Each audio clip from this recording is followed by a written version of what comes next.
أعوذ بالله من الشيطان الرجيم. بسم الله الرحمن الرحيم. ألف لام ميم.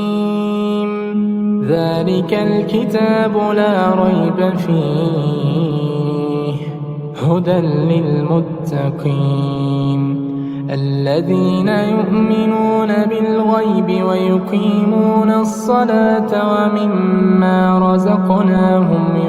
ينفقون والذين يؤمنون بما أنزل إليك وما أنزل من قبلك وبالآخرة هم يوقنون أولئك على هدى من ربهم وأولئك هم المفلحون. إن الذين كفروا سواء عليهم أأنذرتهم أم لم تنذرهم لا يؤمنون. ختم الله على قلوبهم وعلى سمعهم وعلى أبصارهم غشاوة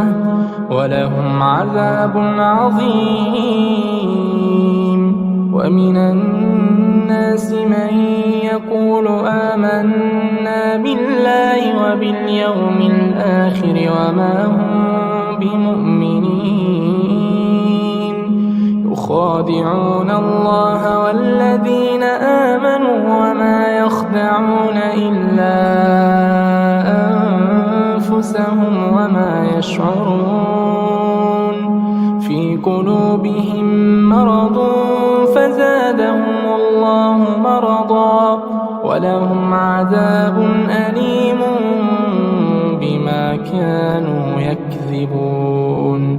وإذا قيل لهم لا تفسدوا في الأرض قالوا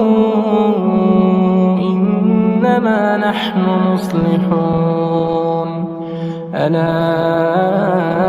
إنهم هم المفسدون ولكن لا يشعرون. وإذا قيل لهم آمنوا كما آمن الناس قالوا أنؤمن كما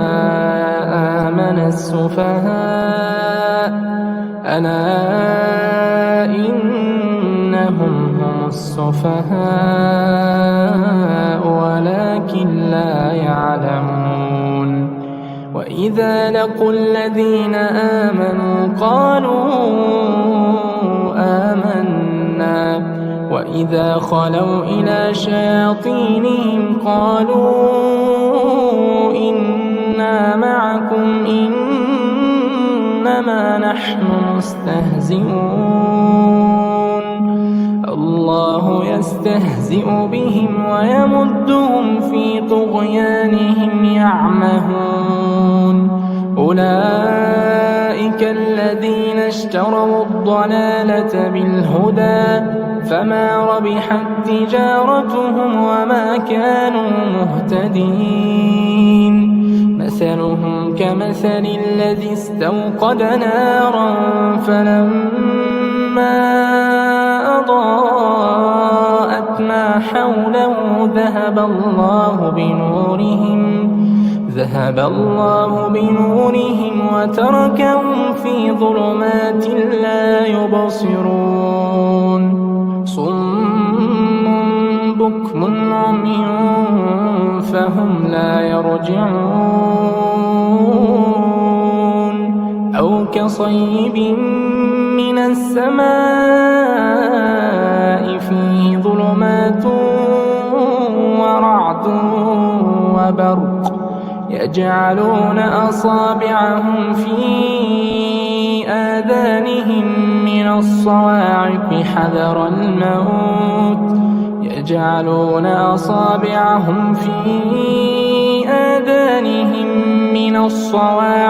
حذر الموت والله محيط بالكافرين. يكاد البرق يخطف أبصارهم كلما أضاء لهم مشوا فيه وإذا أظلم عليهم قاموا ولو شاء الله لذهب بسمعهم وأبصارهم إن الله على كل شيء قدير. يا أيها الناس اعبدوا ربكم الذي خلقكم والذين من قبلكم لعلكم تتقون الذي جعل لكم الأرض فراشا والسماء بناء وأنزل من السماء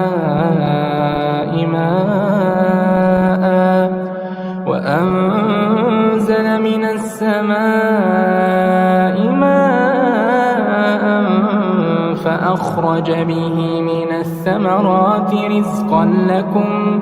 فلا تجعلوا لله أندادا وأنتم تعلمون. وإن كنتم في ريب مما نزلنا على عبدنا فأتوا بسورة من مثله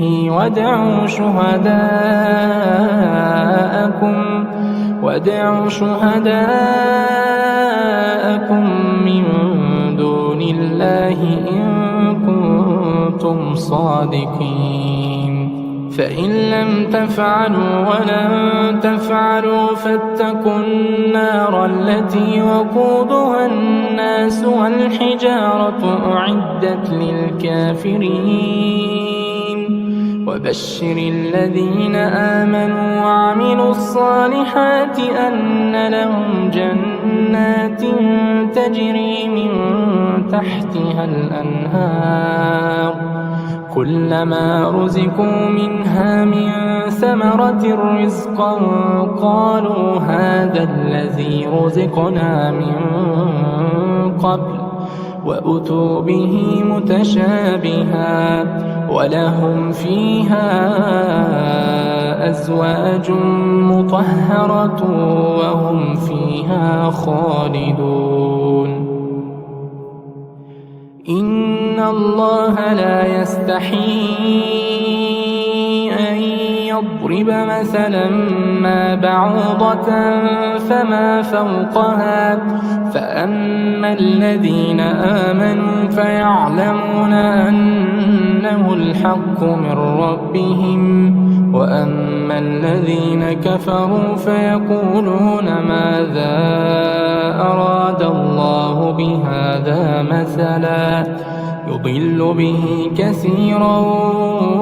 ويهدي به كثيرا وما يضل به إلا الفاسقين الذين ينقضون عهد الله من بعد ميثاقه ويقطعون ما أمر الله به أن يوصل ويفسدون في الأرض أولئك هم الخاسرون. كيف تكفرون بالله وكنتم أمواتا فأحياكم ثم يميتكم ثم يحييكم ثم إليه ترجعون. هو الذي خلق لكم ما في الأرض جميعا ثم استوى إلى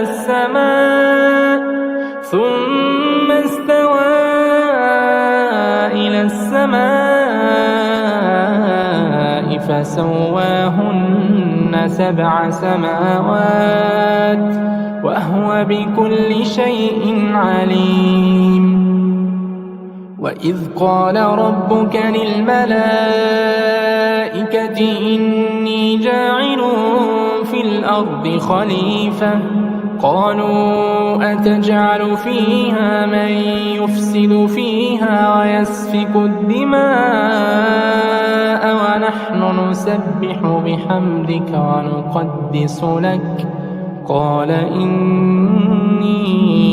أعلم ما لا تعلمون وعلم آدم الأسماء كلها ثم عرضهم على الملائكة فقال أنبئوني بأسماء هؤلاء إن كنتم صادقين قالوا سبحانك لا علم لنا إلا ما علمتنا إنك أنت العليم الحكيم قال يا آدم أنبئهم بأسمائهم فلما أنبأهم بأسمائهم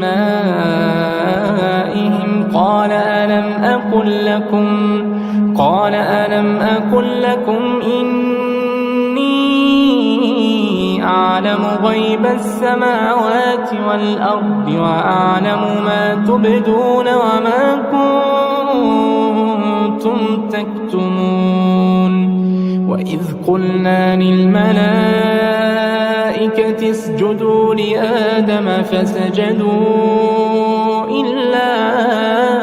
إبليس أبى واستكبر وكان من الكافرين وقلنا يا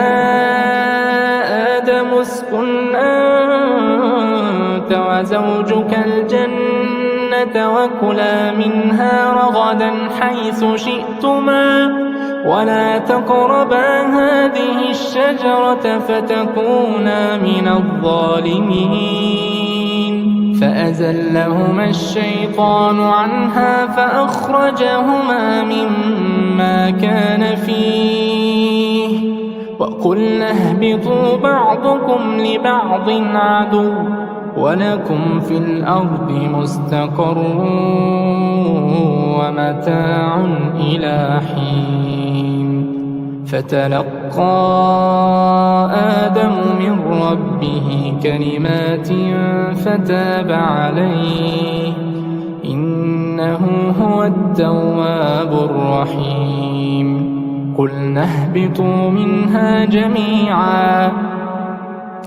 قلنا اهبطوا منها جميعا فإما يأتينكم مني هدى فمن تبع هداي فلا خوف عليهم ولا هم يحزنون والذين كفروا وكذبوا بآياتنا أولئك أصحاب النار هم فيها خالدون يا بني إسرائيل اذكروا نعمتي التي أنعمت عليكم وأوفوا بعهدي أوف بعهدكم وإياي فارهبون وآمنوا بما أنزلت مصدقا لما معكم ولا تكونوا أول كافر به ولا تشتروا بآياتي ثمنا قليلا وإياي فاتقون ولا تلبسوا الحق بالباطل وتكتموا الحق وأنتم تعلمون وأقيموا الصلاة وآتوا الزكاة واركعوا مع الراكعين أتأمرون الناس بالبر وتنسون أنفسكم وأنتم تتلون الكتاب أفلا تعقلون واستعينوا بالصبر والصلاة وإنها لكبيرة إلا على الخاشعين الذين يظنون أنهم ملاقو ربهم وأنهم إليه راجعون يا بني إسرائيل اذكروا نعمتي التي أنعمت عليكم وأني فضلتكم على العالمين واتقوا يوما لا تجزي نفس عن نفس شيئا ولا يقبل منها شفاعة ولا يؤخذ منها عدل ولا هم ينصرون وإذ نجيناكم من آل فرعون يسومونكم سوء العذاب يذبحون أبناءكم ويستحيون نساءكم وفي ذلكم بلاء من ربكم عظيم وإذ فرقنا بكم البحر فأنجيناكم وأغرقنا آل فرعون وأنتم تنظرون وإذ واعدنا موسى 40 ليلة ثم اتخذتم العجل من بعده وأنتم ظالمون ثم عفونا عنكم من بعد ذلك لعلكم تشكرون وإذ آتينا موسى الكتاب والفرقان لعلكم تهتدون وإذ قال موسى لقومه يا قوم إنكم ظلمتم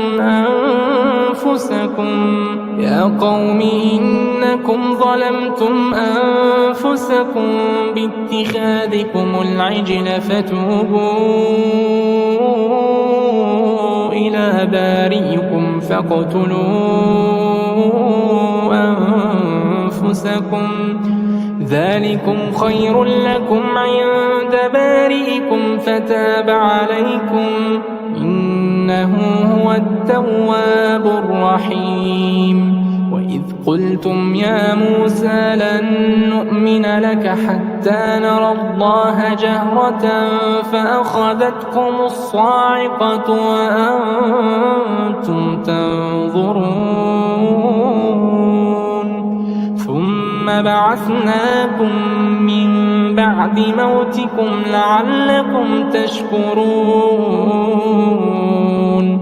وظللنا عليكم الغمام وأنزلنا عليكم المن والسلوى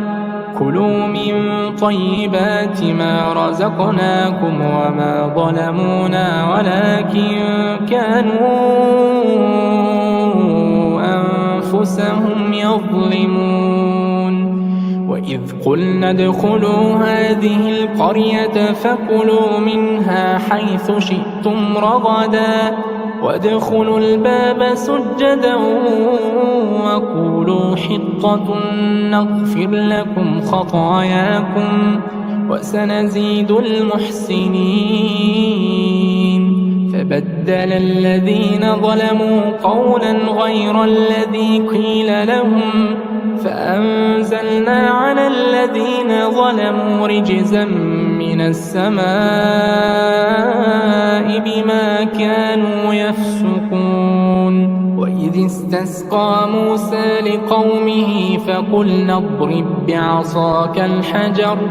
فانفجرت منه 12 عينا قد علم كل أناس مشربهم كلوا واشربوا من رزق الله ولا تعثوا في الأرض مفسدين وإذ قلتم يا موسى لن نصبر على طعام واحد فادع لنا ربك يخرج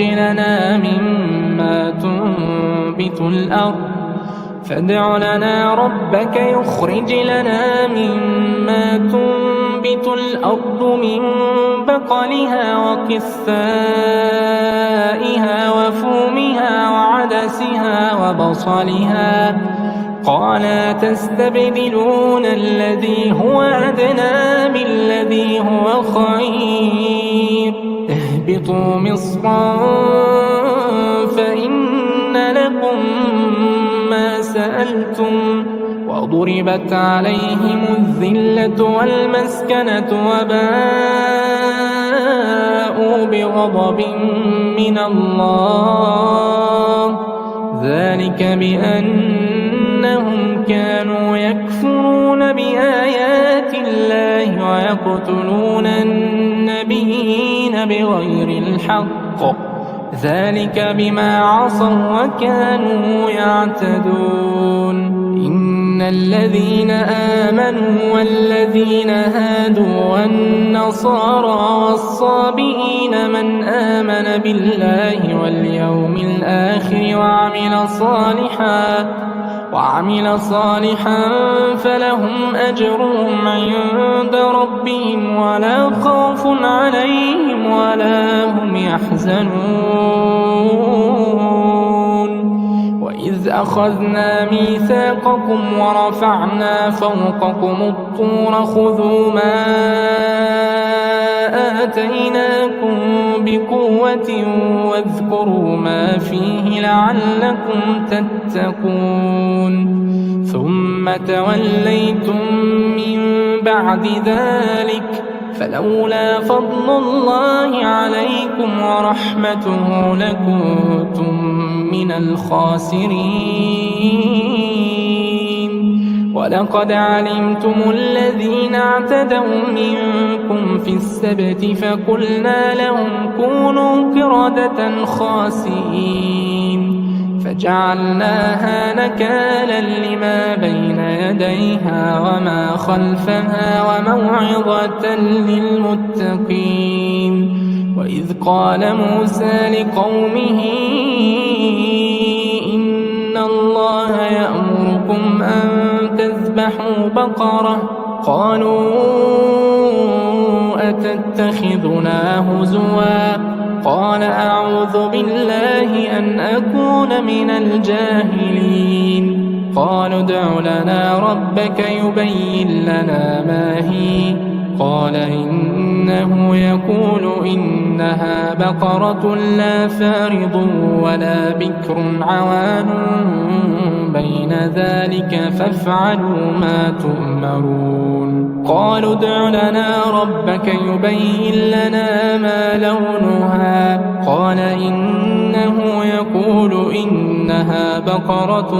صفراء فاقع لونها تسر الناظرين قالوا ادع لنا ربك يبين لنا ما هي إن البقرة شابه علينا وإنا إن شاء الله لمهتدون قال إنه يقول إنها بقرة لا ذلول تثير الأرض لا تسقي الحرث مسلمة لا شية فيها قالوا الآن جئت بالحق فذبحوها وما كادوا يفعلون وإذ قتلتم نفسا فادارأتم فيها والله مخرج ما كنتم تكتمون فقلنا اضربوه ببعضها كذلك يحيي الله الموتى ويريكم آياته لعلكم تعقلون ثم قست قلوبكم ثم قست قلوبكم من بعد ذلك فهي كالحجارة أو أشد قسوة وإن من الحجارة لما يتفجر منه الأنهار وإن منها لما يشقق فيخرج منه الماء وإن منها لما يهبط من خشية الله وما الله بغافل عما تعملون فتطمعون أن يؤمنوا لكم وقد كان فريق منهم يسمعون كلام الله ثم يحرفونه من بعد ما عقلوه وهم يعلمون وإذا لقوا الذين آمنوا قالوا آمنا وإذا خلا بعضهم إلى بعض قالوا أتحدثونهم بما فتح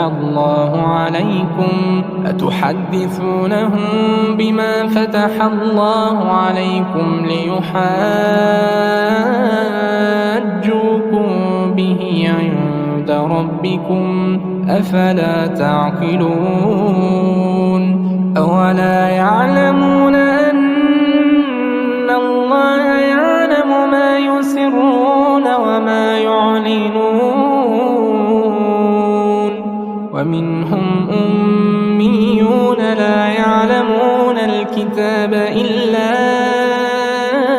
أماني وإن هم إلا يظنون فويل للذين يكتبون الكتاب بأيديهم ثم يقولون هذا من عند الله ليشتروا به ثمنا قليلا فويل لهم مما كتبت أيديهم وويل لهم مما يكسبون وقالوا لن تمسنا النار إلا أياما معدودة قل أتخذتم عند الله عهدا فلن يخلف الله عهده أم تقولون على الله ما لا تعلمون بلى من كسب سيئة وأحاطت به خطيئته فأولئك أصحاب النار هم فيها خالدون والذين آمنوا وعملوا الصالحات أولئك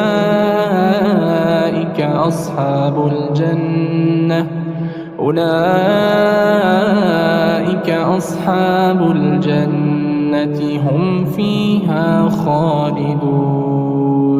والذين آمنوا وعملوا الصالحات أولئك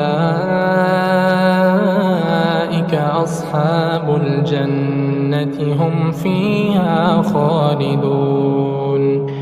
وإذ أخذنا ميثاق بني إسرائيل لا تعبدون إلا الله وبالوالدين إحسانا وذي القربى واليتامى والمساكين وقولوا للناس حسنا وأقيموا الصلاة وآتوا الزكاة ثم توليتم إلا قليلا منكم وأنتم معرضون وإذ أخذنا ميثاقكم لا تسفكون دماءكم ولا تخرجون أنفسكم من دياركم ثم أقررتم وأنتم تشهدون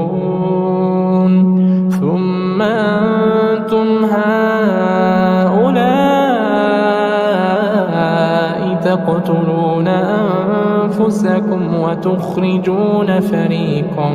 منكم من ديارهم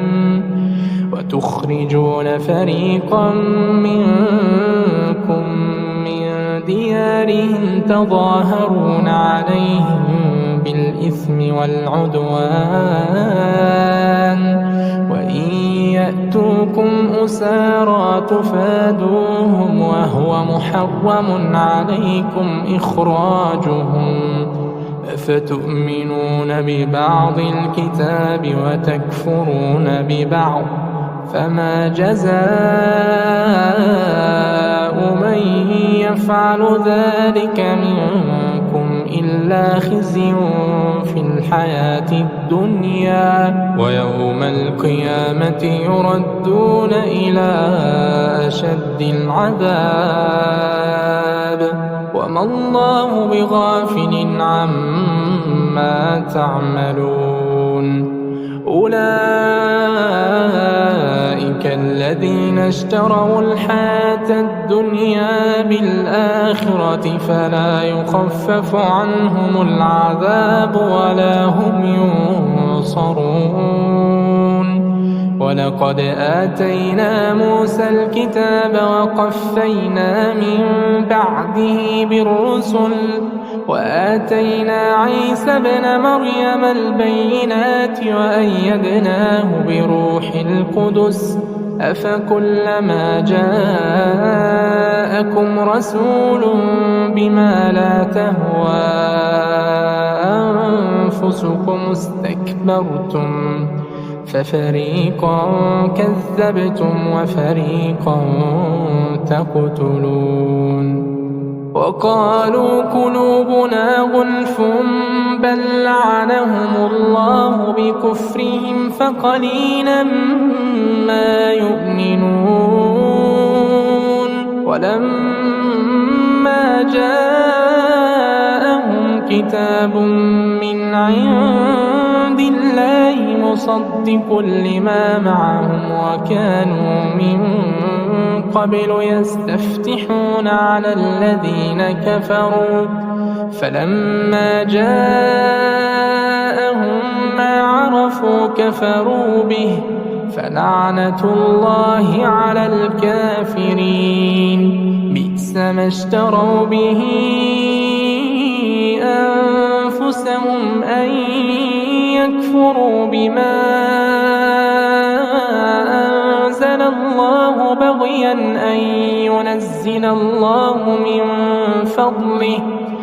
أن ينزل الله من فضله على من يشاء من عباده فباءوا بغضب على غضب وللكافرين عذاب مهين وإذا قيل لهم آمنوا بما أنزل الله قالوا نؤمن بما أنزل علينا ويكفرون بما وراءه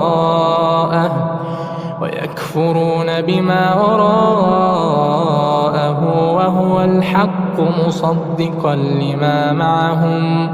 قل فلم تقتلون أنبياء الله من قبل إن كنتم مؤمنين ولقد جاءكم موسى بالبينات ثم اتخذتم العجل من بعده وأنتم ظالمون وإذ أخذنا ميثاقكم ورفعنا فوقكم الطور خذوا ما آتيناكم بقوة واسمعوا قالوا سمعنا وعصينا وأشربوا في قلوبهم العجل بكفرهم قل بئس ما يأمركم به إيمانكم إن كنتم مؤمنين قل إن كانت لكم الدار الآخرة عند الله خالصة من دون الناس فتمنوا الموت إن كنتم صادقين ولن يتمنوه أبدا بما قدمت أيديهم والله عليم بالظالمين ولتجدنهم أحرص الناس على حياة ومن الذين أشركوا يود أحدهم لو يعمر 1000 سنة وما هو بمزحزحه من العذاب أن يعمر والله بصير بما يعملون قل من كان عدوا لجبريل فإنه نزله على قلبك بإذن الله مصدقا لما بين يديه وهدى وبشرى للمؤمنين من كان عدوا لله وملائكته ورسله وجبريل وميكال فإن الله عدو للكافرين ولقد أنزلنا إليك آيات بينات وما يكفر بها إلا الفاسقون أوكلما عاهدوا عهدا نبذه فريق منهم بل أكثرهم لا يؤمنون ولما جاءهم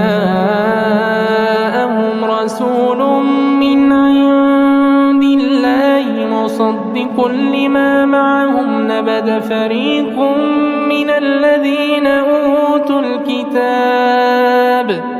نبذ فريق من الذين أوتوا الكتاب كتاب الله وراء ظهورهم كأنهم لا يعلمون واتبعوا ما تتلو الشياطين على ملك سليمان وما كفر سليمان ولكن الشياطين كفروا يعلمون الناس السحر وما أنزل على الملكين ببابل هاروت وماروت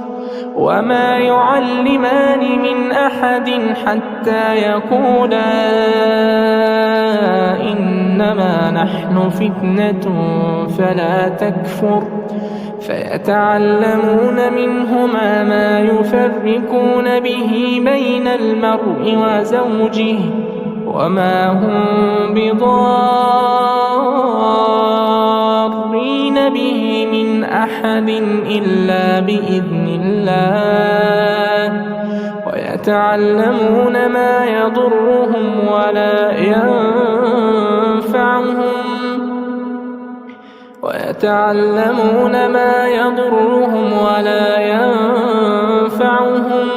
ولقد علموا لمن اشتراه ما له في الآخرة من خلاق ولبئس ما شروا به أنفسهم لو كانوا يعلمون ولو أنهم آمنوا واتقوا لمثوبة من عند الله خير لو كانوا يعلمون يا أيها الذين آمنوا لا تقولوا راعنا وقولوا انظرنا واسمعوا وللكافرين عذاب أليم ما يود الذين كفروا من أهل الكتاب ولا المشركين أن ينزل عليكم من خير ربكم والله يختص برحمته من يشاء والله ذو الفضل العظيم ما ننسخ من آية أو ننسها نأت بخير منها أو مثلها ألم تعلم أن الله على كل شيء قدير ألم تعلم أن الله له ملك السماوات والأرض وما لكم من دون الله من ولي ولا نصير أم تريدون أن تسألوا رسولكم كما سئل موسى من قبل ومن يتبدل الكفر بالإيمان فقد ضل سواء السبيل ود كثير من أهل الكتاب لو يردونكم من بعد إيمانكم كفارا حسدا من عند أنفسهم من بعد ما تبين لهم الحق فاعفوا واصفحوا حتى يأتي الله بأمره إن الله على كل شيء قدير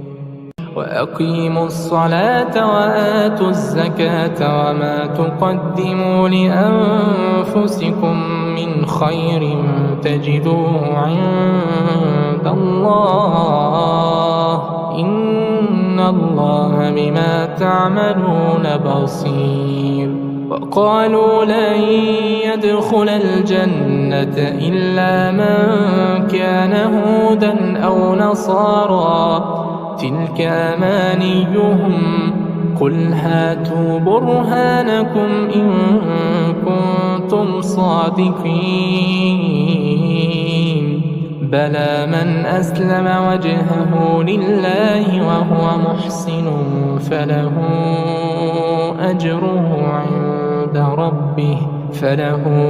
أجره عند ربه ولا خوف عليهم ولا هم يحزنون وقالت اليهود ليست النصارى على شيء وقالت النصارى ليست اليهود على شيء وهم يتلون الكتاب كذلك قال الذين لا يعلمون مثل قولهم فالله يحكم بينهم يوم القيامة فيما كانوا فيه يختلفون ومن أظلم ممن منع مساجد الله أن يذكر فيها اسمه وسعى في خرابها أولئك ما كان لهم أن يدخلوها إلا خائفين لهم في الدنيا خزي ولهم في الآخرة عذاب عظيم ولله المشرق والمغرب فأينما تولوا فثم وجه الله إن الله واسع عليم وقالوا اتخذ الله ولدا سبحانه بل له ما في السماوات والأرض كل له قانتون بديع السماوات والأرض وإذا قضى أمرا فإنما يقول له كن فيكون وقال الذين لا يعلمون لولا يكلمنا الله أو تأتينا آية كذلك قال الذين من قبلهم مثل قولهم تشابهت قلوبهم قد بينا الآيات لقوم يوقنون إنا أرسلناك بالحق بشيرا ونذيرا ولا تسأل عن أصحاب الجحيم ولن ترضى عنك اليهود ولا النصارى حتى تتبع ملتهم قل إن هدى الله هو الهدى ولئن اتبعت أهواءهم بعد الذي جاءك من العلم ما لك من الله من ولي ولا نصير الذين آتيناهم الكتاب يتلونه حق تلاوته أولئك يؤمنون به ومن يكفر به فأولئك هم الخاسرون يا بني إسرائيل اذكروا نعمتي التي أنعمت عليكم وأني فضلتكم على العالمين واتقوا يوما لا تجزي نفس عن نفس شيئا ولا يقبل منها عدل ولا تنفعها شفاعة ولا هم ينصرون وإذ ابتلى إبراهيم ربه بكلمات فأتمهن قال إني جاعلك للناس إماما قال ومن ذريتي قال لا ينال عهد الظالمين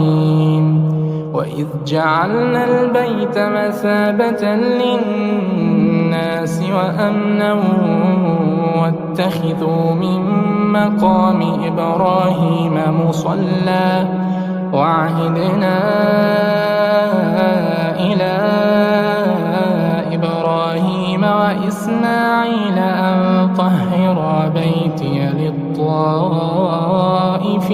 والعاكفين والركع السجود وإذ قال إبراهيم رب اجعل هذا بلدا آمنا وارزق أهله من الثمرات من آمن منهم بالله واليوم الآخر قال ومن كفر فأمتعه قليلا ثم أضطره إلى عذاب النار وبئس المصير وإذ يرفع إبراهيم القواعد من البيت وإسماعيل ربنا تقبل منا إنك أنت السميع العليم ربنا واجعلنا مسلمين لك ومن ذريتنا أمة مسلمة لك وأرنا مناسكنا وتب علينا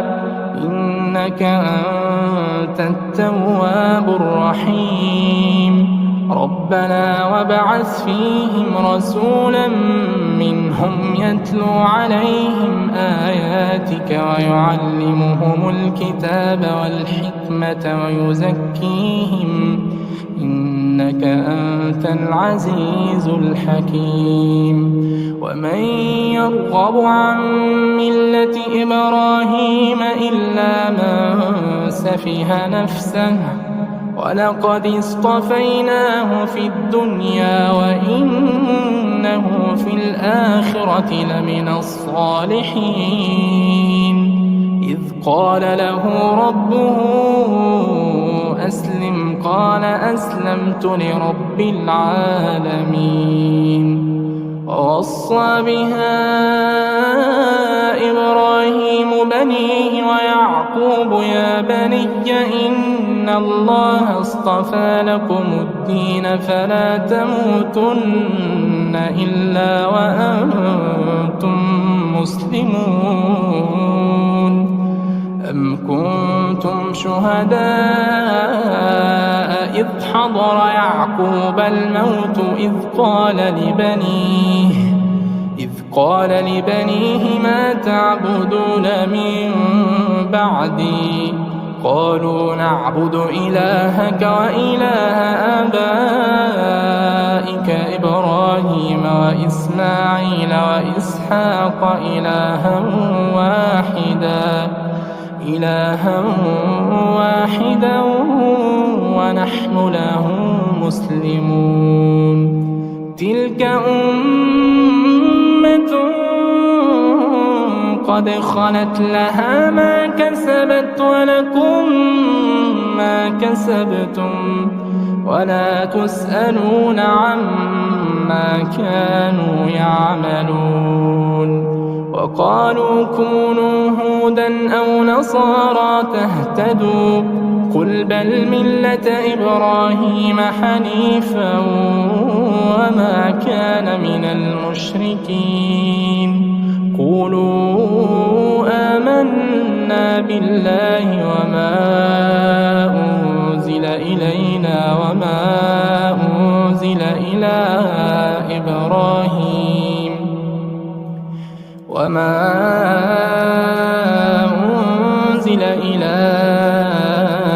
إبراهيم وإسماعيل وإسحاق ويعقوب والأسباط وما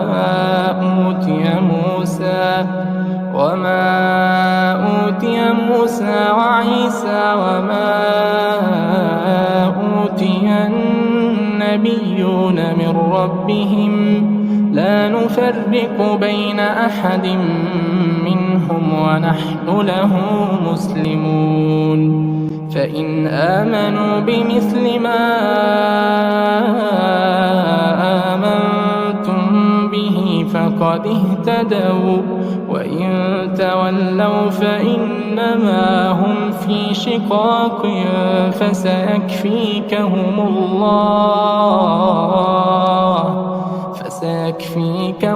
الله وهو السميع العليم صبغة الله ومن أحسن من الله صبغة ونحن له عابدون قل أتحاجوننا في الله وهو ربنا وربكم ولنا أعمالنا ولكم أعمالكم ونحن له مخلصون أم تقولون إن إبراهيم وإسماعيل وإسحاق ويعقوب والأسباط كانوا هودا أو نصارى قل أأنتم أعلم أم الله ومن أظلم ممن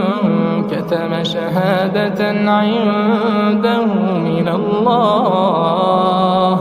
وما الله بغافل عما تعملون تلك أمة قد خلت لها ما كسبت ولكم ما كسبتم ولا تسألون عما كانوا يعملون سيقول السفهاء من الناس ما ولاهم عن قبلتهم التي كانوا عليها قل لله المشرق والمغرب يهدي من يشاء إلى صراط مستقيم وكذلك جعلناكم أمة وسطا لتكونوا شهداء على الناس ويكون الرسول عليكم شهيدا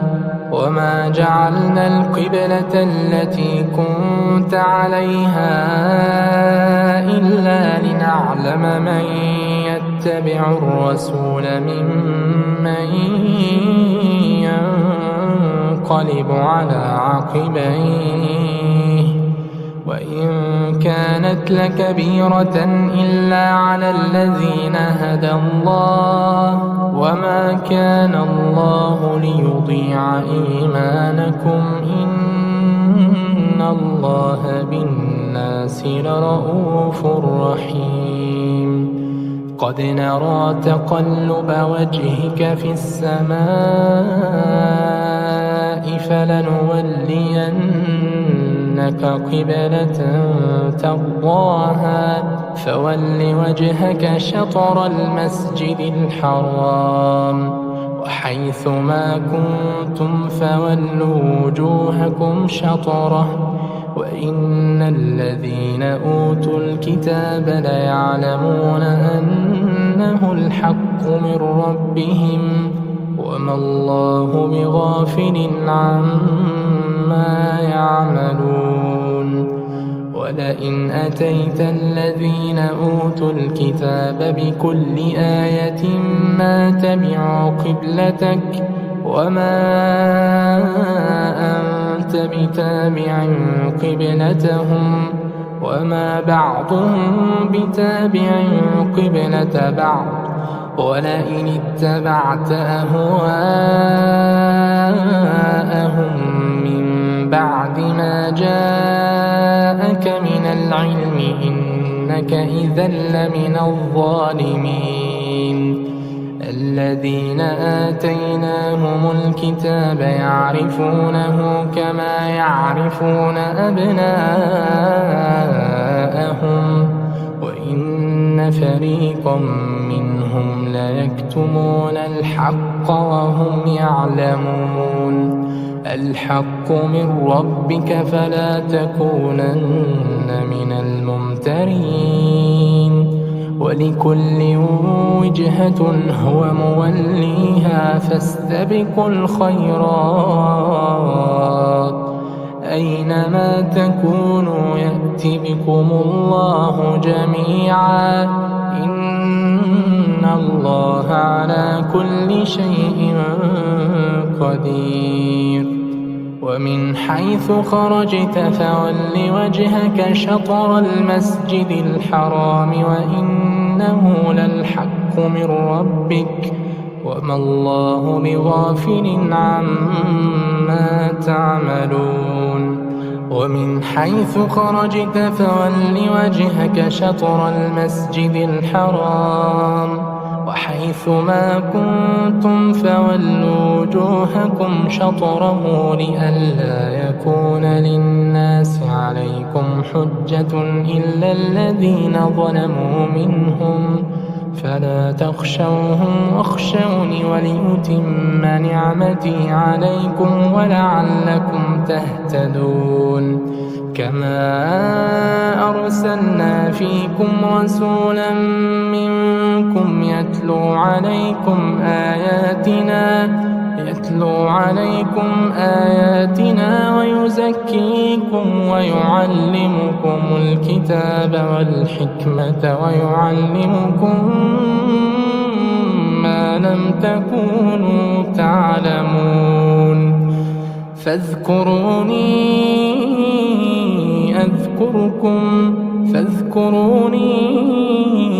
أذكركم واشكروا لي ولا تكفرون يا أيها الذين آمنوا استعينوا بالصبر والصلاة إن الله مع الصابرين ولا تقولوا لمن يقتل في سبيل الله أموات بل أحياء ولكن لا تشعرون ولنبلونكم بشيء من الخوف والجوع ونقص من الأموال والأنفس والثمرات وبشر الصابرين الذين إذا أصابتهم مصيبة قالوا إنا لله وإنا إليه راجعون أولئك عليهم صلوات من ربهم ورحمة وأولئك هم المهتدون إن الصفا والمروة من شعائر الله فمن حج البيت أو اعتمر فلا جناح عليه أن يطوف بهما ومن تطوع خيرا فإن الله شاكر عليم إن الذين يكتمون ما أنزلنا من البينات والهدى من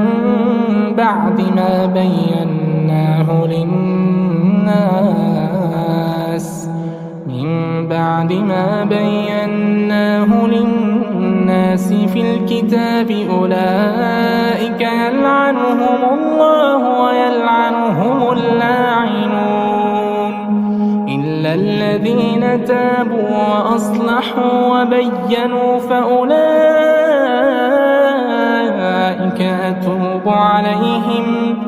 فأولئك أتوب عليهم وأنا التواب الرحيم إن الذين كفروا وماتوا وهم كفار أولئك عليهم لعنة الله والملائكة والناس أجمعين خالدين فيها لا يخفف عنهم العذاب ولا هم ينظرون وإلهكم إله واحد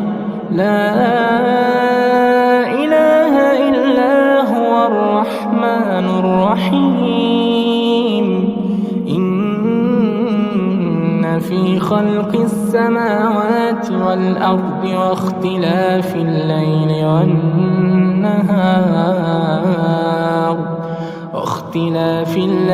والنهار والفلك التي تجري في البحر بما ينفع الناس وما أنزل الله من السماء من ماء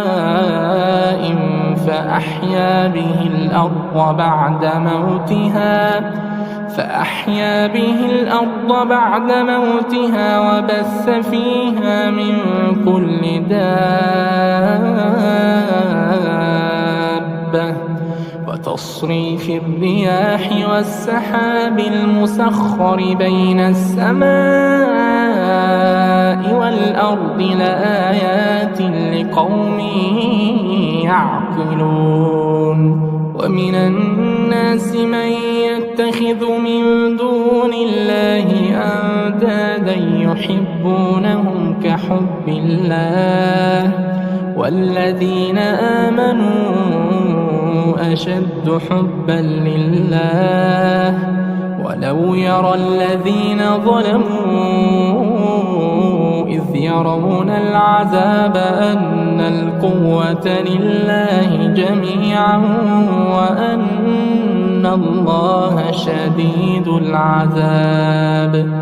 إذ تبرأ الذين اتبعوا من الذين اتبعوا ورأوا العذاب وتقطعت بهم الأسباب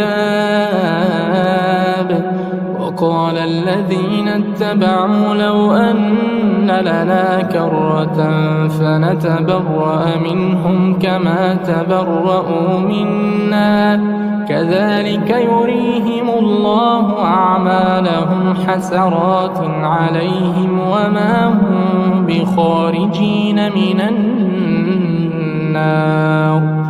يا أيها الناس كلوا مما في الأرض حلالا طيبا ولا تتبعوا خطوات الشيطان إنه لكم عدو مبين. إنما يأمركم بالسوء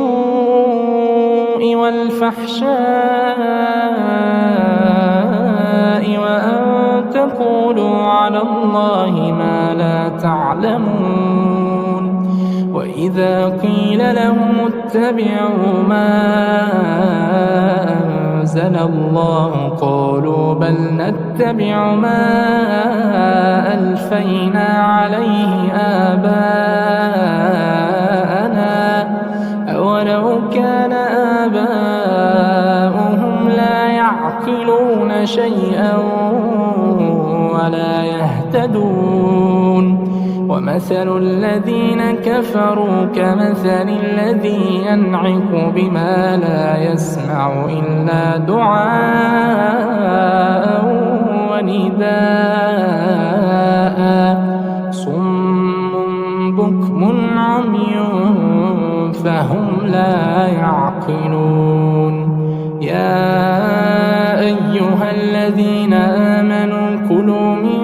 طيبات ما رزقناكم واشكروا لله إن كنتم إياه تعبدون. إنما حرم عليكم الميتة والدم ولحم الخنزير وما أهل به لغير الله فمن اضطر غير باغ ولا عاد فلا إثم عليه إن الله غفور رحيم. إن الذين يكتمون ما أنزل الله من الكتاب ويشترون به ثمنا قليلا أولئك ما يأكلون في بطونهم إلا النار ولا يكلمهم الله يوم القيامة ولا يزكيهم ولهم عذاب أليم. أولئك الذين اشتروا الضلالة بالهدى والعذاب بالمغفرة فما أصبرهم على النار ذلك بأن الله نزل الكتاب بالحق وإن الذين اختلفوا في الكتاب لفي شقاق بعيد. ليس البر أن تولوا وجوهكم قبل المشرق والمغرب ولكن البر من آمن بالله واليوم الآخر والملائكة والكتاب والنبيين وآتى المال على حبه ذوي القربى واليتامى والمساكين وابن السبيل والسائلين وفي الرقاب وأقام الصلاة وآتى الزكاة والموفون بعهدهم إذا عاهدوا والصابرين في البأساء والضراء وحين البأس أولئك الذين صدقوا وأولئك هم المتقون. يا أيها الذين آمنوا كتب كتب عليكم القصاص في القتلى الحر بالحر والعبد بالعبد والأنثى بالأنثى فمن عفي له من أخيه شيء فاتباع بالمعروف وأداء إليه بإحسان ذلك تخفيف من ربكم ورحمة فمن اعتدى بعد ذلك فله عذاب أليم ولكم في القصاص حياة يا أولي الألباب لعلكم تتقون كتب عليكم إذا حضر أحدكم الموت إن ترك خيرا الوصية للوالدين والأقربين بالمعروف حقا على المتقين فمن بدله بعدما سمعه فإنما إثمه على الذين يبدلونه إن الله سميع عليم فمن خاف من موص جنفا أو إثما فأصلح بينهم فلا إثم عليه إن الله غفور رحيم يا أيها الذين آمنوا كتب عليكم الصيام كما كتب على الذين من قبلكم لعلكم تتقون أياما معدودات فمن كان منكم مريضا أو على سفر فعدة من أيام أخر وعلى الذين يطيقونه فدية طعام مسكين فمن تطوع خيرا فهو خير له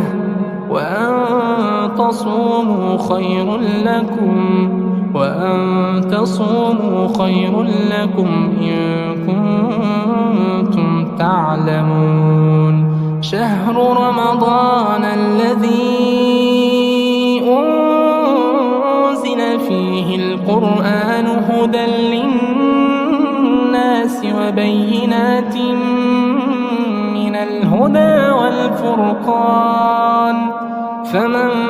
شهد منكم الشهر فليصمه ومن كان مريضا أو على سفر فعدة من أيام أخر يريد الله بكم اليسر ولا يريد بكم العسر لتكملوا العدة ولتكبروا الله على ما هداكم ولعلكم تشكرون وإذا سألك عبادي عني فإني قريب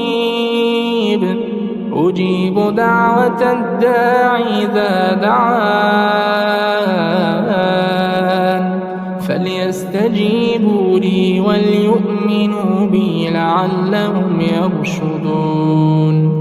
أحل لكم ليلة الصيام الرفث إلى نسائكم هن لباس لكم وأنتم لباس لهن علم الله أنكم كنتم تختانون أنفسكم فتاب عليكم وعفى عنكم فالآن باشروهن وابتغوا ما كتب الله لكم وكلوا واشربوا حتى يتبين لكم الخيط الأبيض من الخيط الأسود من الفجر ثم أتموا الصيام إلى الليل ولا تباشروهن وأنتم عاكفون في المساجد تلك حدود الله فلا تقربوها كذلك يبين الله آياته للناس لعلهم يتقون ولا تأكلوا أموالكم بينكم بالباطل وتدلوا بها إلى الحكام لتأكلوا فريقا من أموال الناس بالإثم وأنتم تعلمون يسألونك عن الأهلة قل هي مواقيت للناس والحج وليس البر بأن تأتوا البيوت من ظهورها ولكن البر من اتقى وأتوا البيوت من أبوابها واتقوا الله لعلكم تفلحون وقاتلوا في سبيل الله الذين يقاتلونكم ولا تعتدوا إن الله لا يحب المعتدين وقتلوهم حيث ثقفتموهم وأخرجوهم من حيث أخرجوكم والفتنة أشد من القتل ولا تقاتلوهم عند المسجد الحرام حتى يقاتلوكم فيه فإن قاتلوكم فاقتلوهم كذلك جزاء الكافرين فإن انتهوا فإن الله غفور رحيم وقاتلوهم حتى لا تكون فتنة ويكون الدين لله فإن انتهوا فلا عدوان إلا على الظالمين الشهر الحرام بالشهر الحرام والحرمات قصاص فمن اعتدى عليكم فاعتدوا عليه بمثل ما اعتدى عليكم واتقوا الله واعلموا أن الله مع المتقين وأنفقوا في سبيل الله ولا تلقوا بأيديكم إلى التهلكة وأحسنوا إن الله يحب المحسنين وأتموا الحج والعمرة لله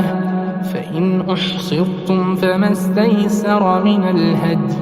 ولا تحلقوا رؤوسكم حتى يبلغ الهدي محله فمن كان منكم مريضا أو به أذى من رأسه ففدية من صيام أو صدقة أو نسك فإذا أمنتم فمن تمتع بالعمرة إلى الحج فما استيسر من الهدي فمن لم يجد فصيام 3 أيام في الحج و7 إذا رجعتم تلك 10 كاملة ذلك لمن لم يكن أهله حاضر المسجد الحرام واتقوا الله واعلموا أن الله شديد العقاب الحج أشهر معلومات فمن فرض فيهن الحج فلا رفث ولا فسوق ولا جدال في الحج وما تفعلوا من خير يعلمه الله وتزودوا فإن خير الزاد التقوى واتقون يا أولي الألباب ليس عليكم جناح أن تبتغوا فضلا من ربكم فإذا أفضتم من عرفات فاذكروا الله عند المشعر الحرام واذكروه كما هداكم وإن كنتم من قبله لمن الضالين ثم أفيضوا من حيث أفاض الناس واستغفروا الله إن الله غفور رحيم فإذا قضيتم مناسككم فاذكروا الله كذكركم آباءكم أو أشد ذكرا فمن الناس من يقول ربنا آتنا في الدنيا وما له في الآخرة من خلاق ومنهم من يقول ربنا آتنا في الدنيا حسنة وفي الآخرة حسنة وقنا عذاب النار أولئك لهم نصيب مما كسبوا والله سريع الحساب واذكروا الله في أيام معدودات فمن تعجل في يومين فلا إثم عليه ومن تأخر فلا إثم عليه لمن اتقى واتقوا الله واعلموا أنكم إليه تحشرون ومن الناس من يعجبك قوله في الحياة الدنيا ويشهد الله على ما في قلبه وهو ألد الخصام وإذا تولى سعى في الأرض ليفسد فيها ويهلك الحرث والنسل والله لا يحب الفساد وإذا قيل له اتق الله أخذته العزة بالإثم فحسبه جهنم ولبئس المهاد ومن الناس من يشري نفسه ابتغاء مرضات الله والله رؤوف بالعباد يا أيها الذين آمنوا ادخلوا في السلم كافة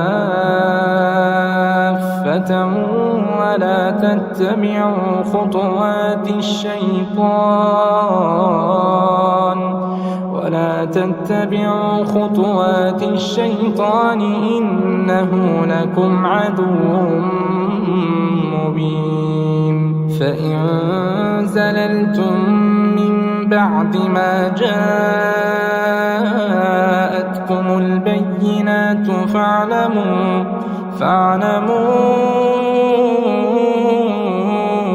أن الله عزيز حكيم هل ينظرون إلا أن يأتيهم الله في ظلل من الغمام والملائكة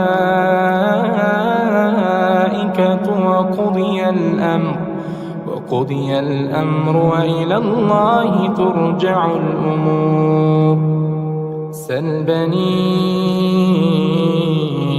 إسرائيل كم آتيناهم من آية بينة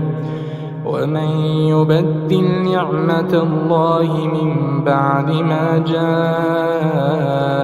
فإن الله شديد العقاب زين للذين كفروا الحياة الدنيا ويسخرون من الذين آمنوا والذين اتقوا فوقهم يوم القيامة والله يرزق من يشاء بغير حساب. كان الناس أمة واحدة فبعث الله النبيين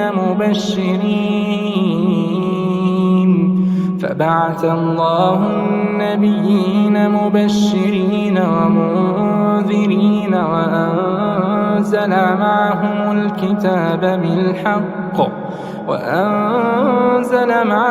الكتاب بالحق ليحكم بين الناس فيما اختلفوا فيه وما اختلف فيه إلا الذين أوتوه من بعد ما جاءتهم البينات بغيا بينهم فهدى الله الذين آمنوا لما اختلفوا فيه من الحق بإذنه والله يهدي من يشاء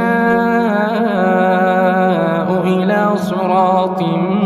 مستقيم. أم حسبتم أن تدخلوا الجنة ولما يأتكم مثل الذين خلوا من قبلكم مستهم البأساء والضراء وزلزلوا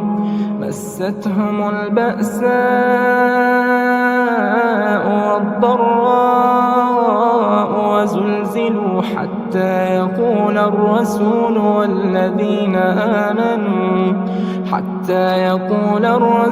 والذين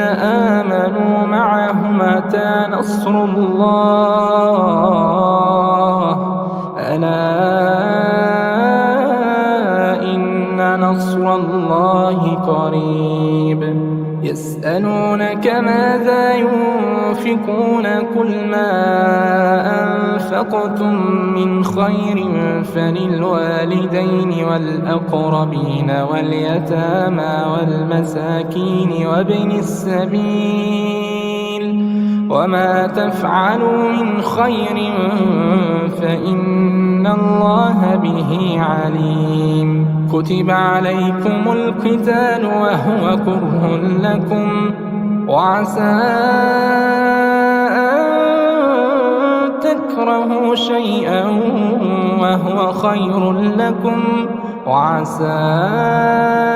أن تحبوا شيئا وهو شر لكم والله يعلم وأنتم لا تعلمون. يسألونك عن الشهر الحرام قتال فيه قل قتال فيه كبير وصد عن سبيل الله وكفر به والمسجد الحرام وإخراج أهله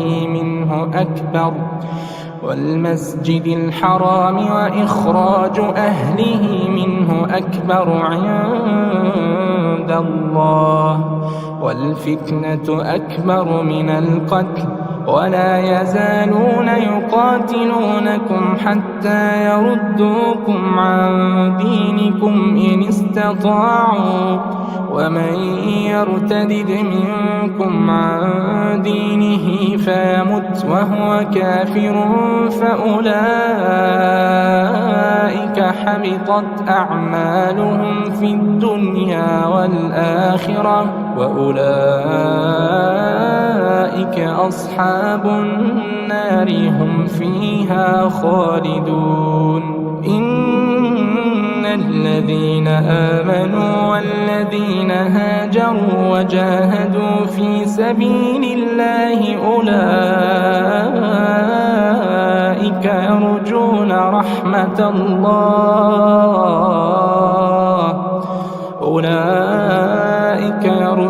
رحمة الله والله غفور رحيم. يسألونك عن الخمر والميسر قل فيهما إثم كبير ومنافع للناس وإثمهما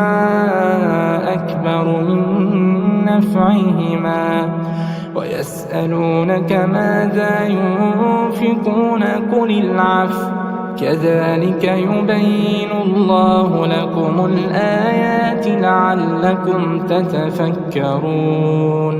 في الدنيا والآخرة ويسألونك عن اليتامى قل إصلاح لهم خير وإن تخالطوهم فإخوانكم والله يعلم المفسد من المصلح ولو شاء الله لأعنتكم إن الله عزيز حكيم ولا تنكحوا المشركات حتى يؤمن ولأمة مؤمنة خير من مشركة ولو أعجبتكم ولا تنكحوا المشركين حتى يؤمنوا ولعبد مؤمن خير من مشرك ولو أعجبكم أولئك يدعون إلى النار والله يدعو إلى الجنة والمغفرة بإذنه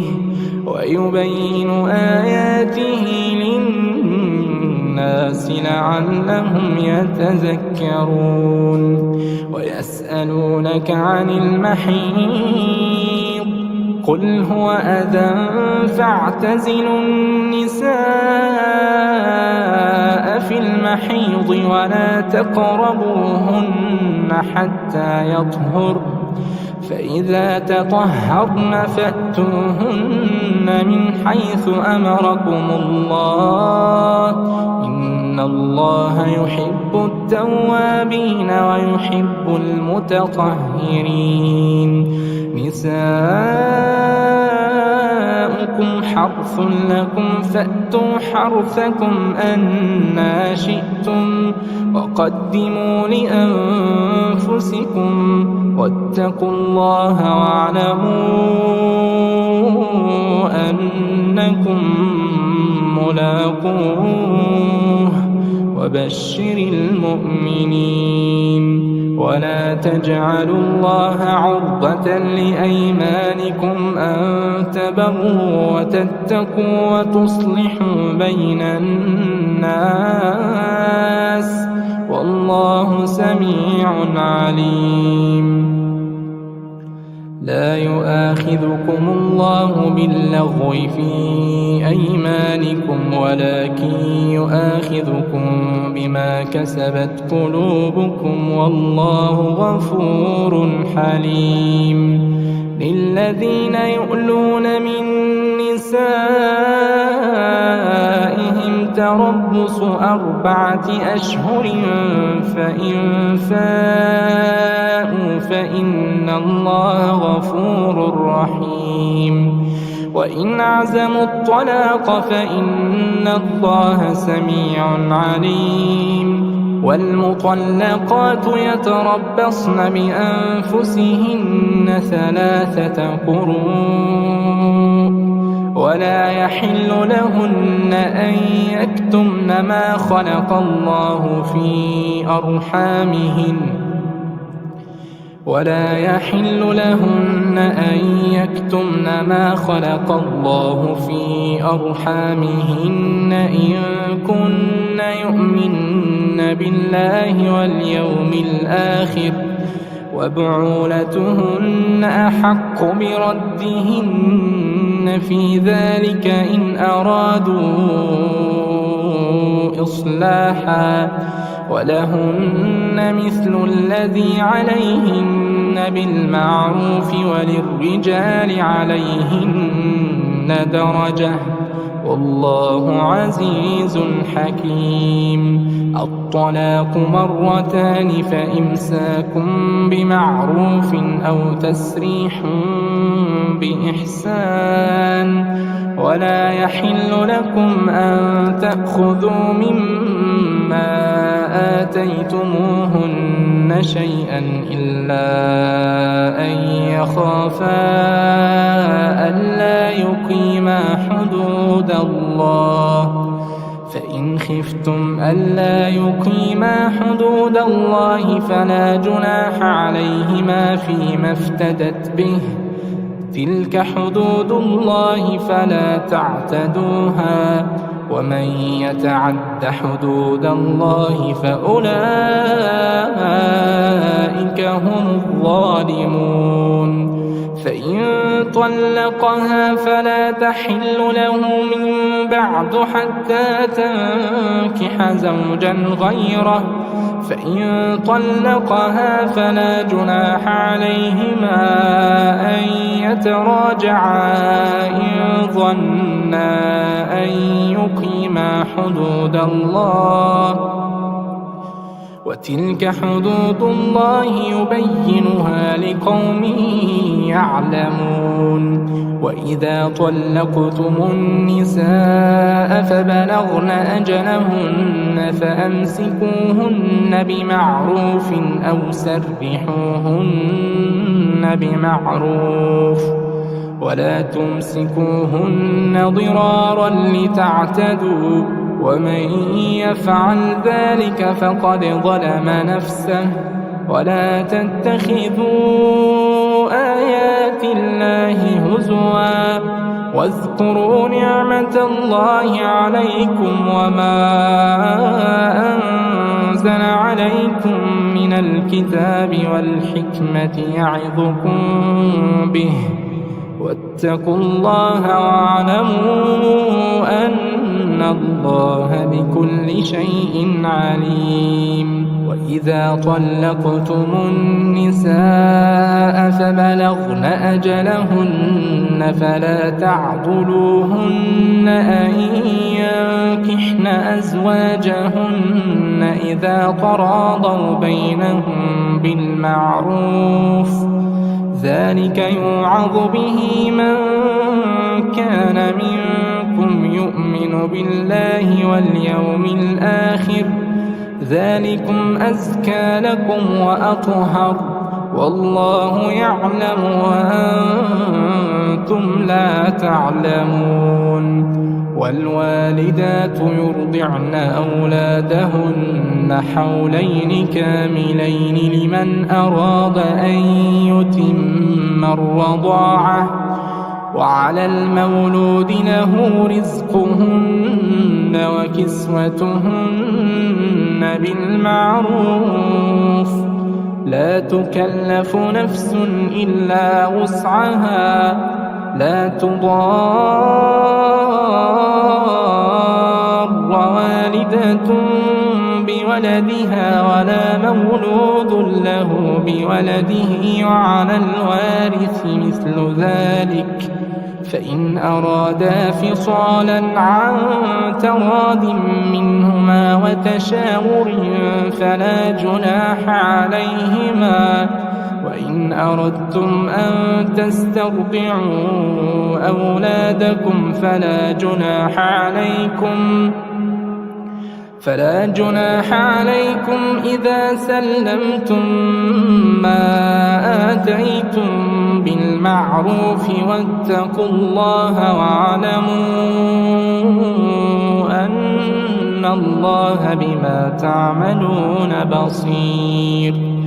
والذين يتوفون منكم ويذرون أزواجا يتربصن بأنفسهن 4 أشهر و10، فإذا بلغن أجلهن فلا جناح عليكم فيما فعلن في أنفسهن بالمعروف، والله بما تعملون خبير. ولا جناح عليكم فيما عرضتم به من خطبة النساء أو أكننتم في أنفسكم علم الله أنكم ستذكرونهن ولكن لا تواعدوهن سرا إلا أن تقولوا قولا معروفا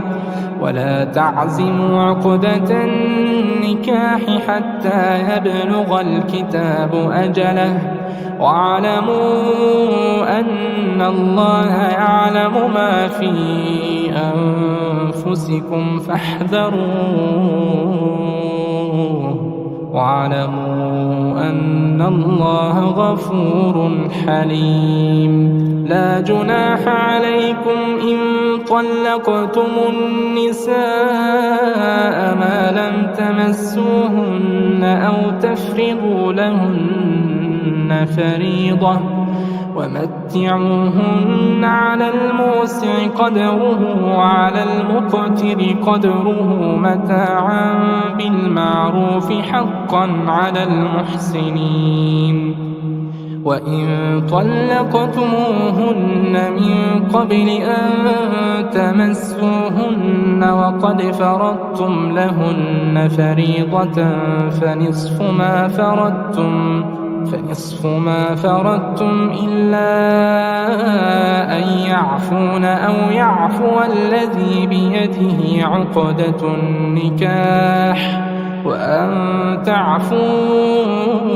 أقرب للتقوى ولا تنسوا الفضل بينكم إن الله بما تعملون بصير حافظوا على الصلوات والصلاة الوسطى وقوموا لله قانتين فإن خفتم فرجالا أو ركبانا فإذا أمنتم فاذكروا الله كما علمكم ما لم تكونوا تعلمون والذين يتوفون منكم ويذرون أزواجا وصية لأزواجهم متاعا إلى الحول غير إخراج فإن خرجن فلا جناح عليكم فيما فعلن في أنفسهن من معروف والله عزيز حكيم وللمطلقات متاع بالمعروف حقا على المتقين كذلك يبين الله لكم آياته لعلكم تعقلون ألم تر إلى الذين خرجوا من ديارهم وهم ألوف حذر الموت فقال لهم الله موتوا ثم أحياهم إن الله لذو فضل على الناس ولكن أكثر الناس لا يشكرون وقاتلوا في سبيل الله واعلموا أن الله سميع عليم من ذا الذي يقرض الله قرضا حسنا فيضاعفه له أضعافا كثيرة والله يقبض ويبسط وإليه ترجعون ألم تر إلى الملأ من بني إسرائيل من بعد موسى إذ قالوا لنبي له مبعث لنا ملكا نقاتل في سبيل الله قال هل عسيتم إن كتب عليكم القتال ألا تقاتلوا قالوا وما لنا ألا نقاتل في سبيل الله وقد أخرجنا من ديارنا وأبنائنا فلما كتب عليهم القتال تولوا إلا قليلا منهم والله عليم بالظالمين. وقال لهم نبيهم إن الله قد بعث لكم طالوت ملكا. قالوا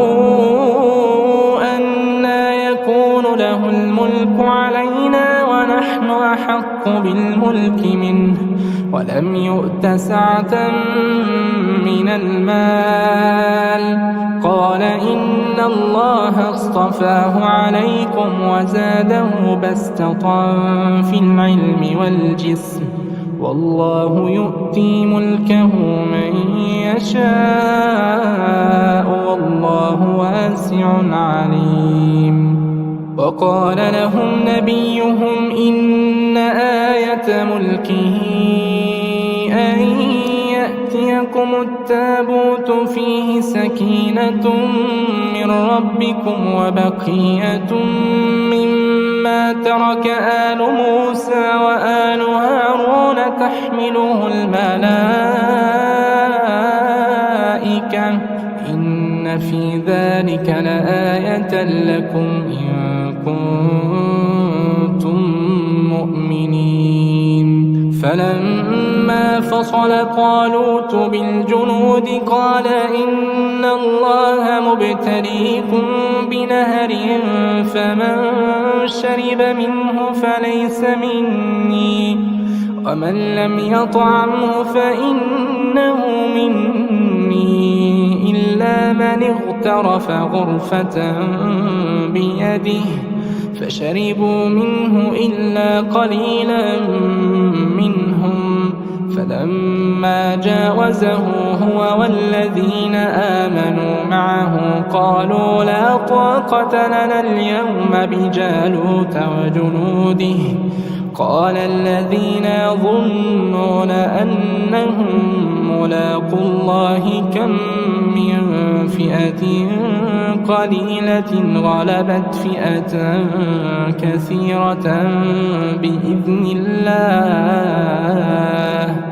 والله مع الصابرين. ولما برزوا لجالوت وجنوده قالوا ربنا أفرغ علينا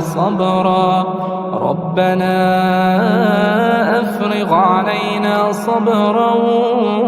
وثبت أقدامنا وانصرنا على القوم الكافرين. فهزموهم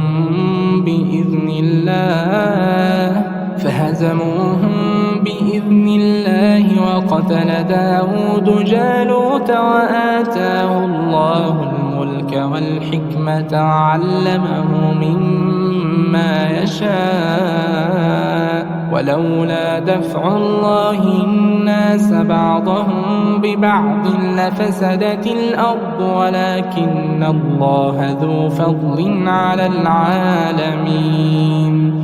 تلك آيات الله نتلوها عليك بالحق وإنك لمن المرسلين. تلك الرسل فضلنا بعضهم على بعض منهم من كلم الله ورفع بعضهم درجات وآتينا عيسى ابن مريم البينات وأيدناه بروح القدس ولو شاء الله ما اقتتل الذين من بعدهم من بعد ما جاءتهم البينات ولكن اختلفوا فمنهم من آمن ومنهم من كفر ولو شاء الله ما اقتتلوا ولكن الله يفعل ما يريد. يا أيها الذين آمنوا أنفقوا مما رزقناكم من قبل أن يأتي يوم لا بيع فيه ولا خلة ولا شفاعة والكافرون هم الظالمون. الله لا إله إلا هو الحي القيوم لا تأخذه سنة ولا نوم له ما في السماوات وما في الأرض من ذا الذي يشفع عنده إلا بإذنه يعلم ما بين أيديهم وما خلفهم ولا يحيطون بشيء من علمه إلا بما شاء وسع كرسيه السماوات والأرض ولا يؤوده حفظهما وهو العلي العظيم. لا إكراه في الدين قد تبين الرشد من الغي فمن يكفر بالطاغوت ويؤمن بالله فقد استمسك بالعروة الوثقى لا انفصام لها والله سميع عليم. الله ولي الذين آمنوا يخرجهم من الظلمات إلى النور والذين كفروا أولياؤهم الطاغوت يخرجونهم من النور إلى الظلمات أولئك أصحاب النار هم فيها خالدون. ألم تر إلى الذي حاج إبراهيم في ربه أن آتاه الله الملك إذ قال إبراهيم ربي الذي يحيي ويميت قال أنا أحيي وأميت قال إبراهيم فإن الله يأتي بالشمس من المشرق فأت بها من المغرب فبهت الذي كفر والله لا يهدي القوم الظالمين. أو كالذي مر على قرية وهي خاوية على عروشها قال أنى يحيي هذه الله بعد موتها فأماته الله 100 عام ثم بعثه قال كم لبثت قال لبثت يوما أو بعض يوم قال بل لبثت 100 عام فانظر إلى طعامك وشرابك لم يتسنه وانظر إلى حمارك ولنجعلك آية للناس وانظر إلى العظام كيف ننشزها ثم نكسوها لحما فلما تبين له قال أعلم أن الله على كل شيء قدير. وإذ قال إبراهيم رب أرني كيف تحيي الموتى قال أولم تؤمن قال بلى ولكن ليطمئن قلبي قال أولم تؤمن قال بلى ولكن ليطمئن قلبي قال فخذ 4 من الطير فصرهن إليك ثم اجعل على كل جبل منهن جزءا ثم ادعهن يأتينك سعيا واعلم أن الله عزيز حكيم. مثل الذين ينفقون أموالهم في سبيل الله كمثل حبة فأنبتت 7 سنابل في كل سنبلة 100 حبة والله يضاعف لمن يشاء والله واسع عليم. الذين ينفقون أموالهم في سبيل الله ثم لا يتبعون ما أنفقوا منا ولا أذى لهم أجرهم عند ربهم ولا خوف عليهم ولا هم يحزنون. قول معروف ومغفرة خير من صدقة يتبعها أذى والله غني حليم. يا أيها الذين آمنوا لا تبطلوا صدقاتكم بالمن والأذى كالذي ينفق ماله رئاء الناس ولا يؤمن بالله واليوم الآخر فمثله كمثل صفوان عليه تراب فأصابه وابل فتركه صلدا لا يقدرون على شيء مما كسبوا والله لا يهدي القوم الكافرين. ومثل الذين ينفقون أموالهم ابتغاء مرضات الله وتثبيتا من أنفسهم كمثل جنة بربوة أصابها وابل فآتت أكلها ضعفين فإن لم يصبها وابل فطل والله بما تعملون بصير. أيود أحدكم أن تكون له جنة من نخيل وأعناب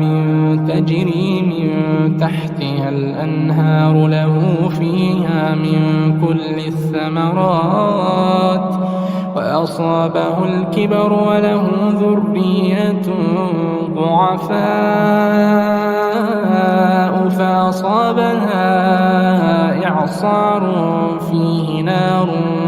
فاحترقت كذلك يبين الله لكم الآيات لعلكم تتفكرون. يا أيها الذين آمنوا أنفقوا من طيبات ما كسبتم ومما أخرجنا لكم من الأرض ولا تيمموا الخبيث منه تنفقون ولستم بآخذيه إلا أن تغمضوا فيه واعلموا أن الله غني حميد. الشيطان يعدكم الفقر ويأمركم بالفحشاء والله يعدكم مغفرة منه وفضلا والله واسع عليم. يؤتي الحكمة من يشاء ومن يؤت الحكمة فقد أوتي خيرا كثيرا وما يذكر إلا أولو الألباب. وما أنفقتم من نفقة أو نذرتم من نذر فإن الله يعلمه وما للظالمين من أنصار. إن تبدوا الصدقات فنعما هي وإن تخفوها وتؤتوها الفقراء فهو خير لكم ويكفر عنكم من سيئاتكم والله بما تعملون خبير. ليس عليك هداهم ولكن الله يهدي من يشاء وما تنفقوا من خير فلأنفسكم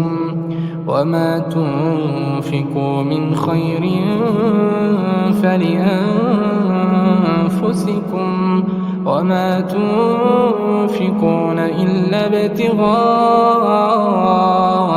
وجه الله وما تنفقوا من خير يوفى إليكم وأنتم لا تظلمون. للفقراء الذين أحصروا في سبيل الله لا يستطيعون ضربا في الأرض يحسبهم الجاهل أغنياء من التعفف تعرفهم بسيماهم لا يسألون الناس إلحافا وما تنفقوا من خير فإن الله به عليم. الذين ينفقون أموالهم بالليل والنهار سرا وعلانية فلهم أجرهم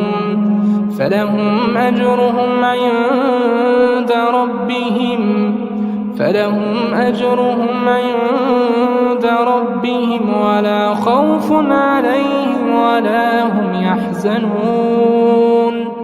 الذين يأكلون الربا لا يقومون إلا كما يقوم الذي يتخبطه الشيطان من المس ذلك بأنهم قالوا إنما البيع مثل الربا وأحل الله البيع وحرم الربا فمن جاءه موعظة من ربه فانتهى فله ما سلف وأمره إلى الله ومن عاد فأولئك أصحاب النار هم فيها خالدون.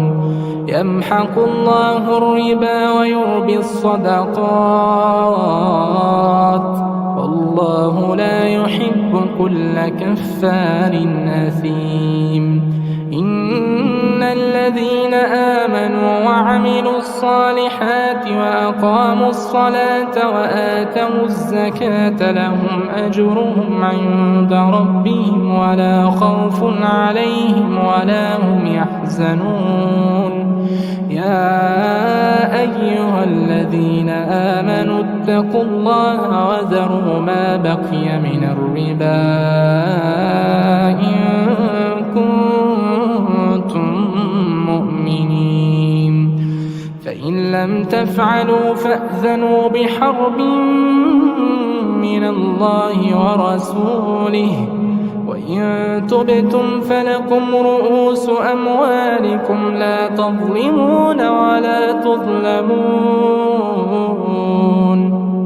وإن كان ذو عسرة فنظرة إلى ميسرة وأن تصدقوا خير لكم إن كنتم تعلمون. واتقوا يوما ترجعون فيه إلى الله ثم توفى كل نفس ما كسبت وهم لا يظلمون. يا أيها الذين آمنوا إذا تداينتم بدين إلى أجل مسمى فاكتبوه وليكتب بينكم كاتب بالعدل ولا يأب كاتب أن يكتب كما علمه الله فليكتب وليملل الذي عليه الحق وليتق الله ربه ولا يبخس منه شيئا فإن كان الذي عليه الحق سفيها أو ضعيفا أو لا يستطيع أن يمل هو فليملل وليه بالعدل واستشهدوا شهيدين من رجالكم فإن لم يكونا رجلين فرجل وامرأتان ممن ترضون من الشهداء أن تضل إحداهما فتذكر إحداهما الأخرى ولا يأبى الشهداء إذا ما دعوا ولا تسأموا أن تكتبوه صغيرا أو كبيرا إلى أجله ذلكم أقسط عند الله وأقوم للشهادة وأدنى ألا ترتابوا إلا أن تكون تجارة حاضرة تديرونها بينكم فليس عليكم جناح ألا تكتبوها وأشهدوا إذا تبايعتم ولا يضار كاتب ولا شهيد وإن تفعلوا فإنه فسوق بكم واتقوا الله ويعلمكم الله والله بكل شيء عليم وإن كنتم على سفر ولم تجدوا كاتبا فرهان مقبوضة فإن أمن بعضكم بعضا فليؤد الذي اؤتمن أمانته وليتق الله ربه ولا تكتموا الشهادة ومن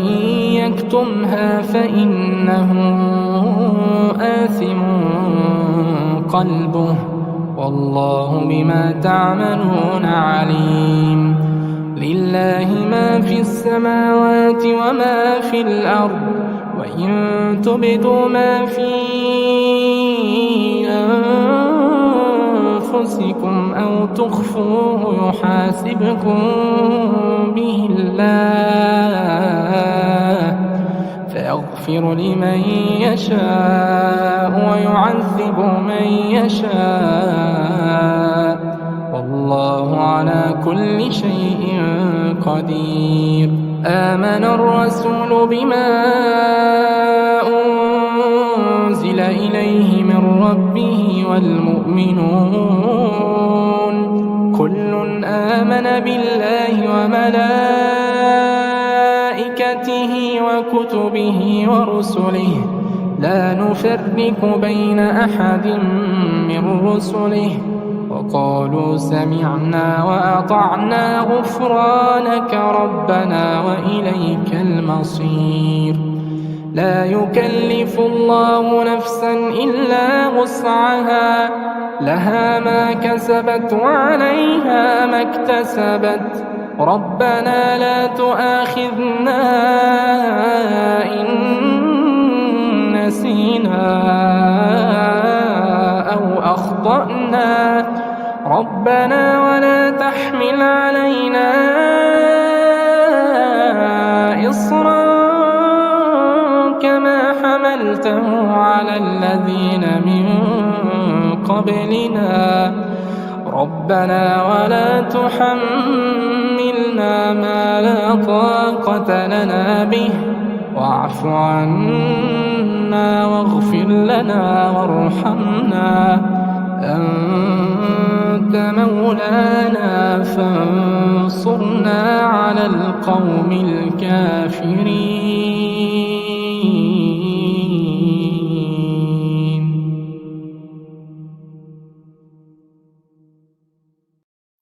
أعوذ بالله من الشيطان الرجيم. بسم الله الرحمن الرحيم. ألف لام ميم ذلك الكتاب لا ريب فيه هدى للمتقين الذين يؤمنون بالغيب ويقيمون الصلاة ومما رزقناهم ينفقون والذين يؤمنون بما أنزل إليك وما أنزل من قبلك وبالآخرة هم يوقنون أولئك على هدى من ربهم وأولئك هم المفلحون إن الذين كفروا سواء عليهم أأنذرتهم أم لم تنذرهم لا يؤمنون ختم الله على قلوبهم وعلى سمعهم وعلى أبصارهم غشاوة ولهم عذاب عظيم ومن الناس من يقول آمنا بالله وباليوم الآخر وما هم بمؤمنين يخادعون الله والذين آمنوا وما يخدعون إلا أنفسهم وما يشعرون في قلوبهم مرض فزادهم الله مرضا ولهم عذاب أليم بما كانوا يكذبون وإذا قيل لهم لا تفسدوا في الأرض قالوا إنما نحن مصلحون ألا إنهم هم المفسدون ولكن لا يشعرون وإذا قيل لهم آمنوا كما آمن الناس قالوا أنؤمن كما آمن السفهاء ألا إنهم هم السفهاء ولكن لا يعلمون وإذا لقوا الذين آمنوا قالوا آمنا وإذا خلوا إلى شياطينهم قالوا إنا معكم إنما نحن مستهزئون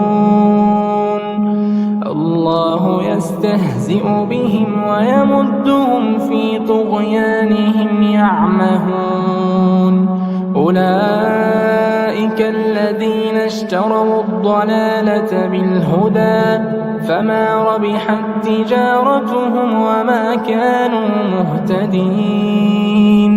مثلهم كمثل الذي استوقد نارا فلما أضاءت ما حوله ذهب الله بنورهم وتركهم في ظلمات لا يبصرون صم بكم عمي فهم لا يرجعون أو كصيب من السماء فيه ظلمات ورعد وبرق يجعلون أصابعهم في آذانهم من الصواعق حذر الموت يجعلون أصابعهم في آذانهم من الصواعق حذر الموت والله محيط بالكافرين يكاد البرق يخطف أبصارهم كلما أضاء لهم مشوا فيه وإذا أظلم عليهم قاموا ولو شاء الله لذهب بسمعهم وأبصارهم إن الله على كل شيء قدير. يا أيها الناس اعبدوا ربكم الذي خلقكم والذين من قبلكم لعلكم تتقون. الذي جعل لكم الأرض فراشا والسماء بناء وأنزل من السماء ماء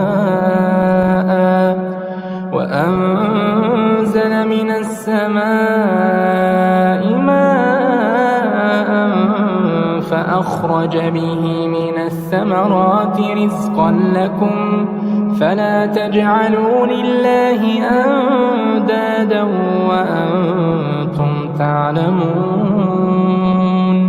وإن كنتم في ريب مما نزلنا على عبدنا فأتوا بسورة من مثله وادعوا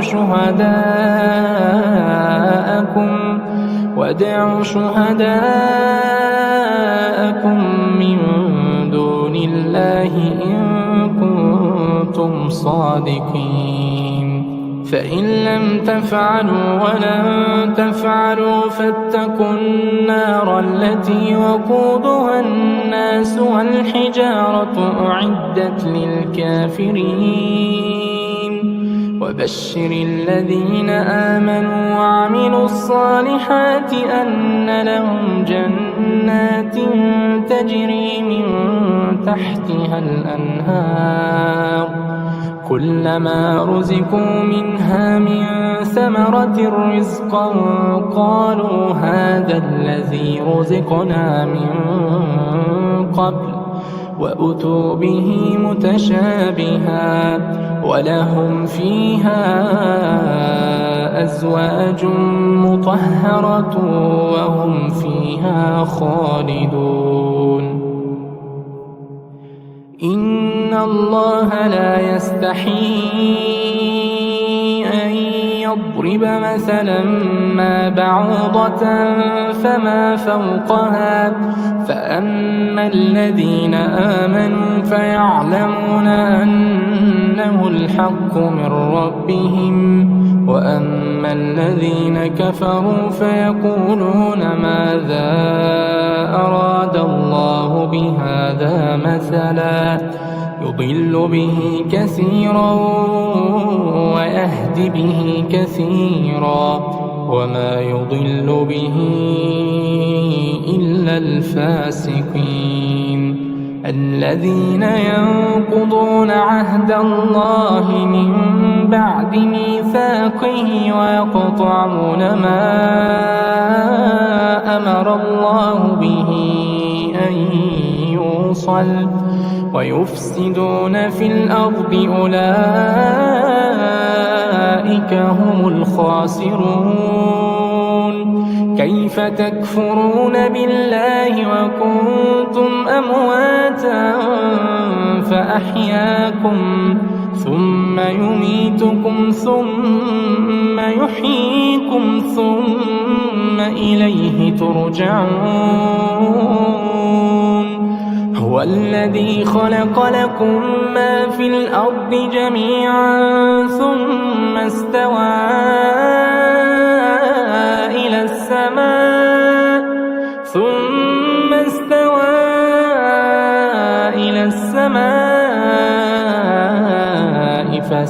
فسواهن 7 سماوات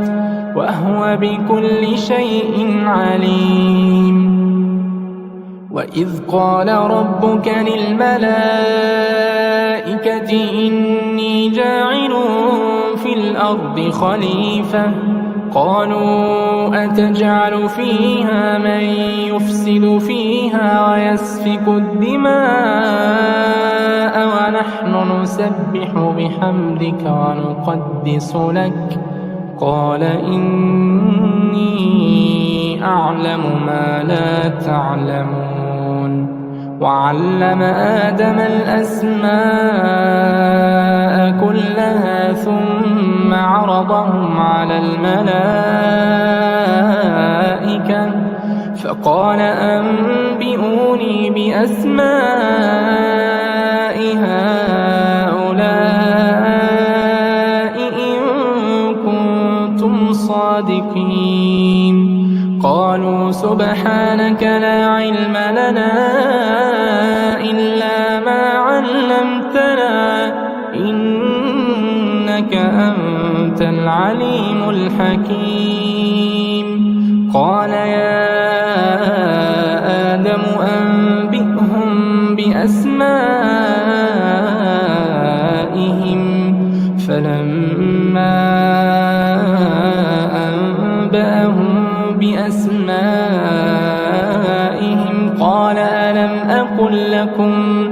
قال ألم أقل لكم إني أعلم غيب السماوات والأرض وأعلم ما تبدون وما كنتم تكتمون وإذ قلنا للملائكة اسجدوا لآدم فسجدوا إلا إبليس أبى واستكبر كان من الكافرين وقلنا يا آدم اسكن أنت وزوجك الجنة وكلا منها رغدا حيث شئتما ولا تقربا هذه الشجرة فتكونا من الظالمين فأزلهما الشيطان عنها فأخرجهما مما كان فيه وقلنا اهبطوا بعضكم لبعض عدو ولكم في الأرض مستقر ومتاع إلى حين فتلقى آدم من ربه كلمات فتاب عليه إنه هو التواب الرحيم قلنا اهبطوا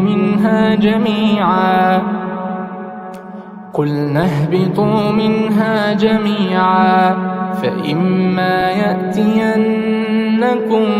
مني هدى فمن تبع هداي فلا خوف عليهم ولا هم يحزنون والذين كفروا وكذبوا بآياتنا أولئك أصحاب النار هم فيها خالدون يا بني إسرائيل اذكروا نعمتي التي أنعمت عليكم وأوفوا بعهدي أوف بعهدكم وإياي فارهبون وآمنوا بما أنزلت مصدقا لما معكم ولا تكونوا أول كافر به ولا تشتروا بآياتي ثمنا قليلا وإياي فاتقون ولا تلبسوا الحق بالباطل وتكتموا الحق وأنتم تعلمون وأقيموا الصلاة وآتوا الزكاة واركعوا مع الراكعين أتأمرون الناس بالبر وتنسون أنفسكم وأنتم تتلون الكتاب أفلا تعقلون واستعينوا بالصبر والصلاة وإنها لكبيرة إلا على الخاشعين الذين يظنون أنهم ملاقو ربهم وأنهم إليه راجعون بني إسرائيل اذكروا نعمتي التي أنعمت عليكم وأني فضلتكم على العالمين واتقوا يوما لا تجزي نفس عن نفس شيئا ولا يقبل منها شفاعة ولا يؤخذ منها عدل ولا هم ينصرون وإذ نجيناكم من آل فرعون يسومونكم سوء العذاب يذبحون أبناءكم ويستحيون نساءكم وفي ذلكم بلاء من ربكم عظيم وإذ فرقنا بكم البحر فأنجيناكم وأغرقنا آل فرعون وأنتم تنظرون وإذ واعدنا موسى 40 ليلة ثم اتخذتم العجل من بعده وأنتم ظالمون ثم عفونا عنكم من بعد ذلك لعلكم تشكرون وإذ آتينا موسى الكتاب والفرقان لعلكم تهتدون وإذ قال موسى لقومه يا قوم إنكم ظلمتم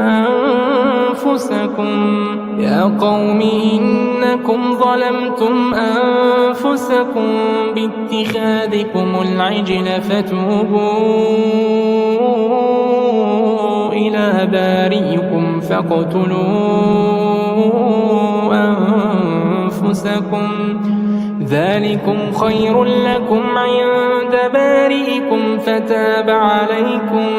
إنه هو التواب الرحيم وإذ قلتم يا موسى لن نؤمن لك حتى نرى الله جهرة فأخذتكم الصاعقة وأنتم تنظرون ثم بعثناكم من بعد موتكم لعلكم تشكرون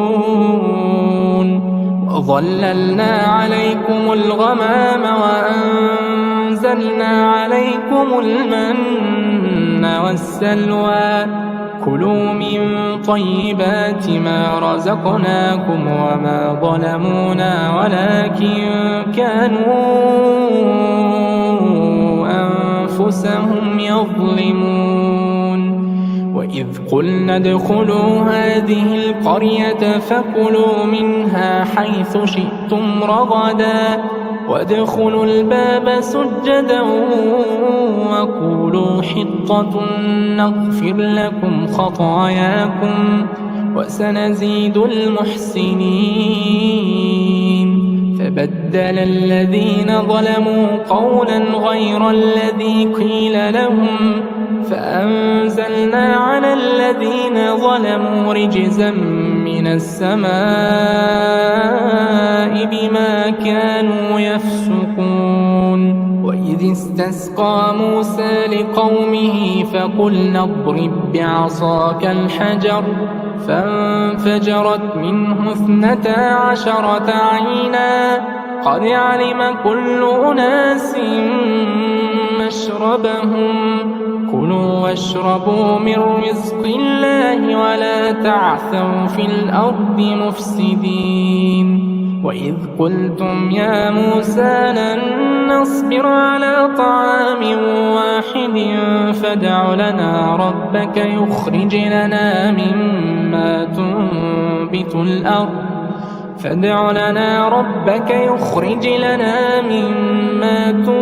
تنبت الأرض من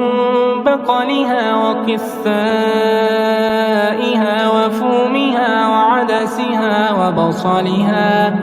قال تستبدلون الذي هو أدنى بالذي هو خير اهبطوا مصرا فإن لكم ما سألتم وضربت عليهم الذلة والمسكنة وباءوا بغضب من الله ذلك بأنهم كانوا يكفرون بآيات الله ويقتلون النبيين بغير الحق ذلك بما عصوا وكانوا يعتدون إن الذين آمنوا والذين هادوا والنصارى والصابئين من آمن بالله واليوم الآخر وعمل صالحا فلهم أجرهم عند ربهم ولا خوف عليهم ولا هم يحزنون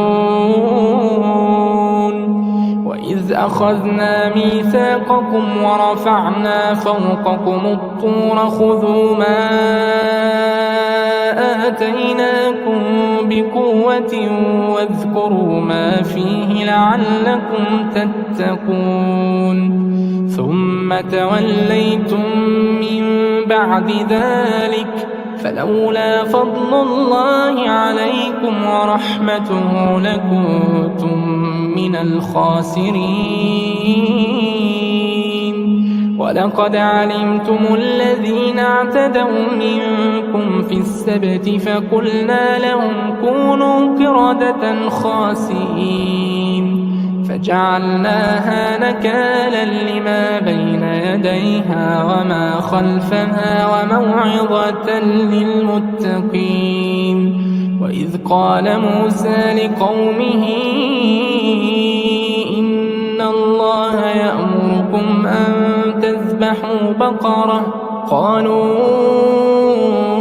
أتتخذنا هزوا قال أعوذ بالله أن أكون من الجاهلين قالوا ادع لنا ربك يبين لنا ما هي قال إنه يقول إنها بقرة لا فارض ولا بكر عوان بين ذلك فافعلوا ما تؤمرون قالوا ادع لنا ربك يبين لنا ما لونها قال إنه يقول إنها بقرة صفراء فاقع لونها تسر الناظرين قالوا ادع لنا ربك يبين لنا ما هي إن البقرة شابه علينا وإنا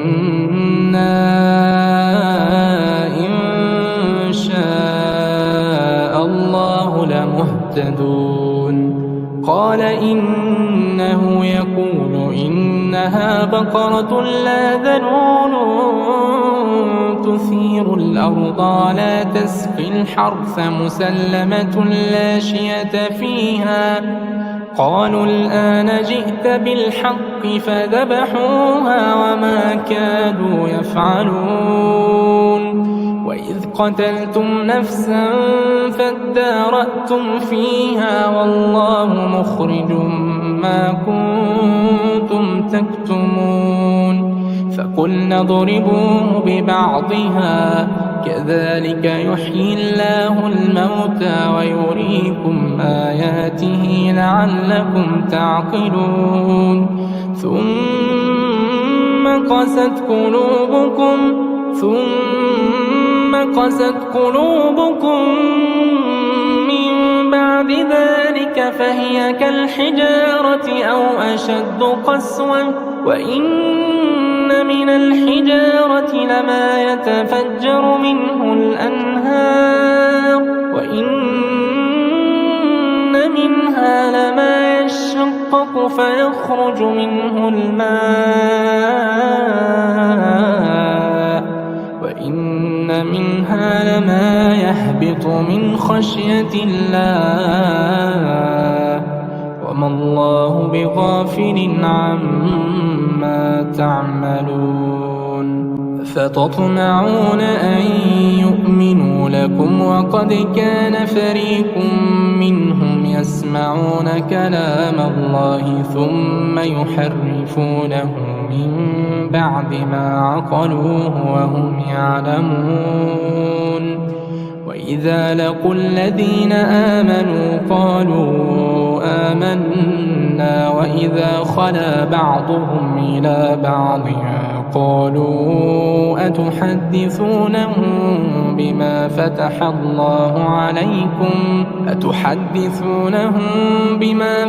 الله عليكم ليحاجوكم به عند ربكم أفلا تعقلون. أولا يعلمون أن الله يعلم ما يسرون وما يعلنون. ومنهم أميون لا يعلمون الكتاب إلا أماني وإن هم إلا يظنون. فويل للذين يكتبون الكتاب بأيديهم ثم يقولون هذا من عند الله ليشتروا به ثمنا قليلا فويل لهم مما كتبت أيديهم وويل لهم مما يكسبون. وقالوا لن تمسنا النار إلا أياما معدودة قل أتخذتم عند الله عهدا فلن يخلف الله عهده أم تقولون على الله ما لا تعلمون. بلى من كسب سيئة وأحاطت به خطيئته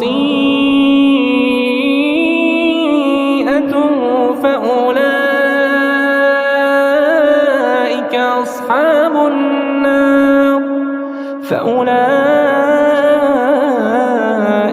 أصحاب النار هم فيها خالدون. والذين آمنوا وعملوا الصالحات أولئك أصحاب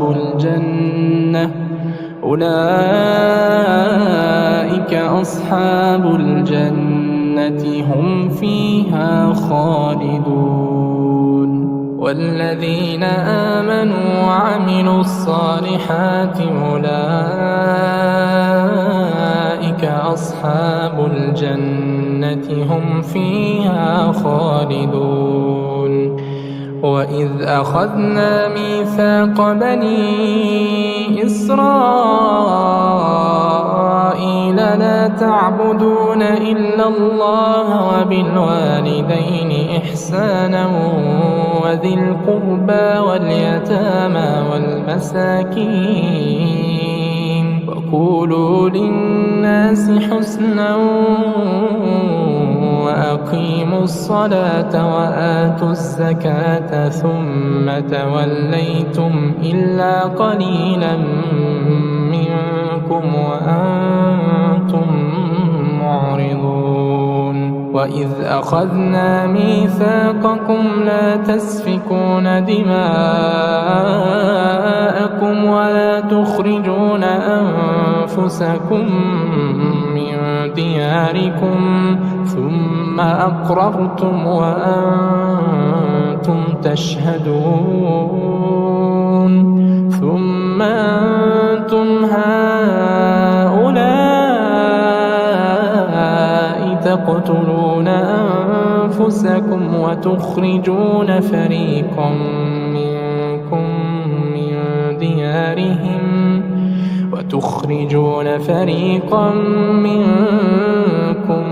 من ديارهم تظاهرون عليهم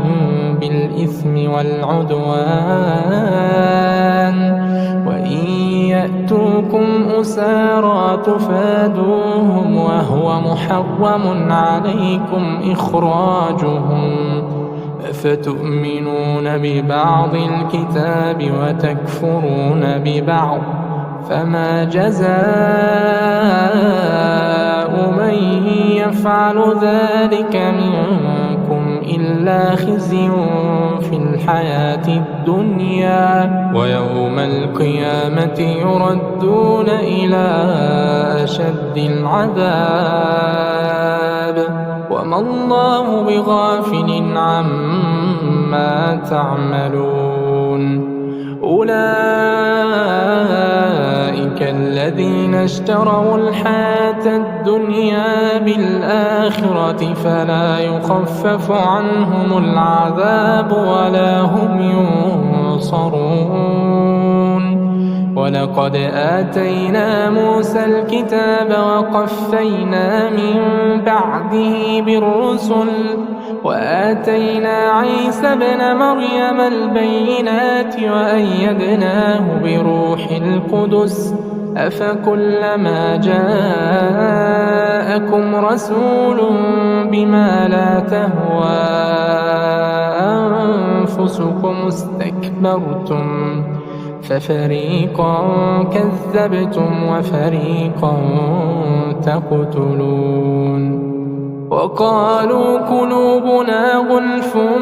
بل لعنهم الله بكفرهم فقليلا ما يؤمنون ولما جاءهم كتاب من عند الله مصدق لما معهم وكانوا من قبل يستفتحون على الذين كفروا فلما جاءهم ما عرفوا كفروا به فلعنة الله على الكافرين بئس ما اشتروا به أنفسهم أن يكفروا بما أنزل الله بغيا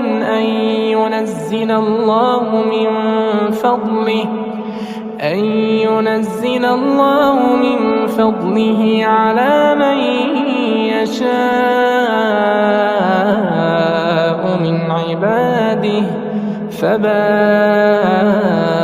بغضب على غضب وللكافرين عذاب مهين وإذا قيل لهم آمنوا بما أنزل الله قالوا نؤمن بما أنزل علينا ويكفرون بما وراءه وهو الحق مصدقا لما معهم قل فلم تقتلون أنبياء الله من قبل إن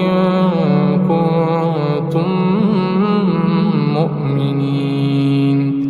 ولقد جاءكم موسى بالبينات ثم اتخذتم العجل من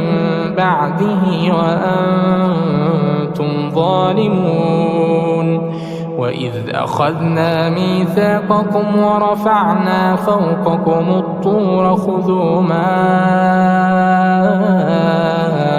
آتيناكم بقوة واسمعوا قالوا سمعنا وعصينا وأشربوا في قلوبهم العجل بكفرهم قل بئس ما يأمركم به إيمانكم إن كنتم مؤمنين قل إن كانت لكم الدار الآخرة عند الله خالصة من دون الناس فتمنوا الموت إن كنتم صادقين ولن يتمنوه أبدا بما قدمت أيديهم والله عليم بالظالمين. ولتجدنهم أحرص الناس على حياة ومن الذين أشركوا يود أحدهم لو يعمر 1000 سنة وما هو بمزحزحه من العذاب أن يعمر والله بصير بما يعملون. قل من كان عدوا لجبريل فإنه نزله على قلبك بإذن الله مصدقا لما بين يديه وهدى وبشرى للمؤمنين. من كان عدوا لله وملائكته ورسله وجبريل وميكال فإن الله عدو للكافرين. ولقد أنزلنا إليك آيات بينات وما يكفر بها إلا الفاسقون. أوكلما عاهدوا عهدا نبذه فريق منهم بل أكثرهم لا يؤمنون. ولما جاءهم رسول من عند الله مصدق لما معهم نبذ فريق من الذين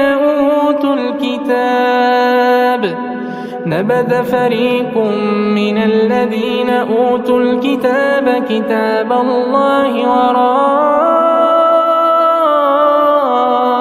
ظهورهم كأنهم لا يعلمون. واتبعوا ما تتلو الشياطين على ملك سليمان وما كفر سليمان ولكن الشياطين كفروا يعلمون الناس السحر وما أنزل على الملكين ببابل هاروت وماروت وما يعلمان من أحد حتى يقولا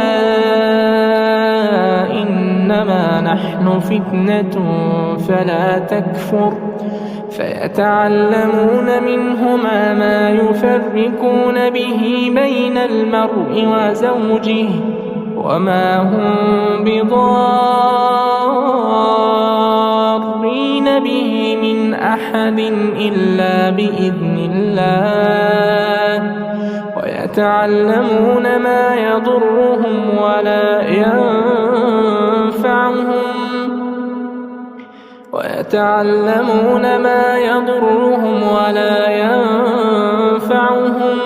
ولقد علموا لمن اشتراه ما له في الآخرة من خلاق ولبئس ما شروا به أنفسهم لو كانوا يعلمون. ولو أنهم آمنوا واتقوا لمثوبة من عند الله خير لو كانوا يعلمون.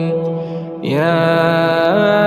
أيها الذين آمنوا لا تقولوا راعنا وقولوا انظرنا واسمعوا وللكافرين عذاب أليم. ما يود الذين كفروا من أهل الكتاب ولا المشركين أن ينزل عليكم من خير من ربكم والله يختص برحمته من يشاء والله ذو الفضل العظيم. ما ننسخ من آية أو ننسها نفسها نأت بخير منها أو مثلها. ألم تعلم أن الله على كل شيء قدير؟ ألم تعلم أن الله له ملك السماوات والأرض وما لكم من دون الله من ولي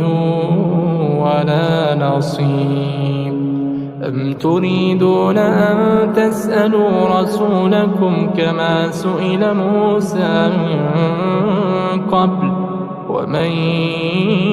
يتبدل الكفر بالإيمان فقد ضل سواء السبيل. ود كثير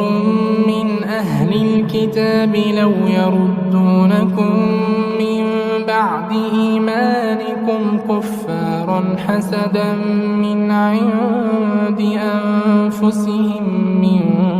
بعد ما تبين لهم الحق فاعفوا واصفحوا حتى يأتي الله بأمره إن الله على كل شيء قدير. وأقيموا الصلاة وآتوا الزكاة وما تقدموا لأنفسكم من خير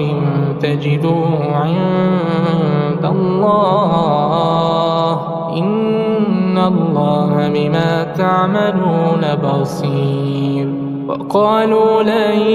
يدخل الجنة إلا من كان هودا أو نصارى تلك أمانيهم قل هاتوا برهانكم إن كنتم صادقين. بلى من أسلم وجهه لله وهو محسن فله أجره عند ربه ولا خوف عليهم ولا هم يحزنون. وقالت اليهود ليست النصارى على شيء وقالت النصارى ليست اليهود على شيء وهم يتلون الكتاب كذلك قال الذين لا يعلمون مثل قولهم فالله يحكم بينهم يوم القيامة فيما كانوا فيه يختلفون. ومن أظلم ممن منع مساجد الله أن يذكر فيها اسمه وسعى في خرابها أولئك ما كان لهم أن يدخلوها إلا خائفين لهم في الدنيا خزي ولهم في الآخرة عذاب عظيم. ولله المشرق والمغرب فأينما تولوا فثم وجه الله إن الله واسع عليم. وقالوا اتخذ الله ولدا سبحانه بل له ما في السماوات والأرض كل له قانتون بديع السماوات والأرض وإذا قضى أمرا فإنما يقول له كن فيكون. وقال الذين لا يعلمون لولا يكلمنا الله أو تأتينا آية كذلك قال الذين من قبلهم مثل قولهم تشابهت قلوبهم قد بينا الآيات لقوم يوقنون. إنا أرسلناك جاءك بالحق بشيرا ونذيرا ولا تسأل عن أصحاب الجحيم. ولن ترضى عنك اليهود ولا النصارى حتى تتبع ملتهم قل إن هدى الله هو الهدى ولئن اتبعت أهواءهم بعد الذي جاءك من العلم ما لك من الله من ولي ولا نصير. الذين آتيناهم الكتاب يتلونه حق تلاوته أولئك يؤمنون به ومن يكفر به فأولئك هم الخاسرون. يا بني إسرائيل اذكروا نعمتي التي أنعمت عليكم وأني فضلتكم على العالمين. واتقوا يوما لا تجزي نفس عن نفس شيئا ولا يقبل منها عدل ولا تنفعها شفاعة ولا هم ينصرون. وإذ ابتلى إبراهيم ربه بكلمات فأتمهن قال إني جاعلك للناس إماما قال ومن ذريتي قال لا ينال عهد الظالمين. وإذ جعلنا البيت مثابة للناس وأمنا واتخذوا من مقام إبراهيم مصلى وعهدنا إلى إبراهيم وإسماعيل أن طهرا بيتي للطائفين والعاكفين والركع السجود. وإذ قال إبراهيم رب اجعل هذا بلدا آمنا وارزق أهله من الثمرات من آمن منهم بالله واليوم الآخر قال ومن كفر فأمتعه قليلا ثم أضطره إلى عذاب النار وبئس المصير. وإذ يرفع إبراهيم القواعد من البيت وإسماعيل ربنا تقبل منا إنك أنت السميع العليم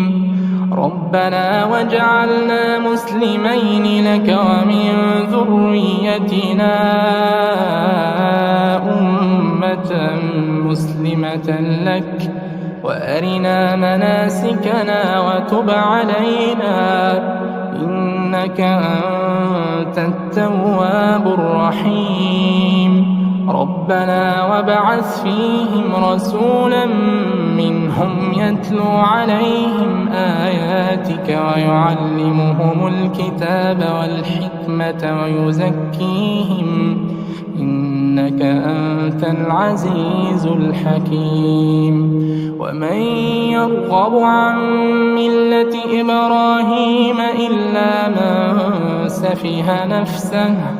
ولقد اصطفيناه في الدنيا وإنه في الآخرة لمن الصالحين.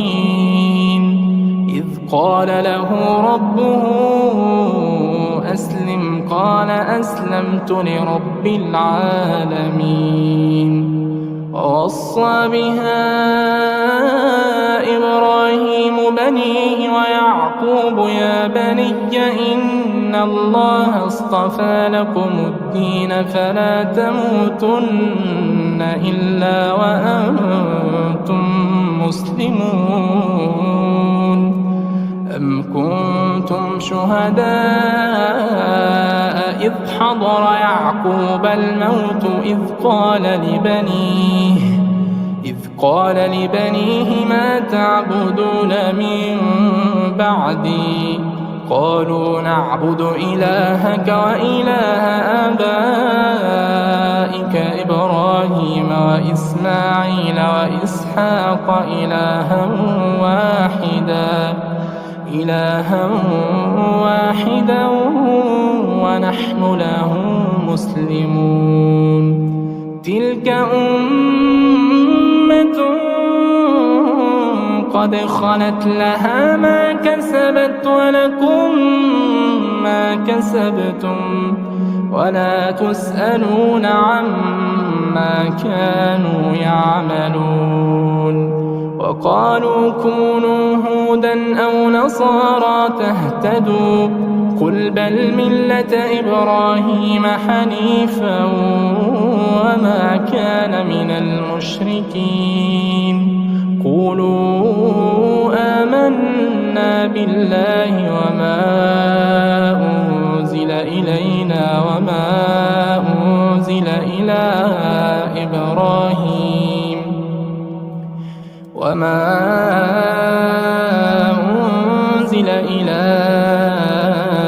إبراهيم وإسماعيل وإسحاق ويعقوب والأسباط وما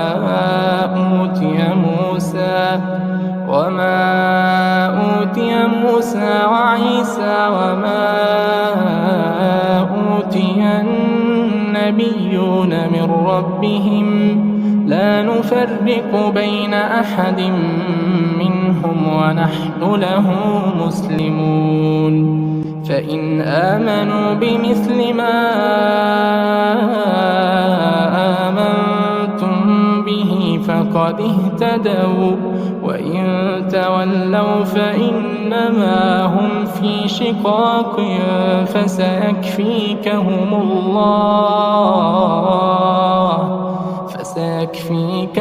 الله وهو السميع العليم صبغة الله ومن أحسن من الله صبغة ونحن له عابدون قل أتحاجوننا في الله وهو ربنا وربكم ولنا أعمالنا ولكم أعمالكم ونحن له مخلصون أم تقولون إن إبراهيم وإسماعيل وإسحاق ويعقوب والأسباط كانوا هودا أو نصارى قل أأنتم أعلم أم الله ومن أظلم ممن كتم شهادة عنده من الله وما الله بغافل عما تعملون تلك أمة قد خلت لها ما كسبت ولكم ما كسبتم ولا تسألون عما كانوا يعملون سيقول السفهاء من الناس ما ولاهم عن قبلتهم التي كانوا عليها قل لله المشرق والمغرب يهدي من يشاء إلى صراط مستقيم وكذلك جعلناكم أمة وسطا لتكونوا شهداء على الناس ويكون الرسول عليكم شهيدا وما جعلنا القبلة التي كنت عليها إلا لنعلم من يتبع الرسول ممن ينقلب ينقلب على عقبيه وإن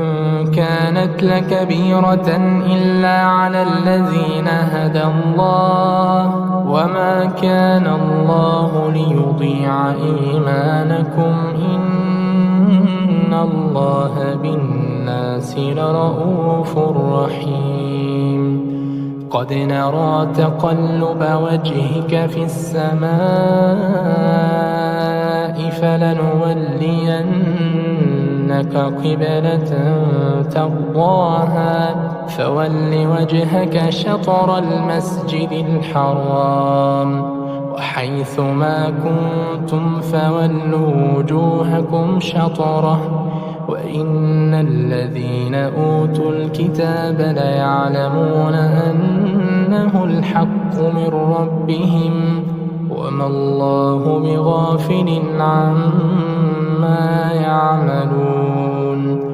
ولئن أتيت الذين أوتوا الكتاب بكل آية ما تبعوا قبلتك وما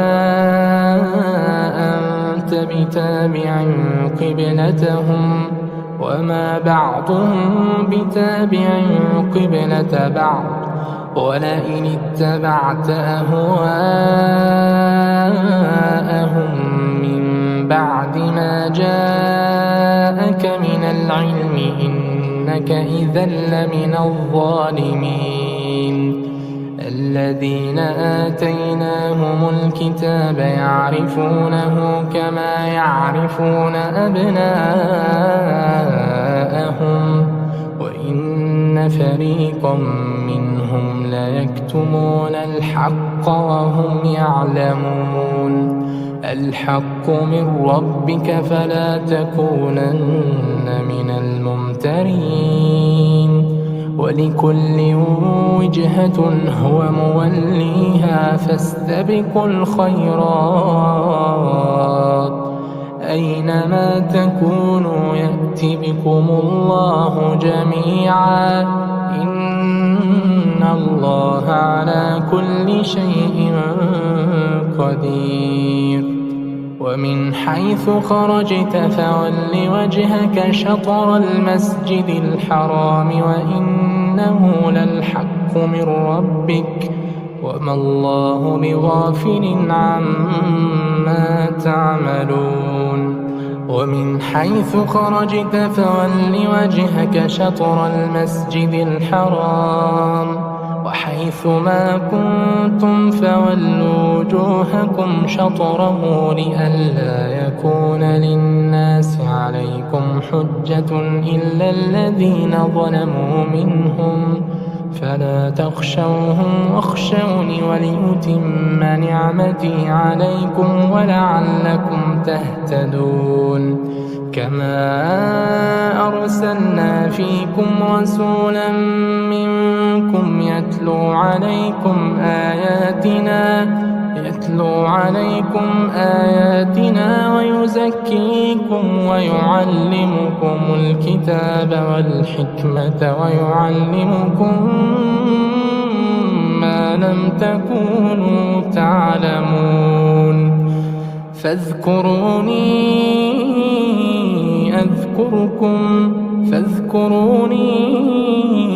أذكركم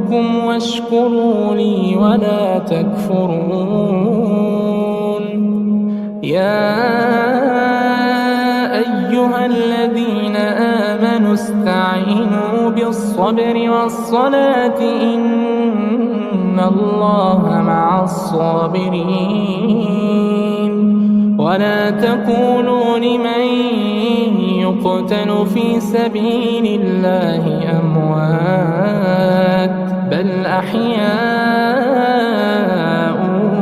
ولكن لا تشعرون ولنبلونكم بشيء من الخوف والجوع ونقص من الأموال والأنفس والثمرات وبشر الصابرين الذين إذا أصابتهم مصيبة قالوا إنا لله وإنا إليه راجعون أولئك عليهم صلوات من ربهم ورحمة وأولئك هم المهتدون إن الصفا والمروة من شعائر الله فمن حج البيت أو اعتمر فلا جناح عليه أن يطوف بهما ومن تطوع خيرا فإن الله شاكر عليم إن الذين يكتمون ما أنزلنا من البينات والهدى من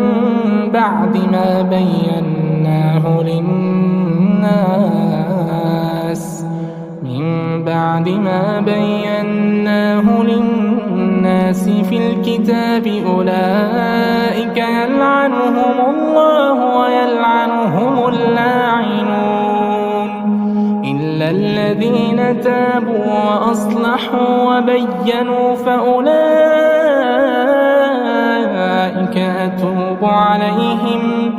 فأولئك أتوب عليهم وأنا التواب الرحيم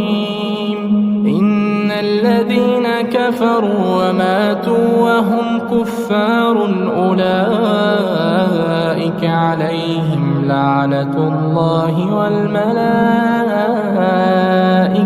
والناس أجمعين خالدين فيها لا يخفف عنهم العذاب ولا هم ينظرون وإلهكم إله واحد لا إله إلا هو الرحمن الرحيم إن في خلق السماوات والأرض واختلاف الليل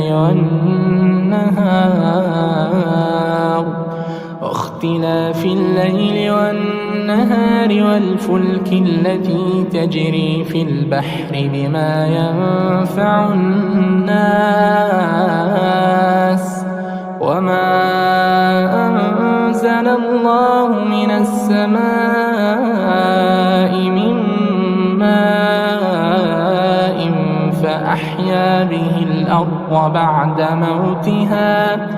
فأحيا به الأرض بعد موتها وبث فيها من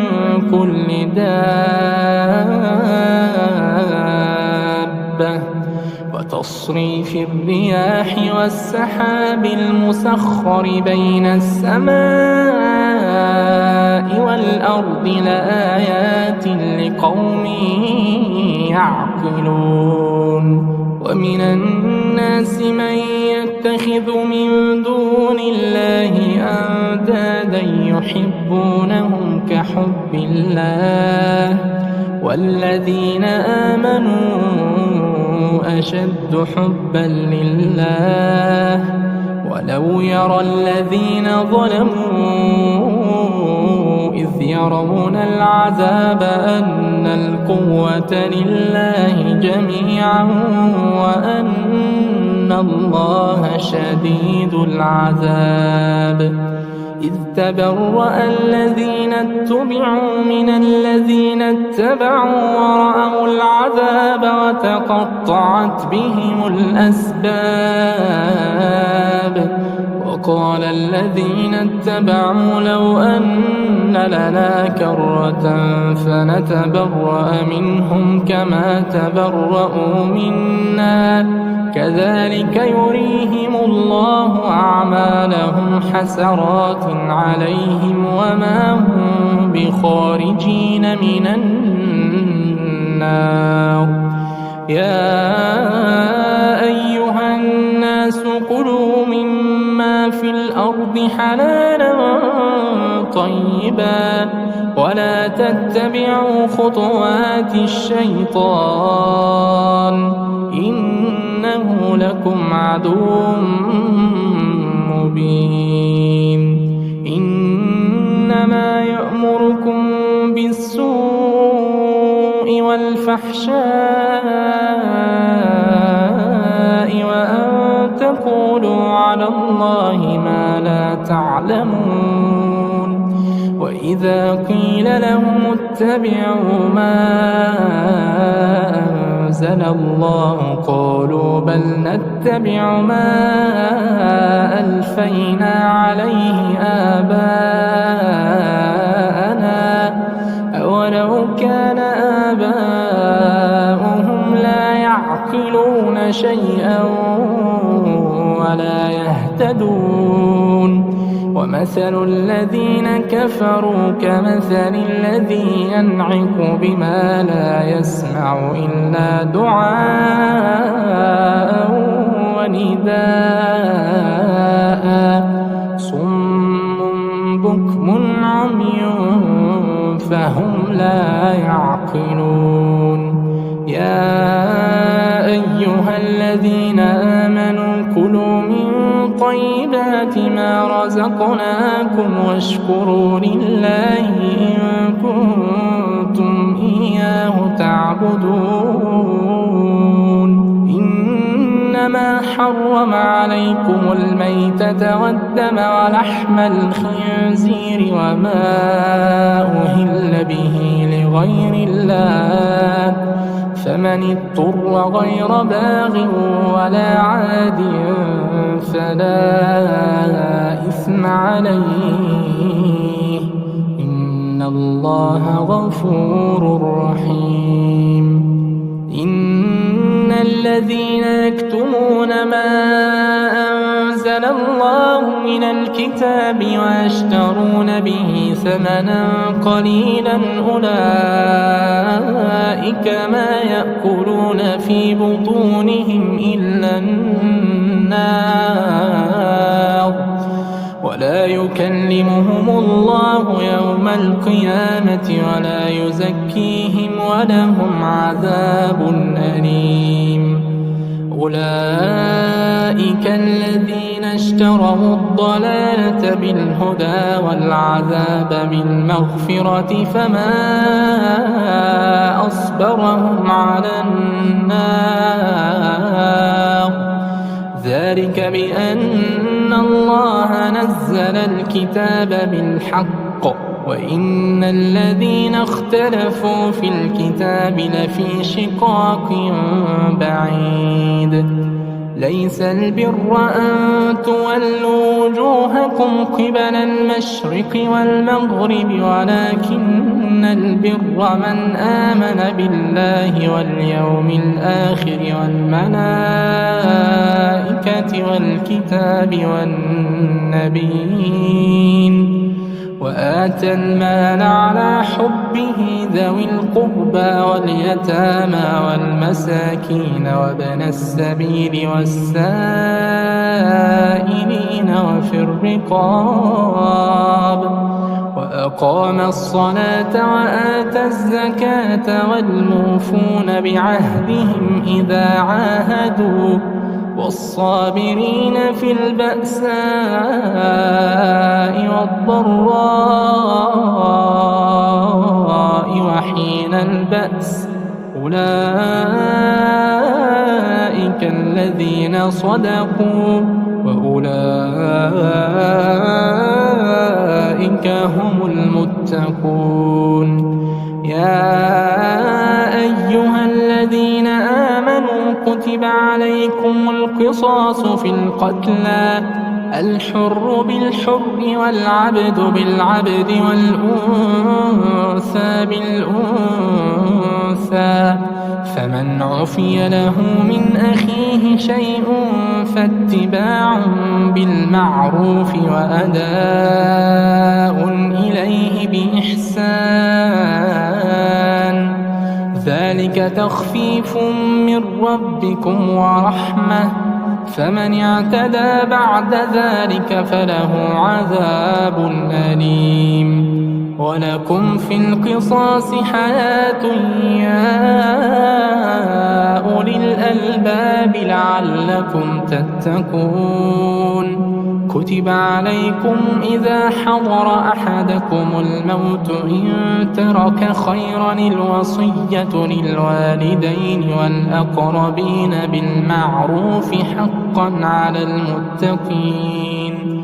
فمن بدله بعدما سمعه فإنما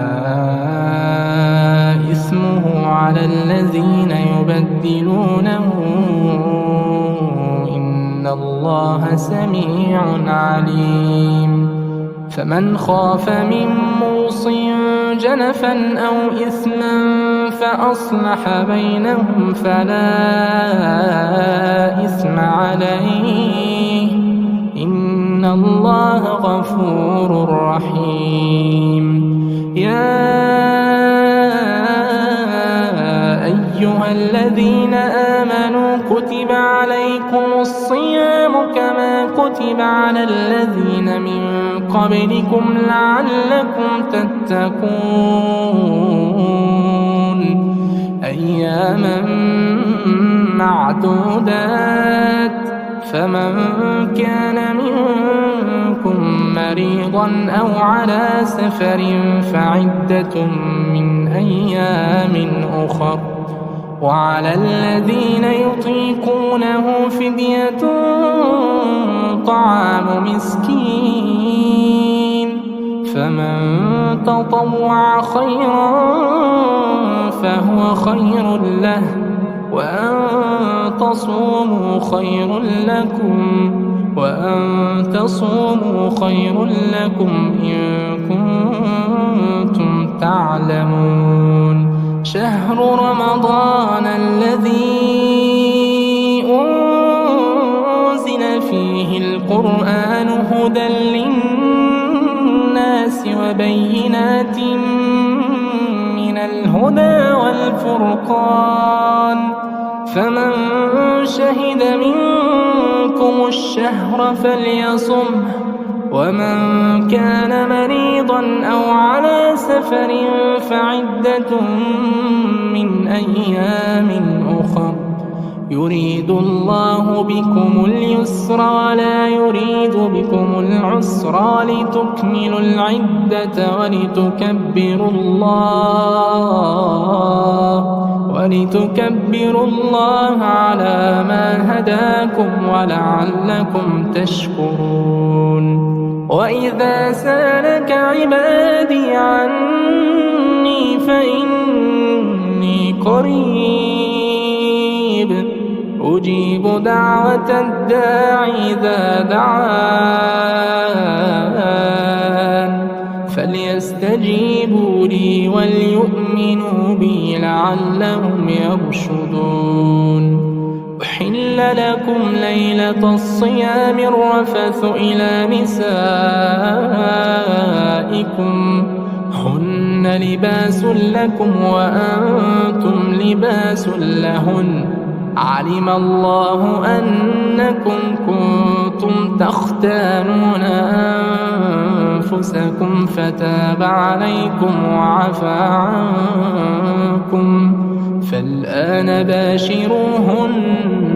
وابتغوا ما كتب الله لكم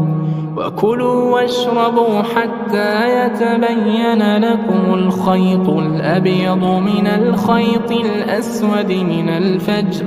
ثم أتموا الصيام إلى الليل ولا تباشروهن وأنتم عاكفون في المساجد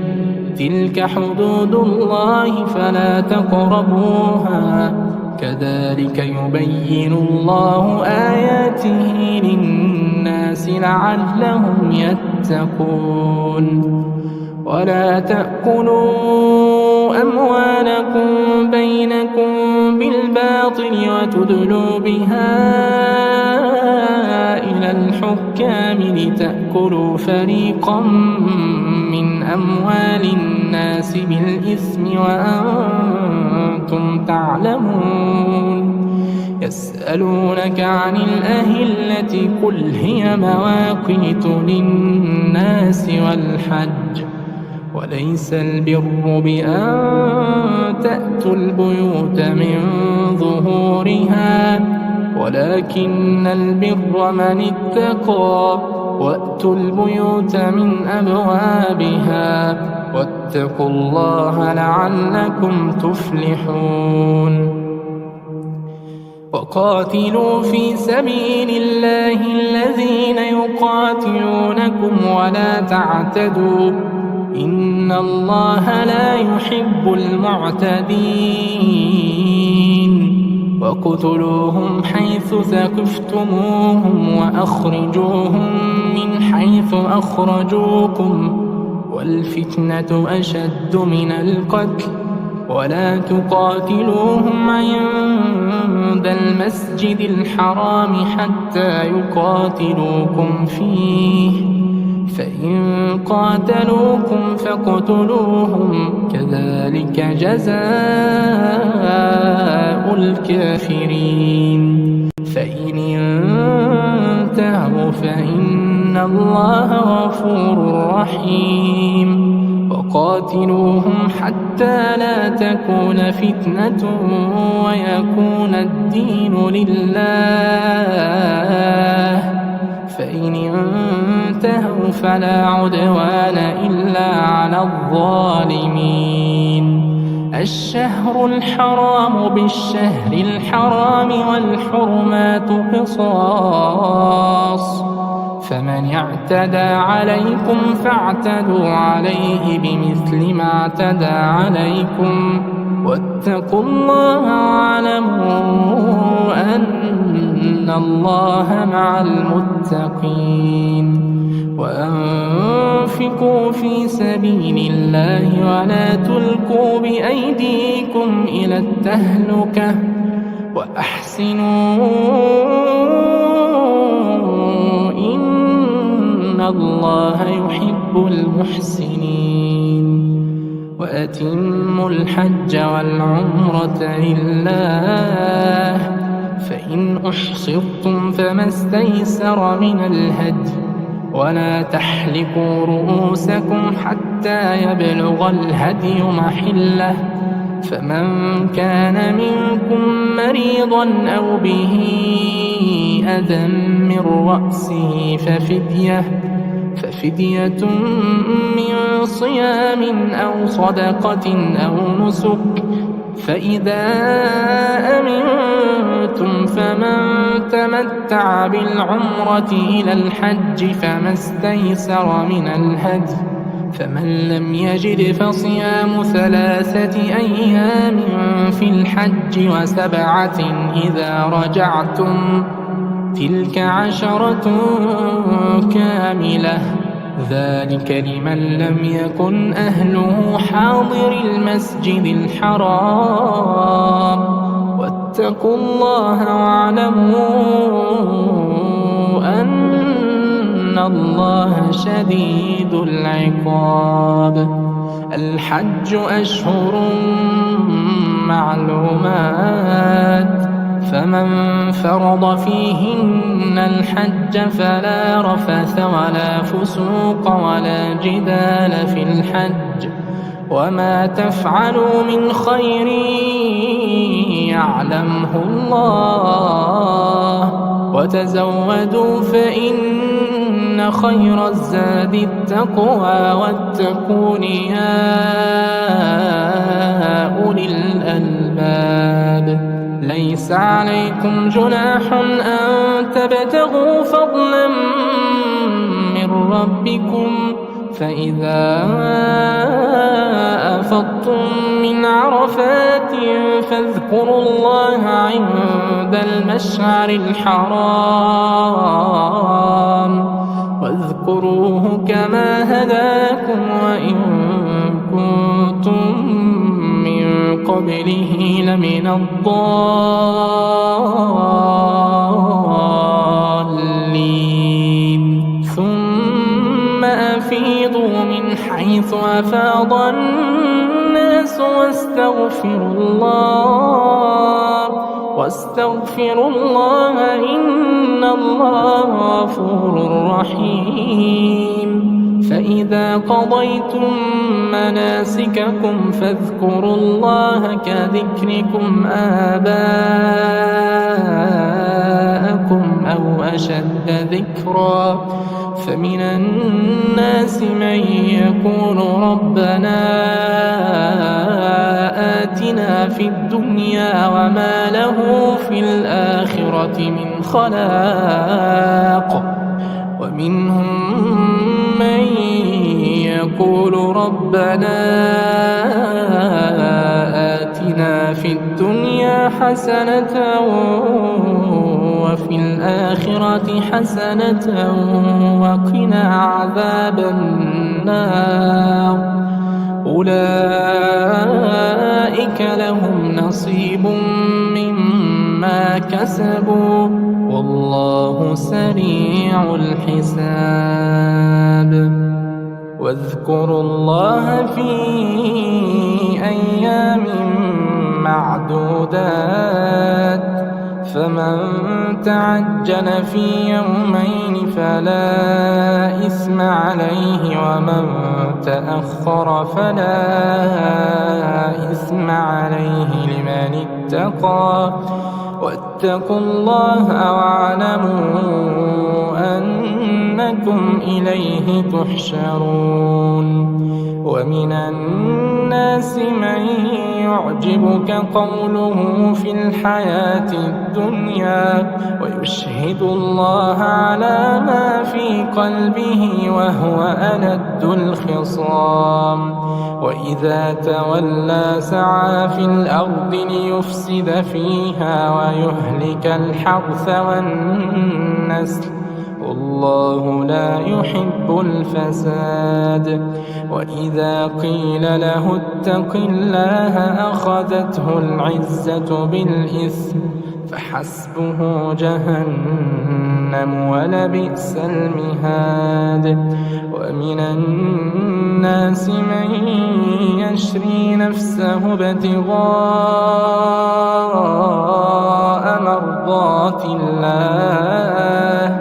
والله رؤوف بالعباد. يا أيها الذين آمنوا ادخلوا في السلم كافة ولا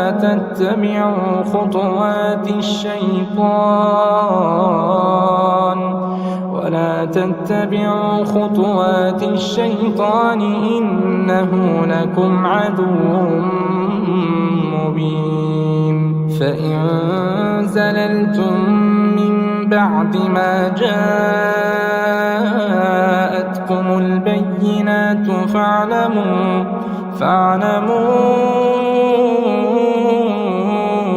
أن الله عزيز حكيم. هل ينظرون إلا أن يأتيهم الله في ظلل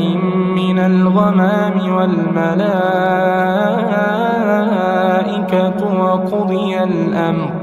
وقضي الأمر وإلى الله ترجع الأمور. سل بني إسرائيل كم آتيناهم من آية بينة ومن يبدل نعمة الله من بعد ما جاءته فإن الله شديد العقاب. زين للذين كفروا الحياة الدنيا ويسخرون من الذين آمنوا والذين اتقوا فوقهم يوم القيامة والله يرزق من يشاء بغير حساب. كان الناس أمة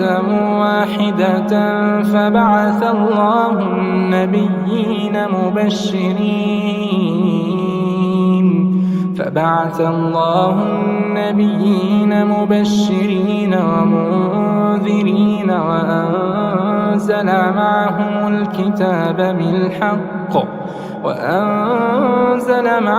الكتاب بالحق ليحكم بين الناس فيما اختلفوا فيه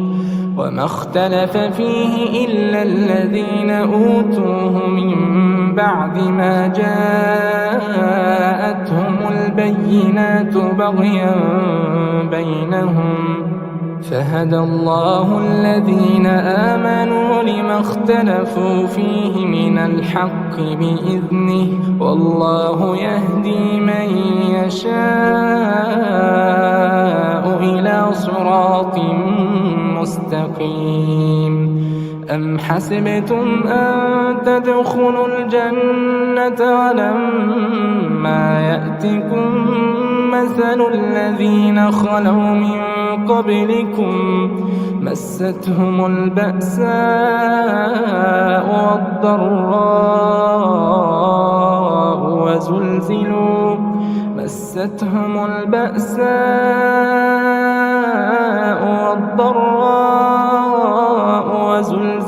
حتى يقول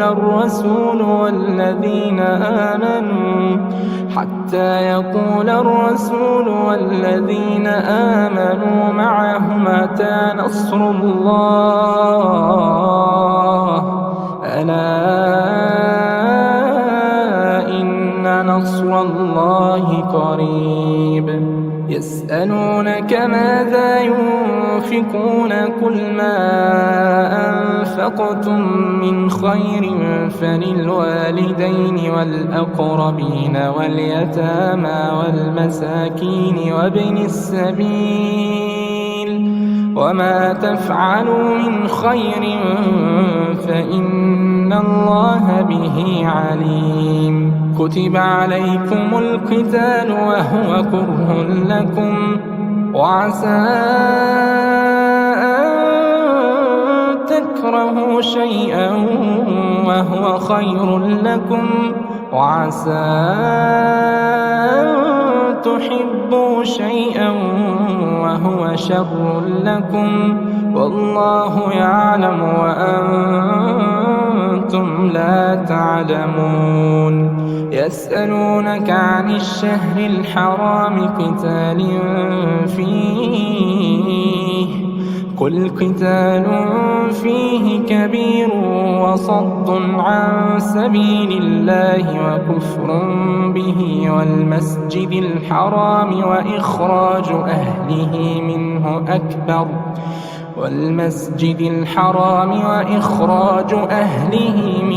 أكبر عند الله والفتنة أكبر من القتل ولا يزالون يقاتلونكم حتى يردوكم عن دينكم إن استطاعوا ومن يرتدد منكم عن دينه فيمت وهو كافر فأولئك حبطت أعمالهم في الدنيا والآخرة وأولئك أصحاب النار هم فيها خالدون. إن الذين آمنوا والذين هاجروا وجاهدوا في سبيل الله أولئك يرجون رحمة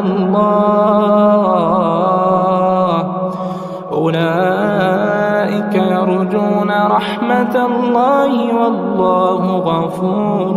رحيم. يسألونك عن الخمر والميسر قل فيهما إثم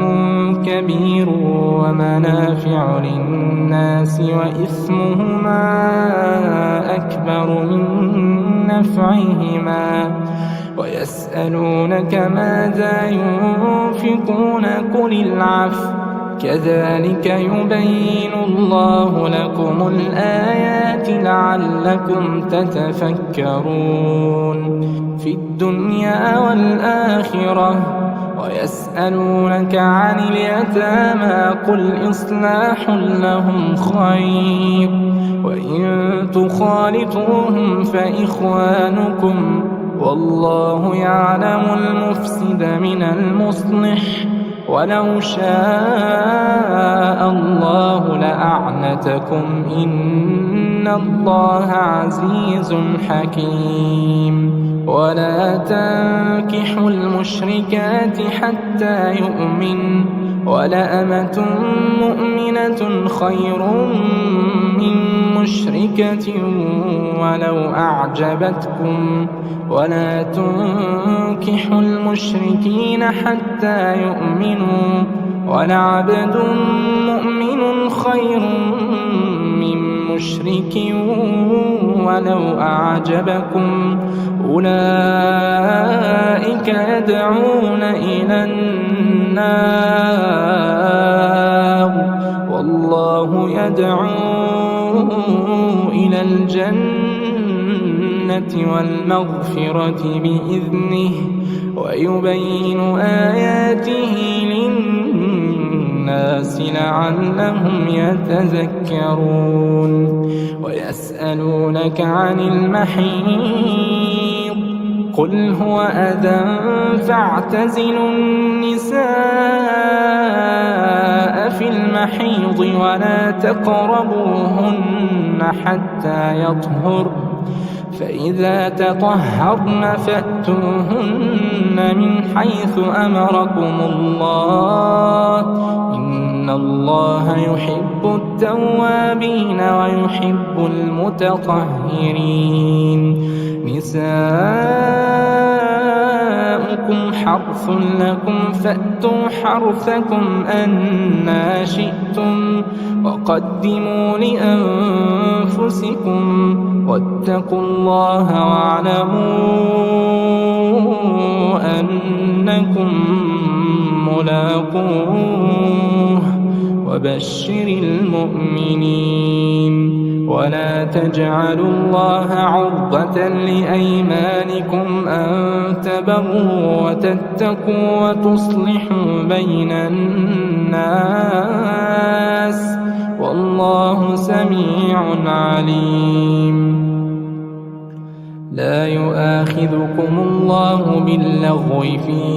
أيمانكم ولكن يؤاخذكم بما كسبت قلوبكم والله غفور حليم للذين يؤلون من نسائهم تربص 4 أشهر فإن فاءوا فإن الله غفور رحيم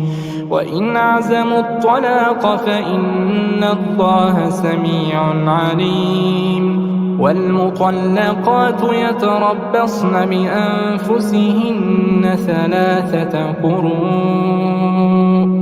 ولا يحل لهن أن يكتمن ما خلق الله في أرحامهن ولا يحل لهن أن يكتمن ما خلق الله في أرحامهن إن كن يؤمن بالله واليوم الآخر وبعولتهن أحق بردهن في ذلك إن أرادوا إصلاحا ولهن مثل الذي عليهن بالمعروف وللرجال عليهن درجة والله عزيز حكيم الطلاق 2 فإمساكم بمعروف أو تسريح بإحسان ولا يحل لكم أن تأخذوا مما آتيتموهن شيئا إلا أن يخافا ألا يقيما حدود الله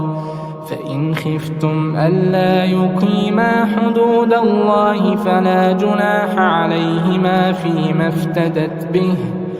تلك حدود الله فلا تعتدوها ومن يتعد حدود الله فأولئك هم الظالمون فإن طلقها فلا تحل له من بعد حتى تنكح زوجا غيره فإن طلقها فلا جناح عليهما أن يتراجعا إن ظنا أن يقيما حدود الله وتلك حدود الله يبينها لقوم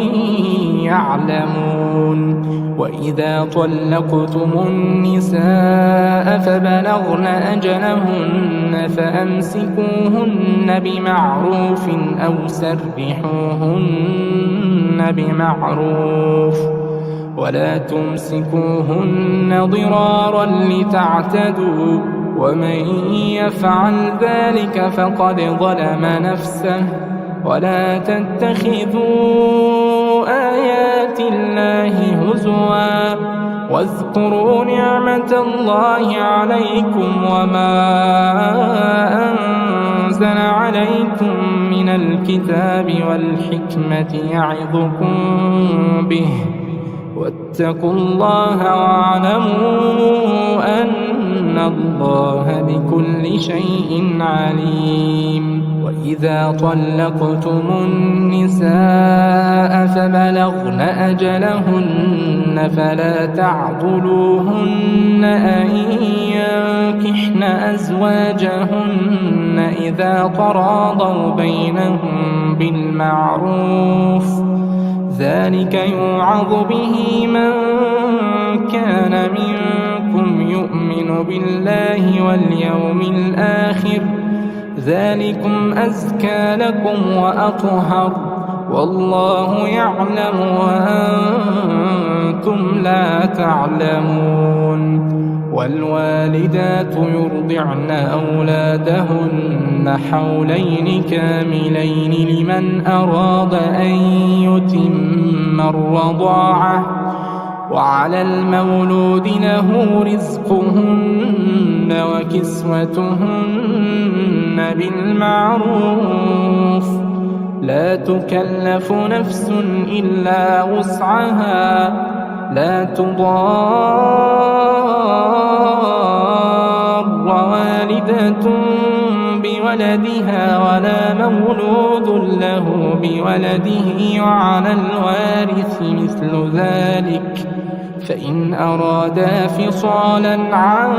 تراض منهما وتشاور فلا جناح عليهما وإن أردتم أن تسترضعوا أولادكم فلا جناح عليكم إذا سلمتم ما آتيتم بالمعروف واتقوا الله واعلموا أن الله بما تعملون بصير والذين يتوفون منكم ويذرون أزواجا يتربصن بأنفسهن 4 أشهر وعشرا فإذا بلغن أجلهن فلا جناح عليكم فيما فعلن في أنفسهن بالمعروف والله بما تعملون خبير ولا جناح عليكم فيما عرضتم به من خطبة النساء أو أكننتم في أنفسكم علم الله أنكم ستذكرونهن ولكن لا تواعدوهن سرا إلا أن تقولوا قولا معروفا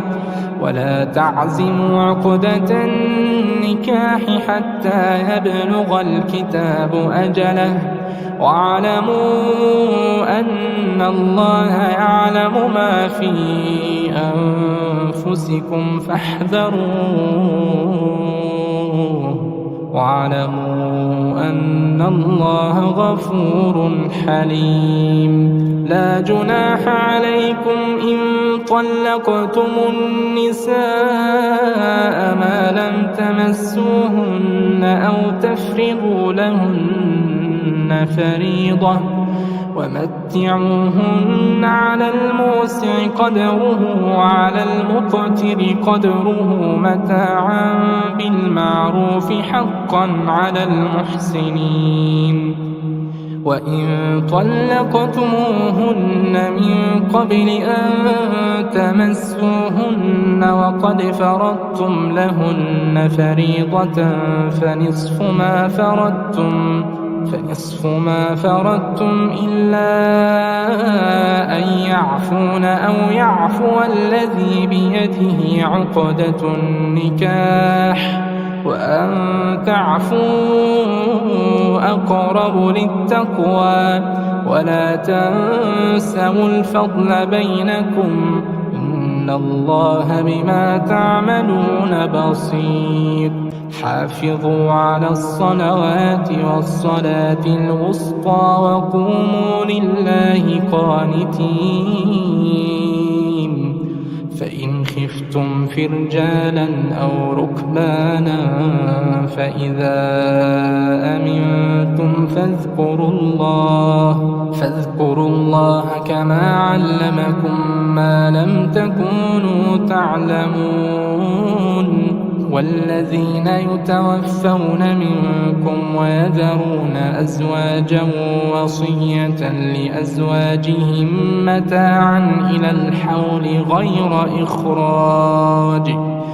فإن خرجن فلا جناح عليكم فيما فعلن في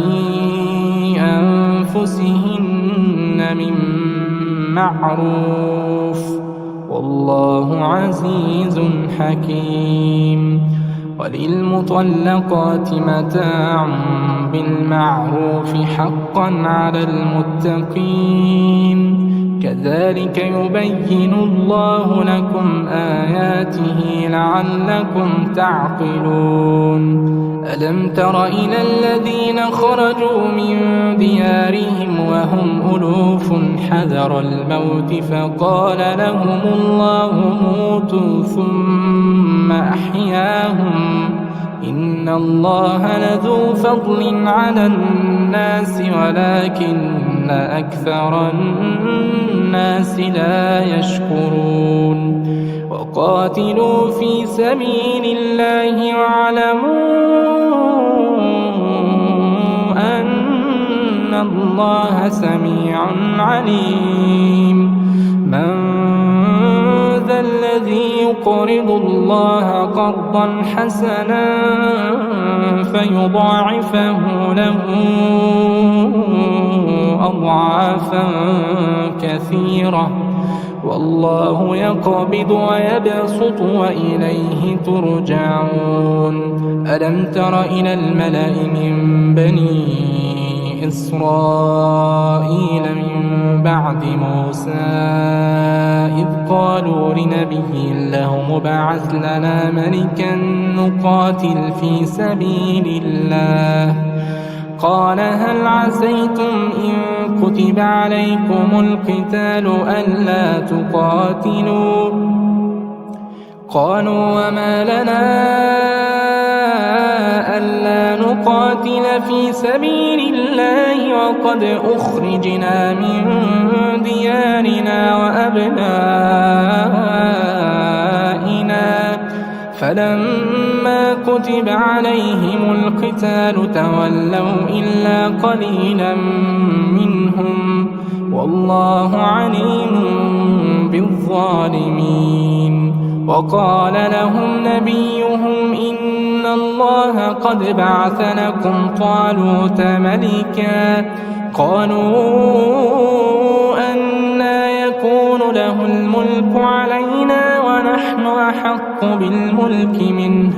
ولم يؤت سعة من المال. قال إن الله اصطفاه عليكم وزاده بسطة في العلم والجسم والله يؤتي ملكه من يشاء والله واسع عليم. وقال لهم نبيهم إن آية ملكه أن يأتيكم التابوت فيه سكينة من ربكم وبقية مما ترك آل موسى وآل هارون تحمله الملائكة إن في ذلك لآية لكم إن كنتم مؤمنين. فلما فصل طالوت بالجنود قال إن الله مبتليكم بنهر فمن شرب منه فليس مني ومن لم يطعمه فإنه مني إلا من اغترف غرفة بيده فشربوا منه إلا قليلا منهم.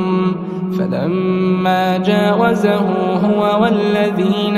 آمنوا معه قالوا لا طاقة لنا اليوم بجالوت وجنوده. قال الذين يظنون أنهم ملاقو الله كم من فئة قليلة غلبت فئة كثيرة بإذن الله والله مع الصابرين. ولما برزوا لجالوت وجنوده قالوا ربنا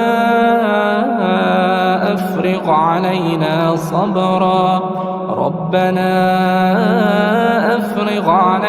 صبرا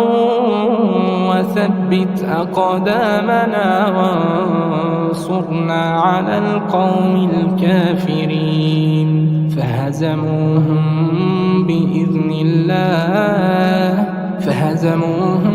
بإذن الله وقتل داود جالوت وآتاه الله الملك والحكمة وعلمه مما يشاء. ولولا دفع الله الناس بعضهم ببعض لفسدت الأرض ولكن الله ذو فضل على العالمين.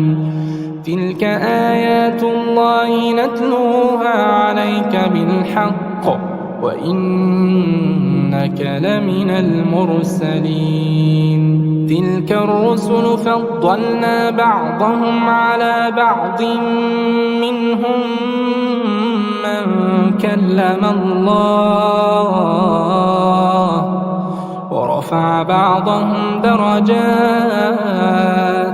وآتينا عيسى ابن مريم البينات وأيدناه بروح القدس. ولو شاء الله ما اقتتل الذين من بعدهم من بعد ما جاءتهم البينات ولكن اختلفوا فمنهم من آمن ومنهم من كفر. ولو شاء الله ما اقتتلوا ولكن الله يفعل ما يريد. يا أيها الذين آمنوا أنفقوا مما رزقناكم من قبل أن يأتي يوم لا بيع فيه ولا خلة ولا شفاعة والكافرون هم الظالمون.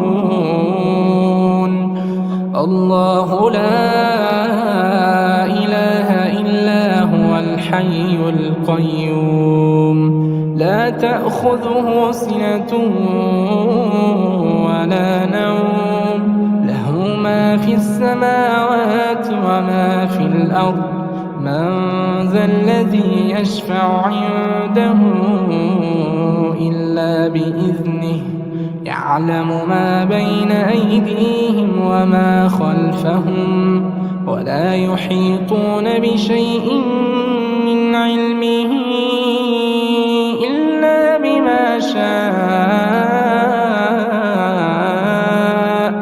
وسع كرسيه السماوات والأرض ولا يؤوده حفظهما وهو العلي العظيم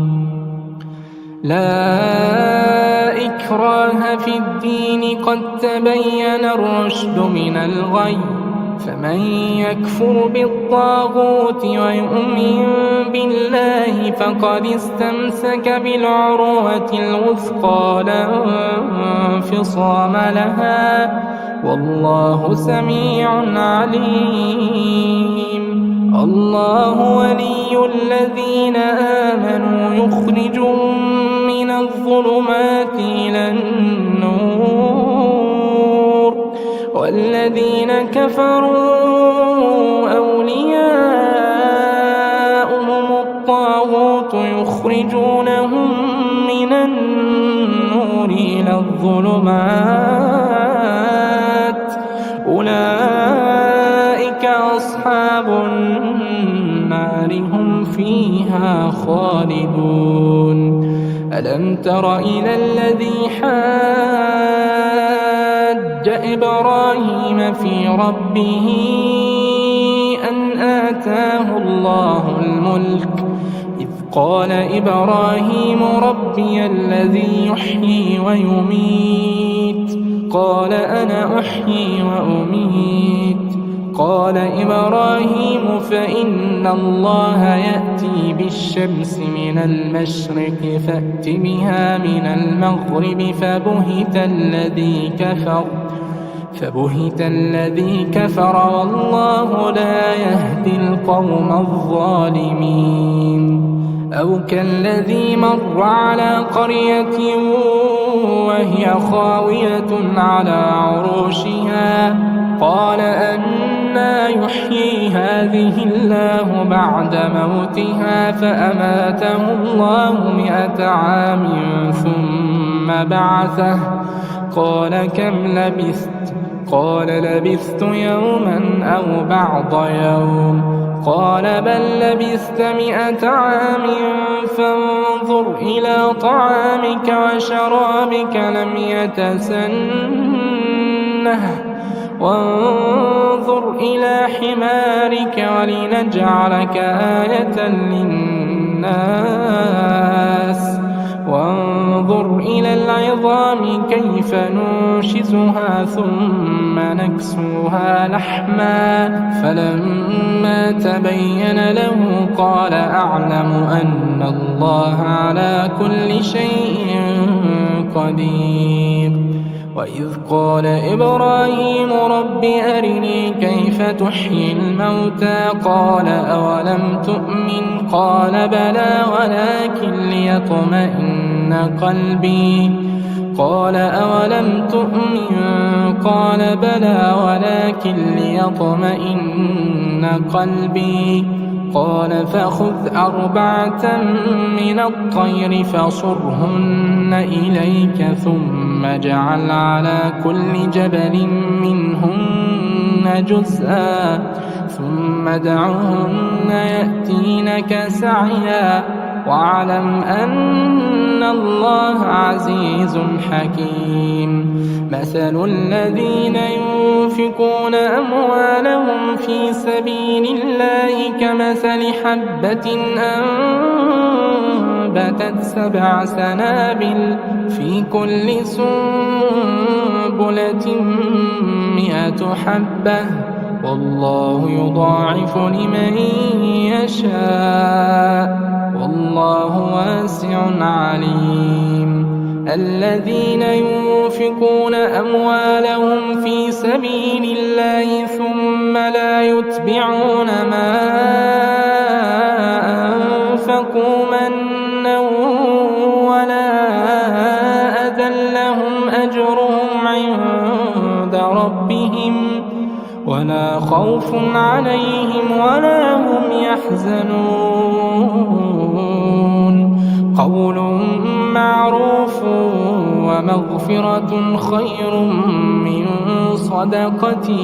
يتبعها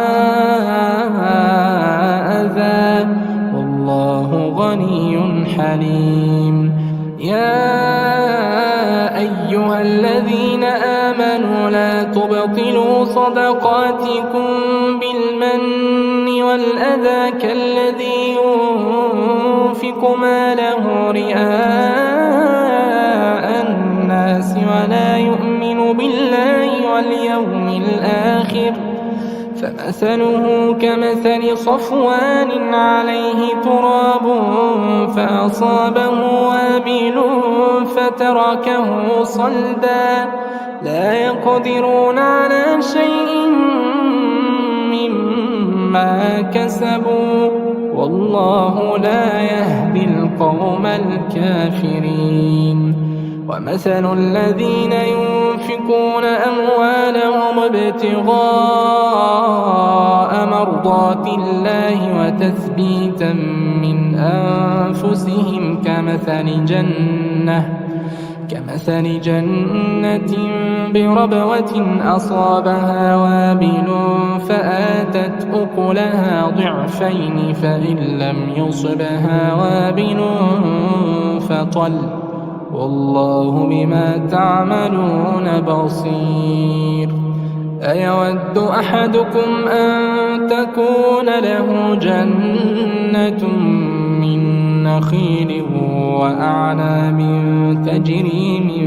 تحتها الأنهار له فيها من كل الثمرات وأصابه الكبر وله ذرية ضعفاء فأصابها إعصار فيه نار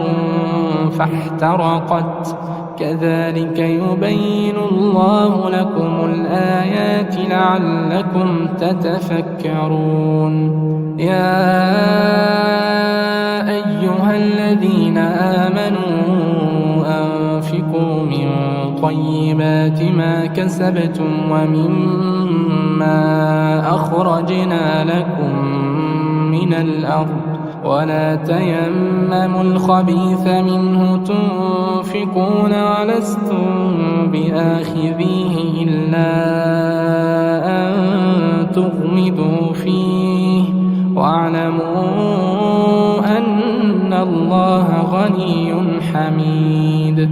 الشيطان يعدكم الفقر ويأمركم بالفحشاء والله يعدكم مغفرة منه وفضلا والله واسع عليم. يؤتي الحكمة من يشاء ومن يؤت الحكمة فقد أوتي خيرا كثيرا وما يذكر إلا أولو الألباب. وما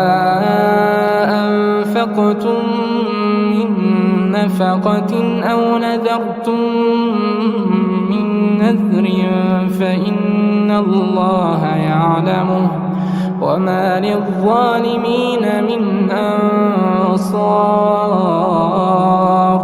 إن تبدوا الصدقات فنعما هي وإن تخفوها وتؤتوها الفقراء فهو خير لكم ويكفر عنكم من سيئاتكم والله بما تعملون خبير. ليس عليك هداهم ولكن الله يهدي من يشاء وما تنفقوا من خير فلأنفسكم وما تنفقوا من خير فلأنفسكم وما تنفقون إلا ابتغاء وجه الله وما تنفقوا من خير يوفى إليكم وأنتم لا تظلمون للفقراء الذين أحصروا في سبيل الله لا يستطيعون ضربا في الأرض يحسبهم الجاهل أغنياء من التعفف تعرفهم بسيماهم لا يسألون الناس إلحافا وما تنفقوا من خير فإن الله به عليم الذين ينفقون أموالهم بالليل والنهار سرا وعلانية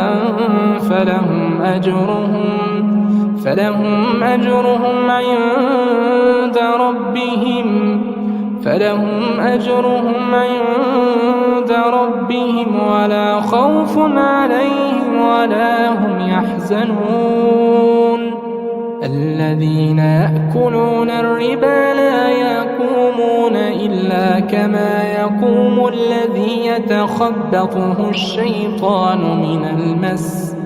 ذلك بأنهم قالوا إنما البيع مثل الربا وأحل الله البيع وحرم الربا فمن جاءه موعظة من ربه فانتهى فله ما سلف وأمره إلى الله ومن عاد فأولئك أصحاب النار هم فيها خالدون يمحق الله الربا ويربي الصدقات والله لا يحب كل كفار أثيم إن الذين آمنوا وعملوا الصالحات وأقاموا الصلاة وآتوا الزكاة لهم أجرهم عند ربهم ولا خوف عليهم ولا هم يحزنون يا أيها الذين آمنوا اتقوا الله وذروا ما بقي من الربا إن كنتم مؤمنين فإن لم تفعلوا فأذنوا بحرب من الله ورسوله وإن تبتم فلكم رؤوس أموالكم لا تظلمون ولا تظلمون وإن كان ذو عسرة فنظرة إلى ميسرة وأن تصدقوا خير لكم إن كنتم تعلمون واتقوا يوما ترجعون فيه إلى الله ثم توفى كل نفس ما كسبت وهم لا يظلمون يا أيها الذين آمنوا إذا تداينتم بدين إلى أجل مسمى فاكتبوه وليكتب بينكم كاتب بالعدل ولا يأب كاتب أن يكتب كما علمه الله فليكتب وليملل الذي عليه الحق وليتق الله ربه ولا يبخس منه شيئا فإن كان الذي عليه الحق سفيها أو ضعيفا أو لا يستطيع أن يمل هو فليملل وليه بالعدل واستشهدوا شهيدين من رجالكم فإن لم يكونا رجلين فرجل وامرأتان ممن ترضون من الشهداء أن تضل إحداهما فتذكر إحداهما الأخرى ولا يأبى الشهداء إذا ما دعوا ولا تسأموا أن تكتبوه صغيرا أو كبيرا إلى أجله ذلكم أقسط عند الله وأقوم للشهادة وأدنى ألا ترتابوا إلا أن تكون تجارة حاضرة تديرونها بينكم فليس عليكم جناح ألا تكتبوها وأشهدوا إذا تبايعتم ولا يضار كاتب ولا شهيد وإن تفعلوا فإنه فسوق بكم واتقوا الله ويعلمكم الله والله بكل شيء عليم وإن كنتم على سفر ولم تجدوا كاتبا فرهان مقبوضة فإن أمن بعضكم بعضا فليؤد الذي اؤتمن أمانته وليتق الله ربه ولا تكتموا الشهادة ومن يكتمها فإنه آثم قلبه والله بما تعملون عليم لله ما في السماوات وما في الأرض وإن تبدوا ما في أنفسكم أو تخفوه يحاسبكم به الله فيغفر لمن يشاء ويعذب من يشاء والله على كل شيء قدير آمن الرسول بما أنزل إليه من ربه والمؤمنون كل آمن بالله وملائكته وكتبه ورسله لا نفرق بين أحد من رسله وقالوا سمعنا وأطعنا غفرانك ربنا وإليك المصير لا يكلف الله نفسا إلا وسعها لها ما كسبت وعليها ما اكتسبت ربنا لا تؤاخذنا إن نسينا أو أخطأنا ربنا ولا تحمل علينا إصرا كما حملته على الذين من قبلنا ربنا ولا تحملنا ما لا طاقة لنا به واعف عنا واغفر لنا وارحمنا أنت مولانا فانصرنا على القوم الكافرين.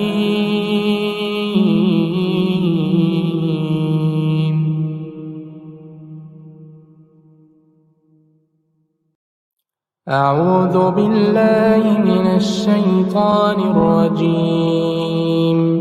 بسم الله الرحمن الرحيم. ألف لام ميم. ذلك الكتاب لا ريب فيه هدى للمتقين الذين يؤمنون بالغيب ويقيمون الصلاة ومما رزقناهم ينفقون ينفقون والذين يؤمنون بما أنزل إليك وما أنزل من قبلك وبالآخرة هم يوقنون أولئك على هدى من ربهم وأولئك هم المفلحون إن الذين كفروا سواء عليهم أأنذرتهم أم لم تنذرهم لا يؤمنون ختم الله على قلوبهم وعلى سمعهم وعلى أبصارهم غشاوة ولهم عذاب عظيم ومن الناس من يقول آمنا بالله وباليوم الآخر وما هم بمؤمنين يخادعون الله والذين آمنوا وما يخدعون إلا أنفسهم وما يشعرون في قلوبهم مرض فزادهم الله مرضا ولهم عذاب أليم بما كانوا يكذبون وإذا قيل لهم لا تفسدوا في الأرض قالوا إنما نحن مصلحون ألا إنهم هم المفسدون ولكن لا يشعرون وإذا قيل لهم آمنوا كما آمن الناس قالوا أنؤمن كما آمن السفهاء ألا إنهم هم السفهاء ولكن لا يعلمون وإذا لقوا الذين آمنوا قالوا آمنا وإذا خلوا إلى شياطينهم قالوا إنا معكم إنما نحن مستهزئون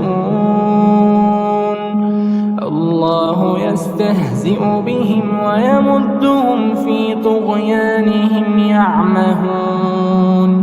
أولئك الذين اشتروا الضلالة بالهدى فما ربحت تجارتهم وما كانوا مهتدين مثلهم كمثل الذي استوقد نارا فلما أضاءت ما حوله ذهب الله بنورهم وتركهم في ظلمات لا يبصرون صم بكم عمي فهم لا يرجعون أو كصيب من السماء فيه ظلمات ورعد وبرق يجعلون أصابعهم في آذانهم من الصواعق حذر الموت يجعلون أصابعهم في آذانهم من الصواعق حذر الموت والله محيط بالكافرين يكاد البرق يخطف أبصارهم كلما أضاء لهم مشوا فيه وإذا أظلم عليهم قاموا ولو شاء الله لذهب بسمعهم وأبصارهم إن الله على كل شيء قدير يا أيها الناس الناس اعبدوا ربكم الذي خلقكم والذين من قبلكم لعلكم تتقون الذي جعل لكم الأرض فراشا والسماء بناء وأنزل من السماء ماء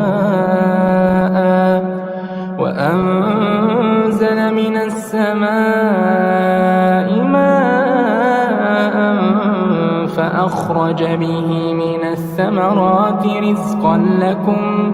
فلا تجعلوا لله أندادا وأنتم تعلمون وإن كنتم في ريب مما نزلنا على عبدنا فأتوا بسورة من مثله ودعوا شهداءكم من دون الله إن كنتم صادقين فإن لم تفعلوا ولن تفعلوا فاتقوا النار التي وقودها الناس والحجارة أعدت للكافرين وبشر الذين آمنوا وعملوا الصالحات أن لهم جنات تجري من تحتها الأنهار كلما رزقوا منها من ثمرة رزقا قالوا هذا الذي رزقنا من قبل وأتوا به متشابها ولهم فيها أزواج مطهرة وهم فيها خالدون إن الله لا يستحيي أن يضرب مثلا ما بعوضة فما فوقها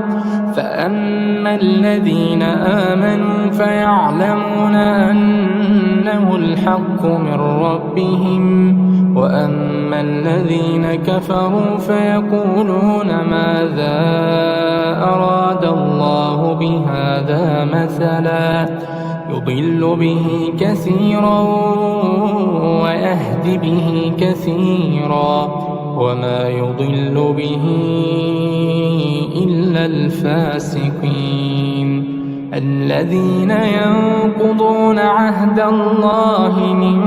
بعد ميثاقه ويقطعون ما أمر الله به أن يوصل ويفسدون في الأرض أولئك هم الخاسرون كيف تكفرون بالله وكنتم أمواتا فأحياكم ثم يميتكم ثم يحييكم ثم إليه ترجعون هو الذي خلق لكم ما في الأرض جميعا ثم استوى إلى السماء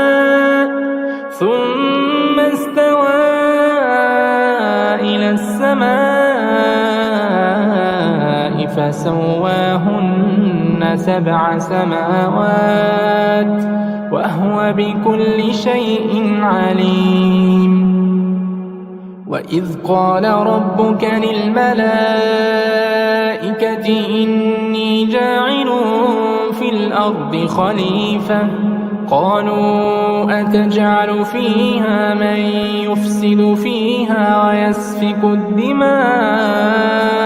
ونحن نسبح بحمدك ونقدس لك قال إني أعلم ما لا تعلمون وعلم آدم الأسماء كلها ثم عرضهم على الملائكة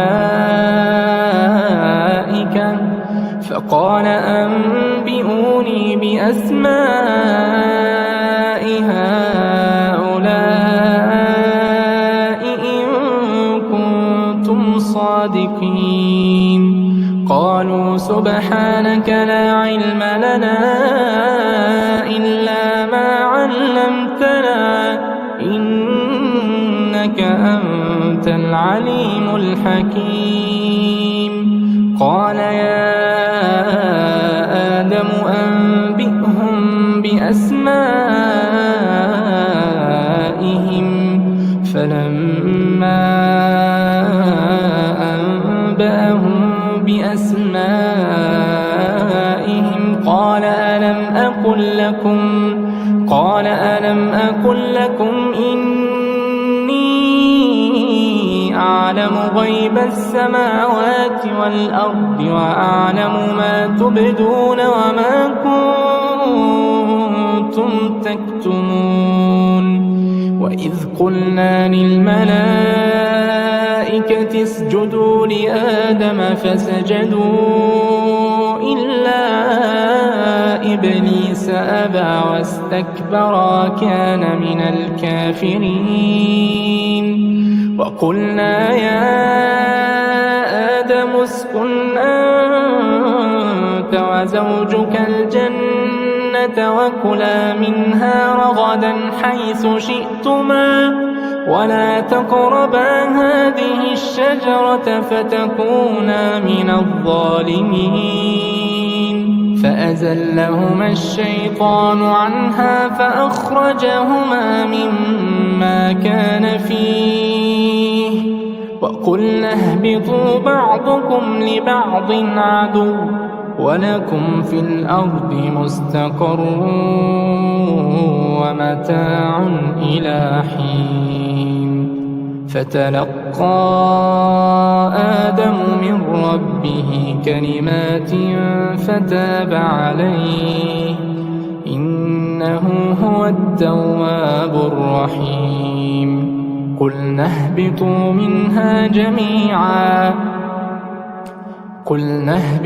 منها جميعا فإما يأتينكم مني هدى فمن تبع هداي فلا خوف عليهم ولا هم يحزنون. والذين كفروا وكذبوا بآياتنا أولئك أصحاب النار هم فيها خالدون. يا بني إسرائيل اذكروا نعمتي التي أنعمت عليكم وأوفوا بعهدي أوف بعهدكم وإياي فارهبون. وآمنوا بما أنزلت مصدقا لما معكم ولا تكونوا أول كافر به ولا تشتروا بآياتي ثمنا قليلا وإياي فاتقون. ولا تلبسوا الحق بالباطل وتكتموا الحق وأنتم تعلمون. وأقيموا الصلاة وآتوا الزكاة واركعوا مع الراكعين. أتأمرون الناس بالبر وتنسون أنفسكم وأنتم تتلون الكتاب أفلا تعقلون. واستعينوا بالصبر والصلاة وإنها لكبيرة إلا على الخاشعين الذين يظنون أنهم ملاقو ربهم وأنهم إليه راجعون.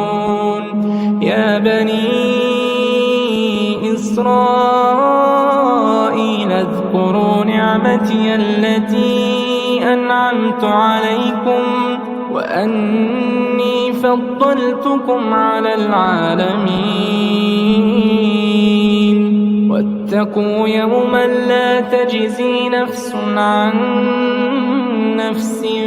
شيئا ولا يقبل منها شفاعة ولا يؤخذ منها عدل ولا هم ينصرون. وإذ نجيناكم من آل فرعون يسومونكم سوء العذاب يذبحون أبناءكم ويستحيون نساءكم وفي ذلكم بلاء من ربكم عظيم. وإذ فرقنا بكم البحر فأنجيناكم وأغرقنا آل فرعون وأنتم تنظرون. وإذ وعدنا موسى 40 ليلة ثم اتخذتم العجل من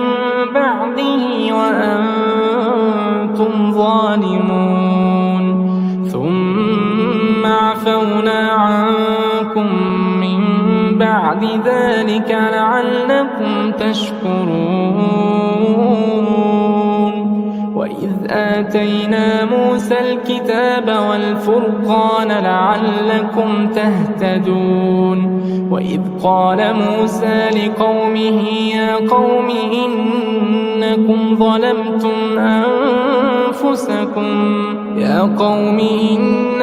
ظلمتم أنفسكم باتخاذكم العجل فتوبوا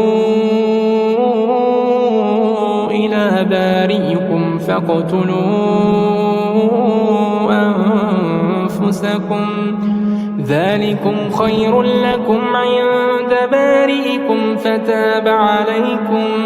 إنه هو التواب الرحيم. وإذ قلتم يا موسى لن نؤمن لك حتى نرى الله جهرة فأخذتكم الصاعقة وأنتم تنظرون. ثم بعثناكم من بعد موتكم لعلكم تشكرون. وظللنا عليكم الغمام وأنزلنا عليكم المن والسلوى كلوا من طيبات ما رزقناكم وما ظلمونا ولكن كانوا أنفسهم يظلمون. وإذ قلنا ادخلوا هذه القرية فكلوا منها حيث شئتم رغدا وادخلوا الباب سجدا وقولوا حطة نغفر لكم خطاياكم وسنزيد المحسنين. فبدل الذين ظلموا قولا غير الذي قيل لهم فأنزلنا على الذين ظلموا رجزا من السماء بما كانوا يفسقون. وإذ استسقى موسى لقومه فقلنا اضرب بعصاك الحجر فانفجرت منه 12 عينا قد علم كل أناس مشربهم كلوا واشربوا من رزق الله ولا تعثوا في الأرض مفسدين. وإذ قلتم يا موسى لن نصبر على طعام واحد فادع لنا ربك يخرج لنا مما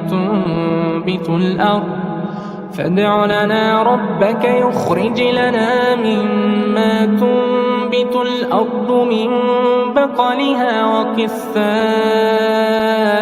وفومها وعدسها وبصلها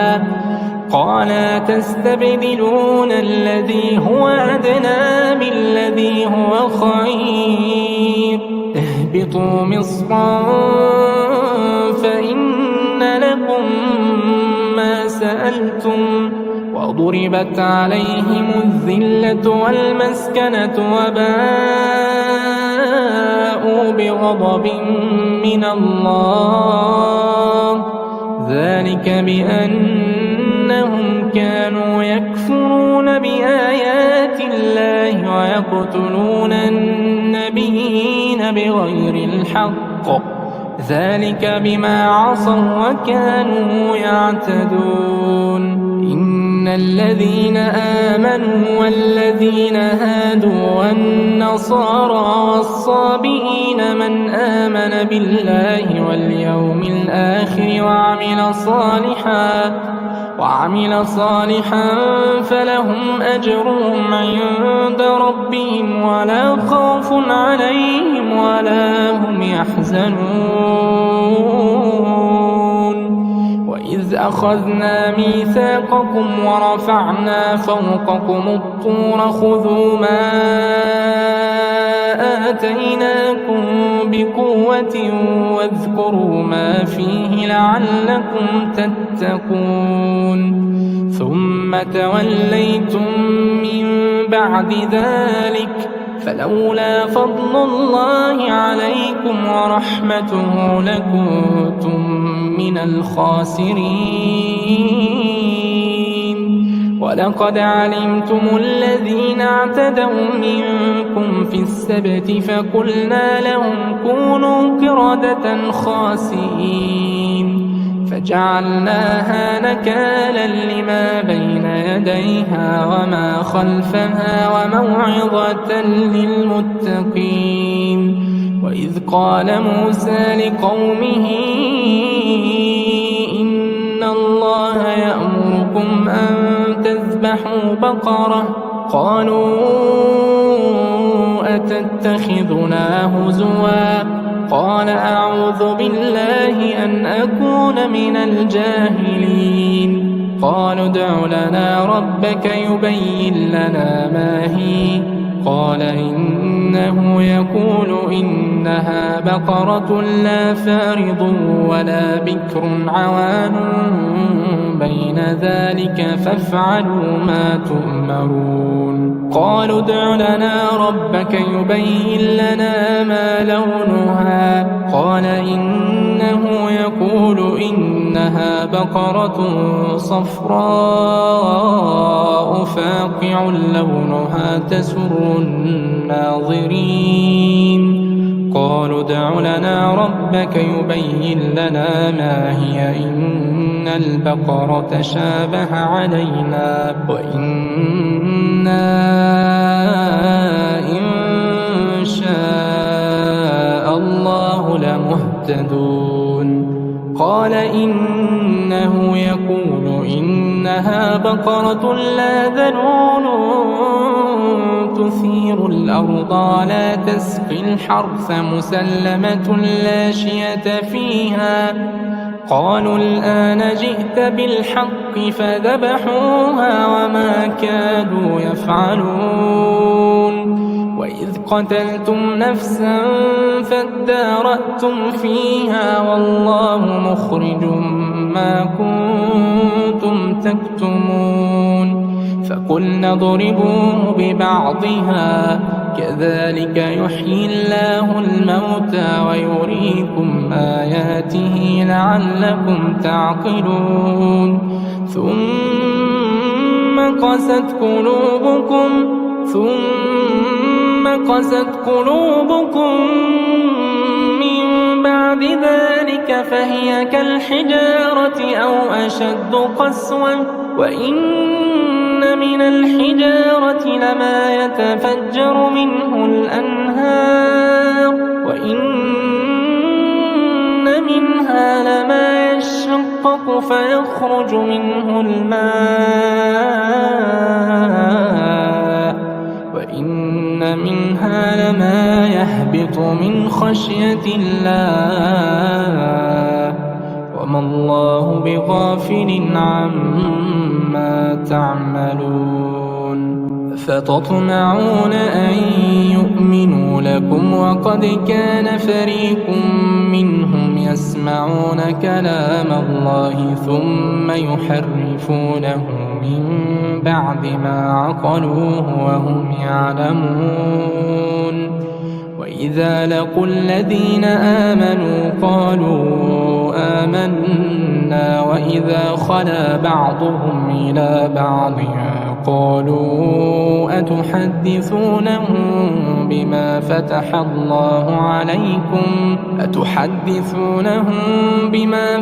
الله عليكم ليحاجوكم به عند ربكم أفلا تعقلون. أولا يعلمون أن الله يعلم ما يسرون وما يعلنون.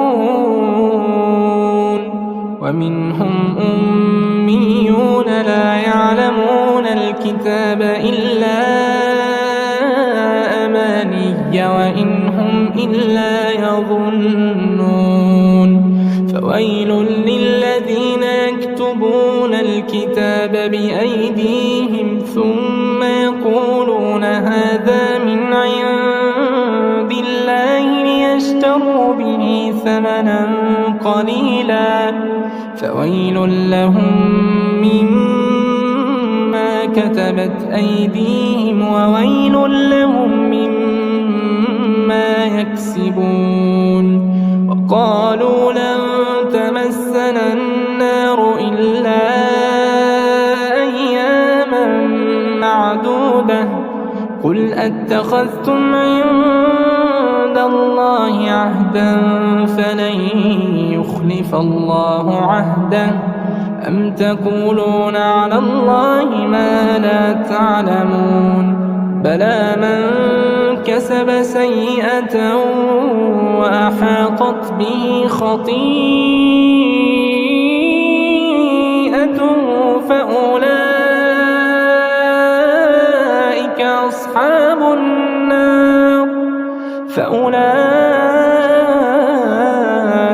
أصحاب النار هم فيها خالدون. والذين آمنوا وعملوا الصالحات أولئك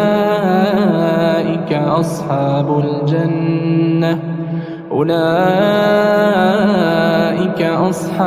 الجنة هم فيها خالدون. والذين آمنوا وعملوا الصالحات أولئك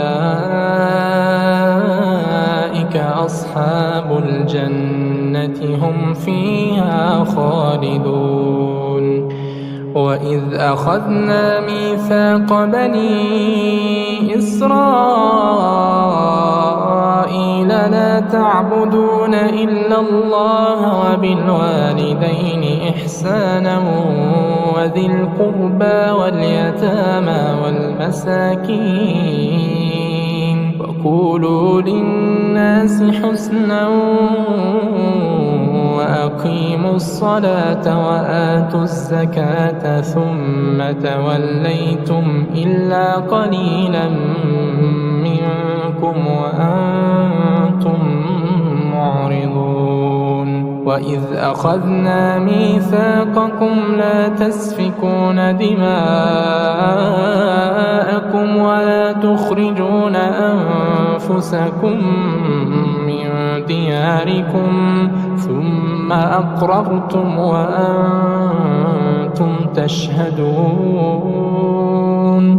ثم أنتم هؤلاء تقتلون أنفسكم وتخرجون فريقا منكم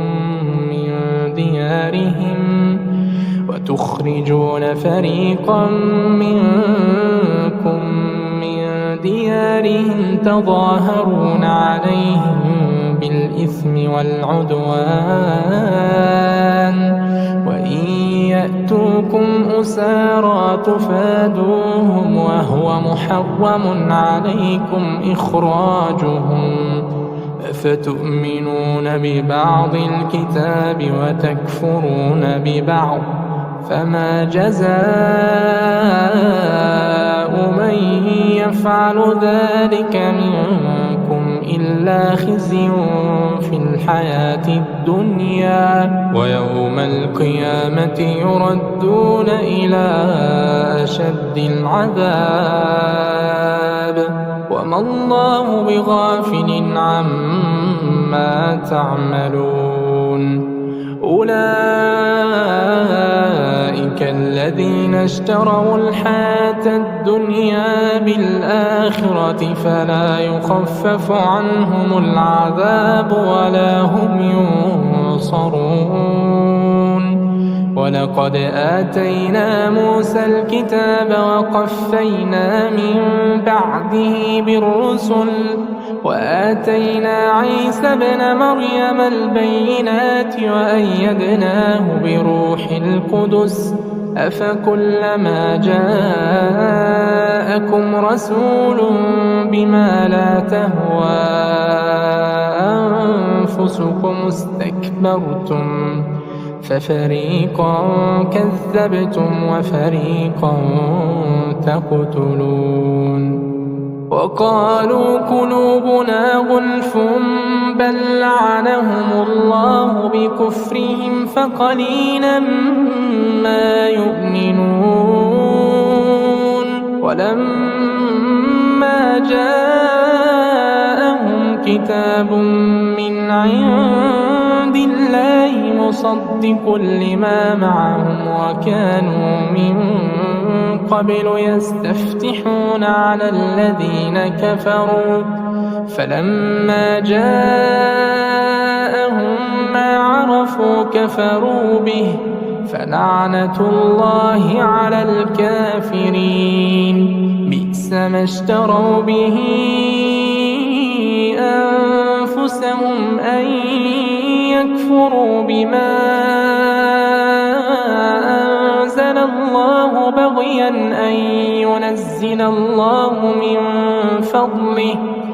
أن ينزل الله من فضله على من يشاء من عباده فباءوا بغضب على غضب وللكافرين عذاب مهين وإذا قيل لهم آمنوا بما أنزل الله قالوا نؤمن بما أنزل علينا ويكفرون بما وراءه وهو الحق مصدقا لما معهم قل فلم تقتلون أنبياء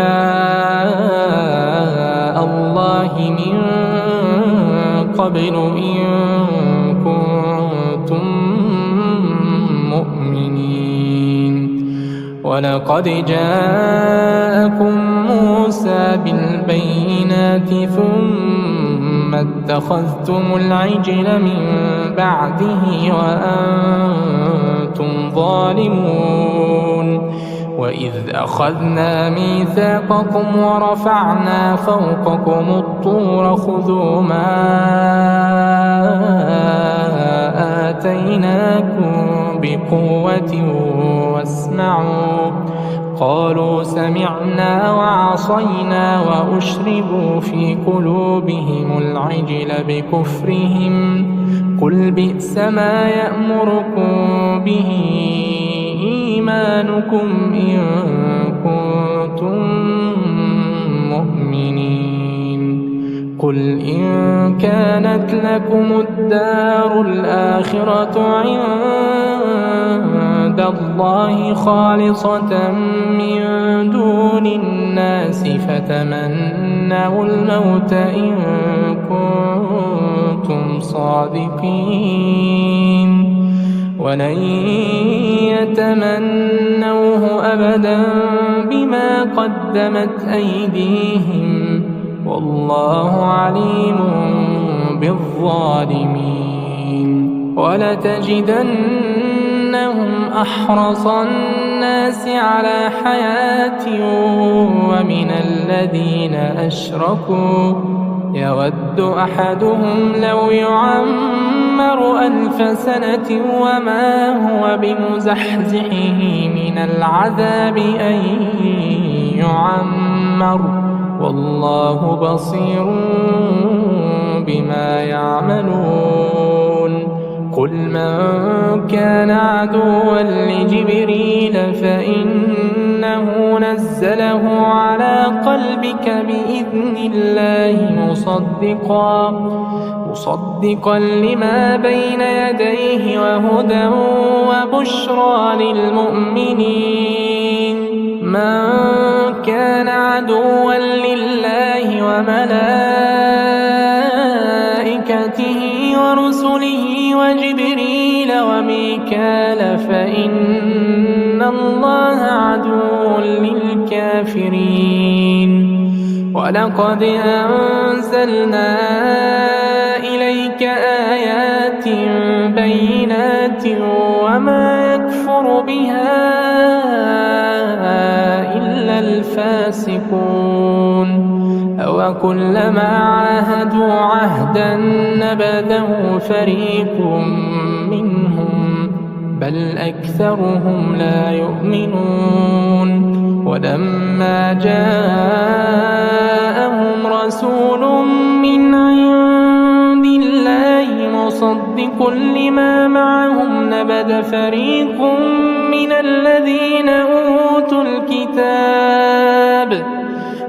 فريق من الذين أوتوا الكتاب كتاب الله وراء ظهورهم كأنهم لا يعلمون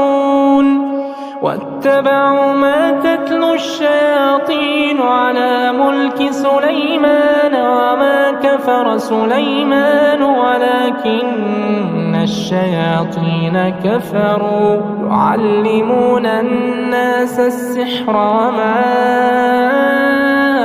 أنزل على الملكين ببابل هاروت وماروت وما يعلمان من أحد حتى يقولا إنما نحن فتنة فلا تكفر فيتعلمون منهما ما يفرقون به بين المرء وزوجه وما هم بضارين به من أحد إلا بإذن الله ويتعلمون ما يضرهم ولا ينفعهم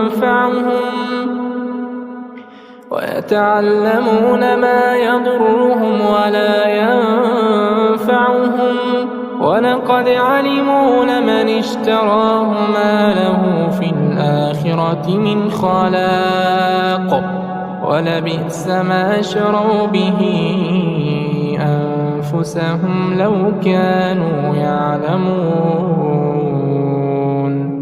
ولو أنهم آمنوا واتقوا لمثوبة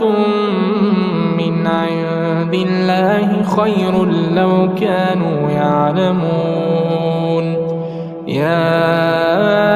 أيها الذين آمنوا لا تقولوا راعنا وقولوا انظرنا واسمعوا وللكافرين عذاب أليم ما يود الذين كفروا من أهل الكتاب ولا المشركين أن ينزل عليكم من خير من ربكم والله يختص برحمته من يشاء والله ذو الفضل العظيم ما ننسخ من آية أو ننسها نأت بخير منها أو مثلها ألم تعلم أن الله على كل شيء قدير ألم تعلم أن الله له ملك السماوات والأرض وما لكم من دون الله من ولي ولا نصير أم تريدون أن تسألوا رسولكم كما سئل موسى من قبل ومن يتبدل الكفر بالإيمان فقد ضل سواء السبيل ود كثير من أهل الكتاب لو يردونكم من بعد إيمانكم كفارا حسدا من عند أنفسهم من بعد ما تبين لهم الحق فاعفوا واصفحوا حتى يأتي الله بأمره إن الله على كل شيء قدير وأقيموا الصلاة وآتوا الزكاة وما تقدموا لأنفسكم من خير تجدوه عند الله إن الله بما تعملون بصير وقالوا لن يدخل الجنة إلا من كان هودا أو نصارى تلك أمانيهم قل هاتوا برهانكم إن كنتم صادقين بلى من أسلم وجهه لله وهو محسن فله أجره عند ربه ولا خوف عليهم ولا هم يحزنون وقالت اليهود ليست النصارى على شيء وقالت النصارى ليست اليهود على شيء وهم يتلون الكتاب كذلك قال الذين لا يعلمون مثل قولهم فالله يحكم بينهم يوم القيامة فيما كانوا فيه يختلفون ومن أظلم ممن منع مساجد الله أن يذكر فيها اسمه وسعى في خرابها أولئك ما كان لهم أن يدخلوها إلا خائفين لهم في الدنيا خزي ولهم في الآخرة عذاب عظيم ولله المشرق والمغرب فأينما تولوا فثم وجه الله إن الله واسع عليم وقالوا اتخذ الله ولدا سبحانه بل له ما في السماوات والأرض كل له قانتون بديع السماوات والأرض وإذا قضى أمرا فإنما يقول له كن فيكون وقال الذين لا يعلمون لولا يكلمنا الله أو تأتينا آية كذلك قال الذين من قبلهم مثل قولهم تشابهت قلوبهم قد بينا الآيات لقوم يوقنون أرسلناك بالحق بشيرا ونذيرا ولا تسأل عن أصحاب الجحيم ولن ترضى عنك اليهود ولا النصارى حتى تتبع ملتهم قل إن هدى الله هو الهدى ولئن اتبعت أهواءهم بعد الذي جاءك من العلم ما لك من الله من ولي ولا نصير الذين آتيناهم الكتاب يتلونه حق تلاوته أولئك يؤمنون به ومن يكفر به فأولئك هم الخاسرون يا بني إسرائيل اذكروا نعمتي التي أنعمت عليكم وأني فضلتكم على العالمين واتقوا يوما لا تجزي نفس عن نفس شيئا ولا يقبل منها عدل ولا تنفعها شفاعة ولا هم ينصرون وإذ ابتلى إبراهيم ربه بكلمات فأتمهن قال إني جاعلك للناس إماما قال ومن ذريتي قال لا ينال عهد الظالمين وإذ جعلنا البيت مثابة للناس وأمنا واتخذوا من مقام إبراهيم مصلى وعهدنا إلى إبراهيم وإسماعيل أن طهرا بيتي للطائفين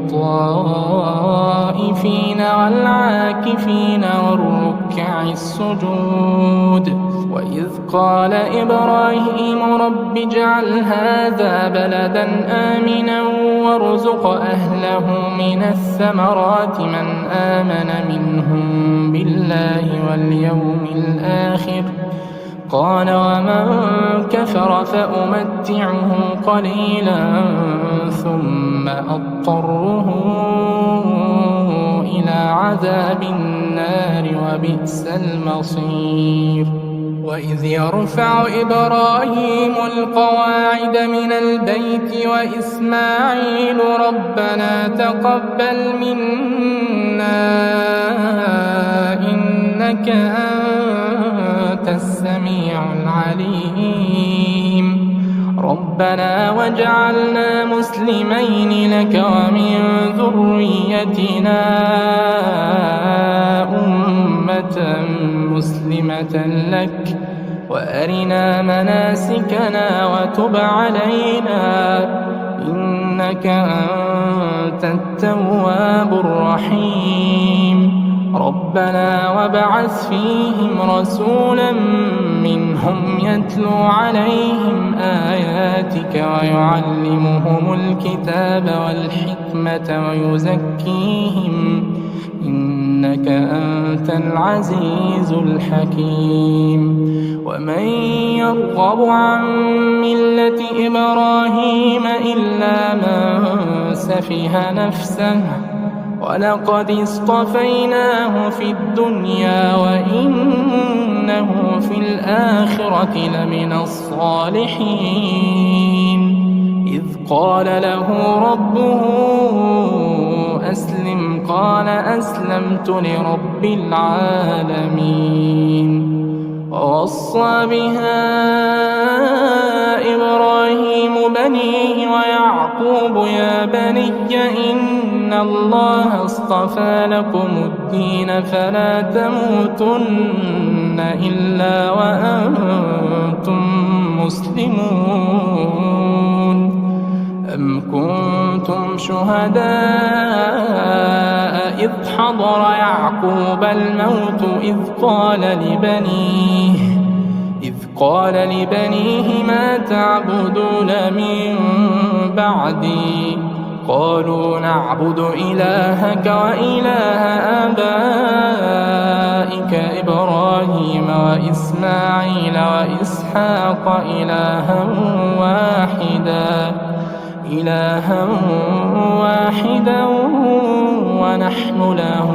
مسلمون تلك أمة قد خلت لها ما كسبت ولكم ما كسبتم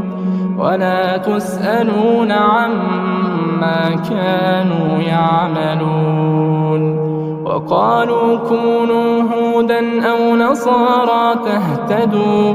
قل بل ملة إبراهيم حنيفا وما كان من المشركين قولوا آمنا بالله وما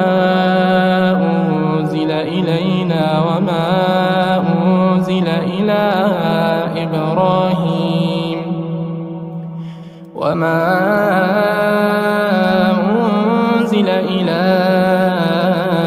إبراهيم وإسماعيل وإسحاق ويعقوب والأسباط وما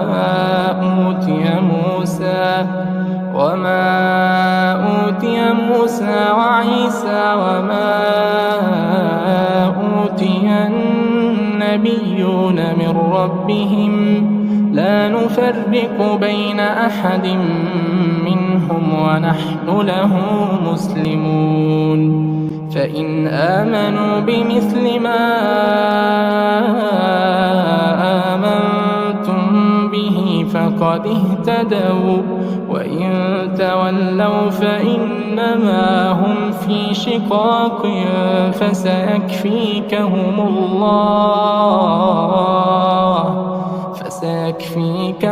الله وهو السميع العليم صبغة الله ومن أحسن من الله صبغة ونحن له عابدون قل أتحاجوننا في الله وهو ربنا وربكم ولنا أعمالنا ولكم أعمالكم ونحن له مخلصون أم تقولون إن إبراهيم وإسماعيل وإسحاق ويعقوب والأسباط كانوا هودا أو نصارى قل أنتم أعلم أم الله ومن أظلم ممن كتم شهادة عنده من الله وما الله بغافل عما تعملون تلك أمة قد خلت لها ما كسبت ولكم ما كسبتم ولا تسألون عما كانوا يعملون سيقول السفهاء من الناس ما ولاهم عن قبلتهم التي كانوا عليها قل لله المشرق والمغرب يهدي من يشاء إلى صراط مستقيم وكذلك جعلناكم أمة وسطا لتكونوا شهداء على الناس ويكون الرسول عليكم شهيدا وما جعلنا القبلة التي كنت عليها إلا لنعلم من يتبع الرسول ممن ينقلب على عقبيه وإن كانت لكبيرة إلا على الذين هدى الله وما كان الله ليضيع إيمانكم إن الله بالناس لرءوف رحيم قد نرى تقلب وجهك في السماء فلنولينك قبلة ترضاها فول وجهك شطر المسجد الحرام وحيث ما كنتم فولوا وجوهكم شطره وإن الذين أوتوا الكتاب ليعلمون أنه الحق من ربهم وما الله بغافل عما يعملون ولئن أتيت الذين أوتوا الكتاب بكل آية ما تبعوا قبلتك وما أنت بتابع قبلتهم وما بعضهم بتابع قبلة بعض ولئن اتبعت أهواءهم من بعد ما جاءك من العلم إنك إذا لمن الظالمين الذين آتيناهم الكتاب يعرفونه كما يعرفون أبناءهم وإن فريقا منهم ليكتمون الحق وهم يعلمون الحق من ربك فلا تكونن من الممترين ولكل وجهة هو موليها فاستبقوا الخيرات أينما تكونوا يأت بكم الله جميعا إن الله على كل شيء قدير ومن حيث خرجت فول وجهك شطر المسجد الحرام وإنه للحق من ربك وما الله بغافل عما تعملون ومن حيث خرجت فول وجهك شطر المسجد الحرام وحيث ما كنتم فولوا وجوهكم شطره لئلا يكون للناس عليكم حجة إلا الذين ظلموا منهم فلا تخشوهم واخشوني ولأتم نعمتي عليكم ولعلكم تهتدون كما أرسلنا فيكم رسولا منكم يتلو عليكم آياتنا ويزكيكم ويعلمكم الكتاب والحكمة ويعلمكم ما لم تكونوا تعلمون فاذكروني أذكركم واشكروا لي ولا تكفرون يا أيها الذين آمنوا استعينوا بالصبر والصلاة إن الله مع الصابرين ولا تقولوا لمن يقتل في سبيل الله أموات بل أحياء ولكن لا تشعرون ولنبلونكم بشيء من الخوف والجوع ونقص من الأموال والأنفس والثمرات وبشر الصابرين الذين إذا أصابتهم مصيبة قالوا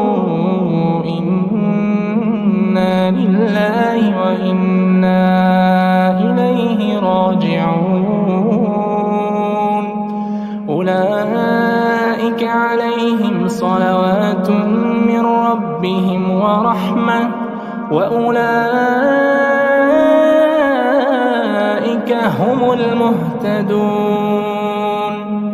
إن الصفا والمروة من شعائر الله، فمن حج البيت أو اعتمر فلا جناح عليه أن يطوف بهما، ومن تطوع خيرا فإن الله شاكر عليم. إن الذين يكتمون ما أنزلنا من البينات والهدى من بعد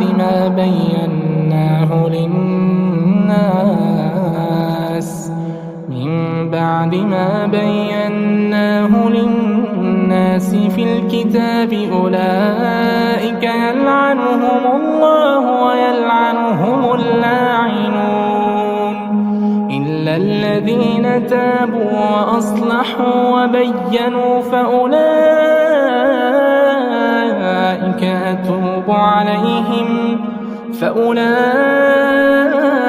أتوب عليهم وأنا التواب الرحيم. إن الذين كفروا وماتوا وهم كفار أولئك عليهم لعنة الله والملائكة والناس أجمعين، خالدين فيها لا يخفف عنهم العذاب ولا هم ينظرون. وإلهكم إله واحد لا إله إلا هو الرحمن الرحيم. إن في خلق السماوات والأرض واختلاف الليل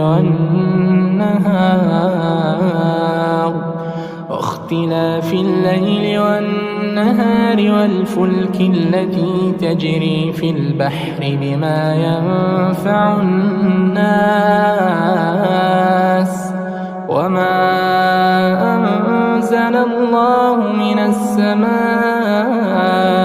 من ماء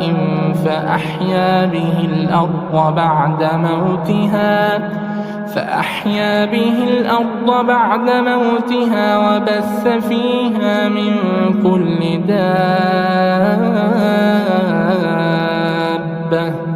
وتصريف الرياح والسحاب المسخر بين السماء والأرض لآيات لقوم يعقلون. ومن الناس من يتخذ من دون الله أندادا يحبونهم كحب الله،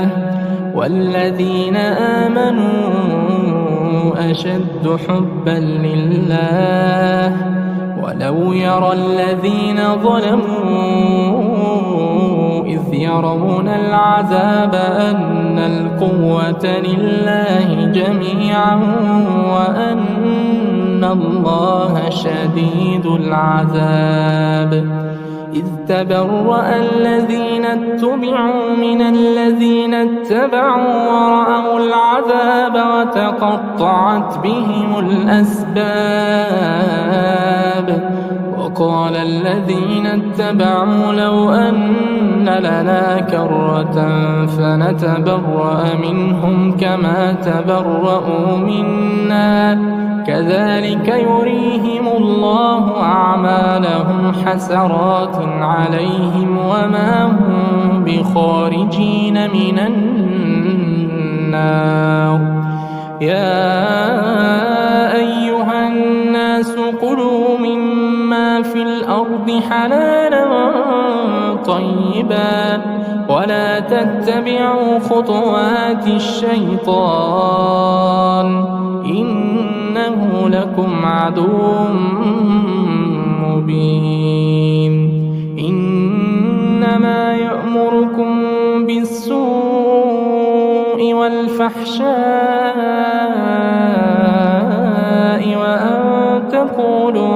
الله ما لا تعلمون وإذا قيل لهم اتبعوا ما أنزل الله قالوا بل نتبع ما ألفينا عليه آباءنا أولو كان آباؤهم لا يعقلون شيئا ولا يهتدون ومثل الذين كفروا كمثل الذي ينعق بما لا يسمع إلا دعاء ونداء صم بكم عمي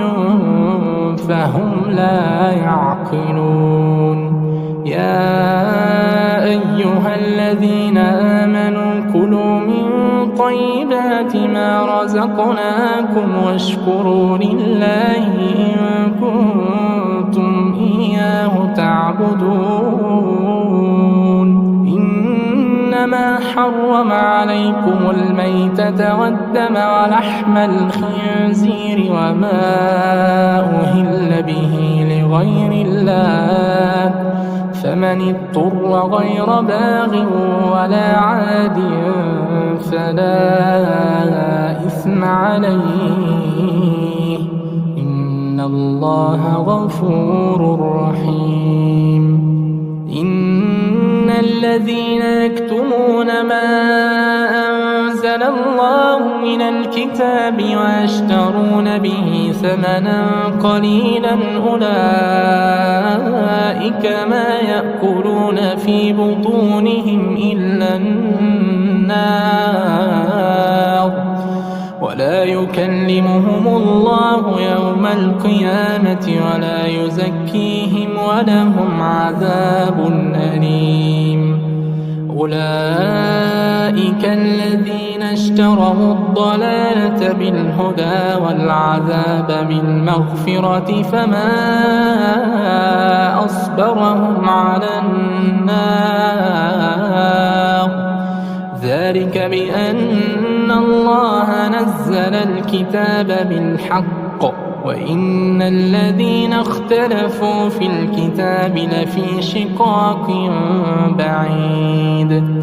ليس البر أن تولوا وجوهكم قبل المشرق والمغرب ولكن البر من آمن بالله واليوم الآخر والملائكة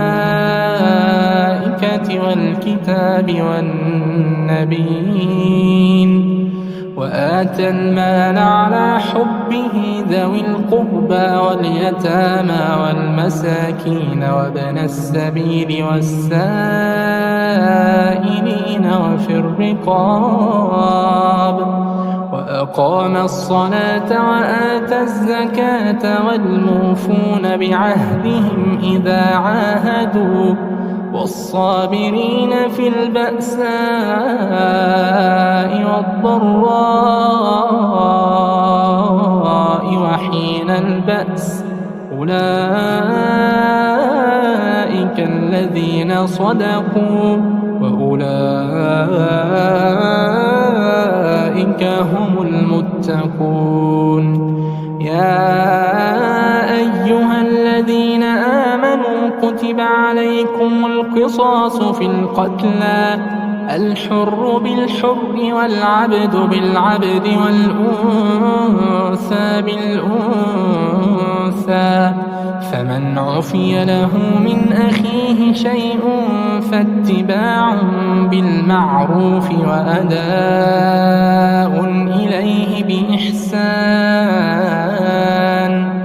ذلك تخفيف من ربكم ورحمة فمن اعتدى بعد ذلك فله عذاب أليم ولكم في القصاص حياة يا أولي الألباب لعلكم تتقون كتب عليكم إذا حضر أحدكم الموت إن ترك خيرا الوصية للوالدين والأقربين بالمعروف حقا على المتقين فمن بدله بعدما سمعه فإنما إثمه على الذين يبدلونه إن الله سميع عليم فمن خاف من موص جنفا أو إثما فأصلح بينهم فلا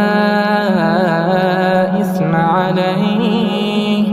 إن الله غفور رحيم يا أيها الذين آمنوا كتب عليكم الصيام كما كتب على الذين من قبلكم لعلكم تتقون أياما معدودات فمن كان منكم مريضا أو على سفر فعدة من أيام أخر وعلى الذين يطيقونه فدية طعام مسكين فمن تطوع خيرا فهو خير له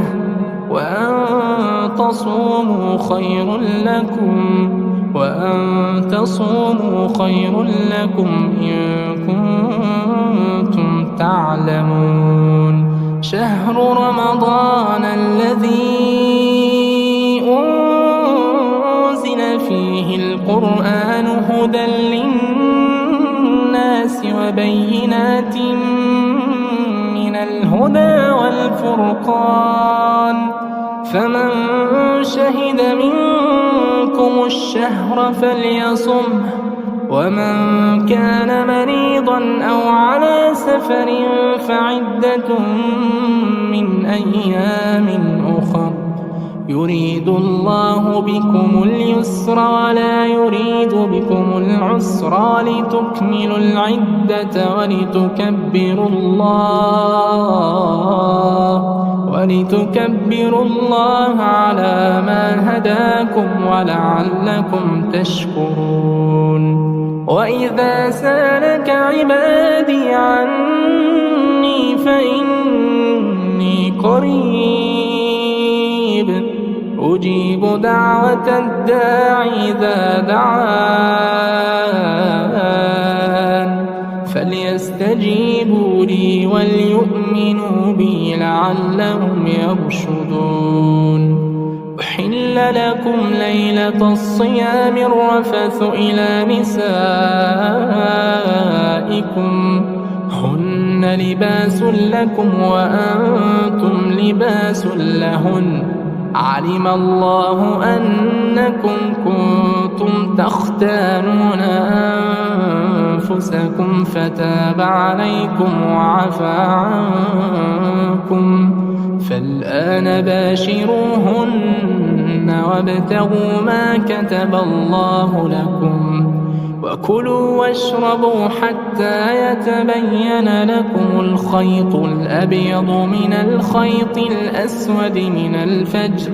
ثم أتموا الصيام إلى الليل ولا تباشروهن وأنتم عاكفون في المساجد تلك حدود الله فلا تقربوها كذلك يبين الله آياته للناس لعلهم يتقون ولا تأكلوا أموالكم بينكم بالباطل وتدلوا بها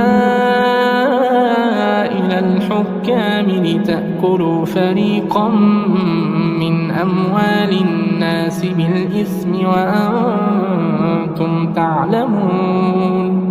يسألونك عن الأهلة قل هي مواقيت للناس والحج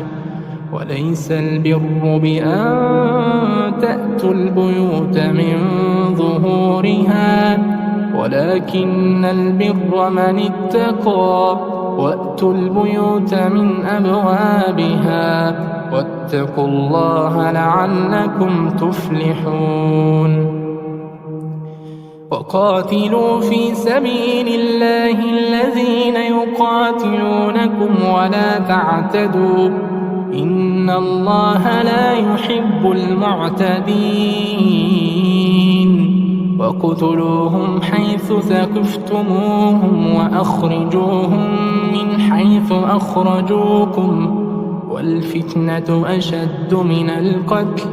ولا تقاتلوهم عند المسجد الحرام حتى يقاتلوكم فيه، فإن قاتلوكم فاقتلوهم، كذلك جزاء الكافرين. فإن انتهوا فإن الله غفور رحيم. وقاتلوهم حتى لا تكون فتنة ويكون الدين لله، فإن انتهوا فلا عدوان إلا على الظالمين. الشهر الحرام بالشهر الحرام والحرمات قصاص، فمن اعتدى عليكم فاعتدوا عليه بمثل ما اعتدى عليكم، واتقوا الله واعلموا أن الله مع المتقين. وأنفقوا في سبيل الله ولا تلقوا بأيديكم إلى التهلكة وأحسنوا إن الله يحب المحسنين. وأتموا الحج والعمرة لله، فإن أحصرتم فما استيسر من الهدي، ولا تحلقوا رؤوسكم حتى يبلغ الهدي محله، فمن كان منكم مريضا أو به أذى من رأسه ففدية من صيام أو صدقة أو نسك، فإذا أمنتم فمن تمتع بالعمرة إلى الحج فما استيسر من الهدي، فمن لم يجد فصيام 3 أيام في الحج و7 إذا رجعتم، تلك 10 كاملة، ذلك لمن لم يكن أهله حاضر المسجد الحرام. واتقوا الله واعلموا أن الله شديد العقاب. الحج أشهر معلومات، فمن فرض فيهن الحج فلا رفث ولا فسوق ولا جدال في الحج، وما تفعلوا من خير يعلمه الله، وتزودوا فإن خير الزاد التقوى، واتقون يا أولي الألباب. ليس عليكم جناح أن تبتغوا فضلا من ربكم، فإذا أفضتم من عرفات فاذكروا الله عند المشعر الحرام، واذكروه كما هداكم وإن كنتم من قبله لمن الضالين.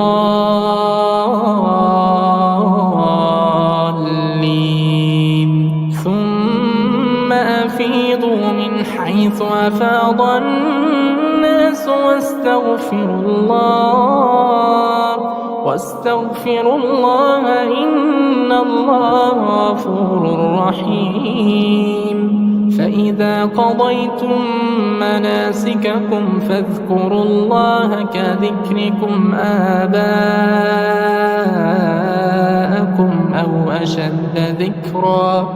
فمن الناس من يقول ربنا آتنا في الدنيا وما له في الآخرة من خلاق ومنهم من يقول ربنا آتنا في الدنيا حسنة وفي الآخرة حسنة وقنا عذاب النار أولئك لهم نصيب مما كسبوا والله سريع الحساب واذكروا الله في أيام معدودات فمن تعجل في يومين فلا إثم عليه ومن تأخر فلا إثم عليه لمن اتقى واتقوا الله واعلموا أنكم إليه تحشرون ومن الناس من يعجبك قوله في الحياة الدنيا ويشهد الله على ما في قلبه وهو ألد الخصام وإذا تولى سعى في الأرض ليفسد فيها ويهلك الحرث والنسل والله لا يحب الفساد وإذا قيل له اتق الله أخذته العزة بالإثم فحسبه جهنم ولبئس المهاد ومن الناس من يشري نفسه ابتغاء مرضات الله والله رؤوف بالعباد يا أيها الذين آمنوا ادخلوا في السلم كافة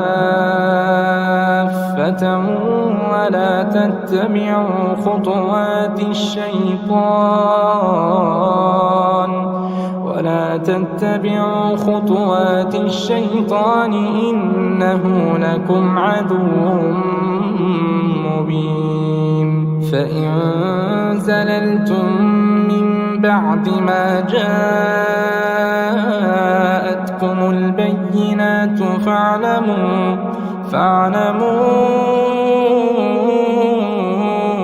أن الله عزيز حكيم هل ينظرون إلا أن يأتيهم الله في ظلل من الغمام والملائكة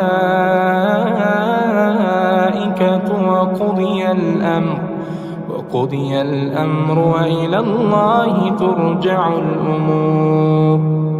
سل بني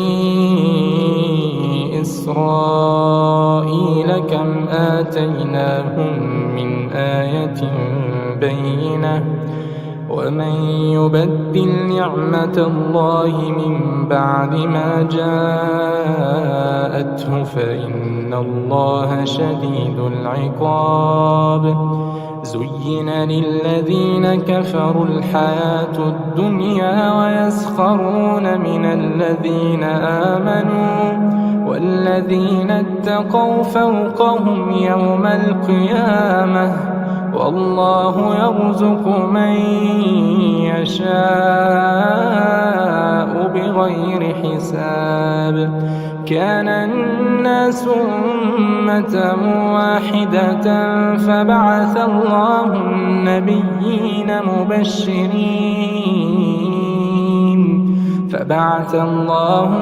النبيين مبشرين ومنذرين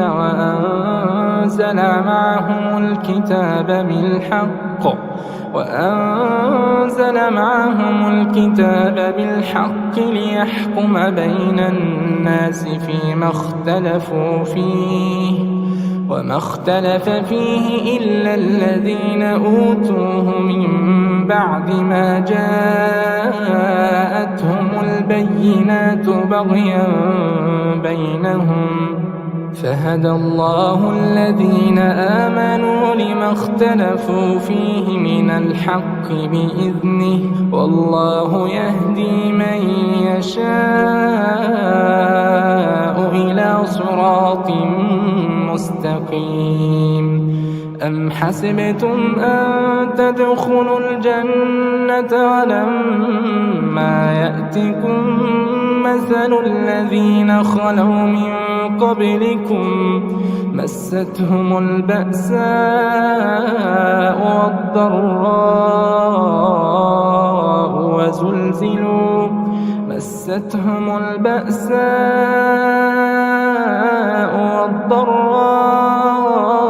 وزلزلوا حتى يقول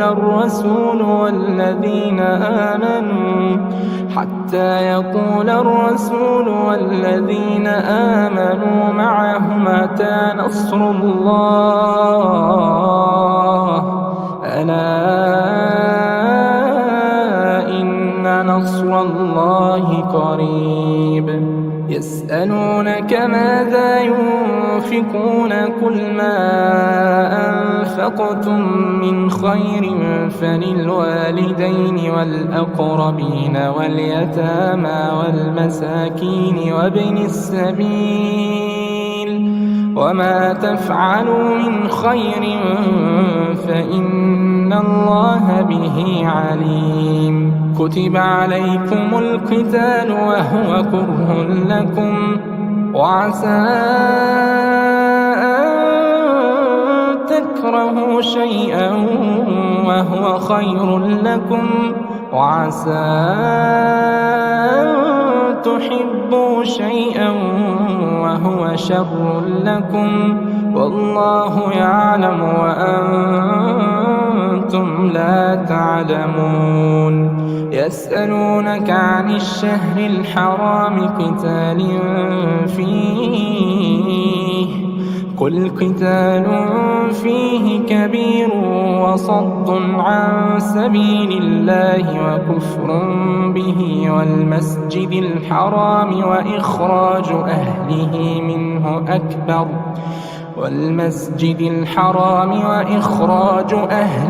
منه أكبر عند الله والفتنة أكبر من القتل ولا يزالون يقاتلونكم حتى يردوكم عن دينكم إن استطاعوا ومن يرتدد منكم عن دينه فيمت وهو كافر فأولئك حبطت أعمالهم في الدنيا والآخرة وأولئك أصحاب النار هم فيها خالدون. إن الذين آمنوا والذين هاجروا وجاهدوا في سبيل الله أولئك يرجون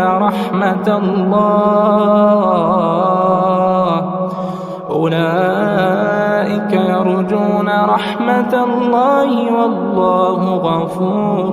رحيم. يسألونك عن الخمر والميسر قل فيهما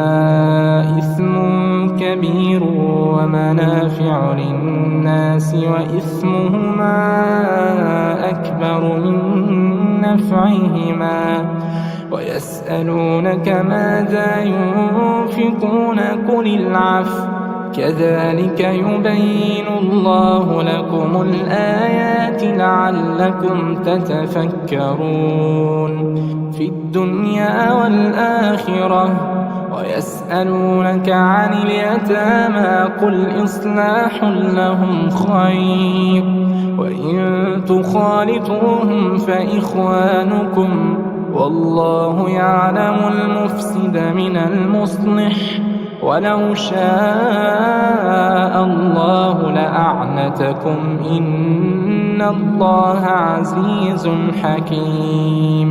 ولا تنكحوا المشركات حتى يؤمن، ولأمة مؤمنة خير من مشركة ولو أعجبتكم. ولا تنكحوا المشركين حتى يؤمنوا، ولعبد مؤمن خير من مشرك ولو أعجبكم. أولئك يدعون إلى النار والله يدعو إلى الجنة والمغفرة بإذنه، ويبين آياته للناس لعلهم يتذكرون. ويسألونك عن المحيض، قل هو أذى فاعتزلوا النساء في المحيض ولا تقربوهن حتى يطهرن، فإذا تطهرن فأتوهن من حيث أمركم الله، إن الله يحب التوابين ويحب المتطهرين. نساؤكم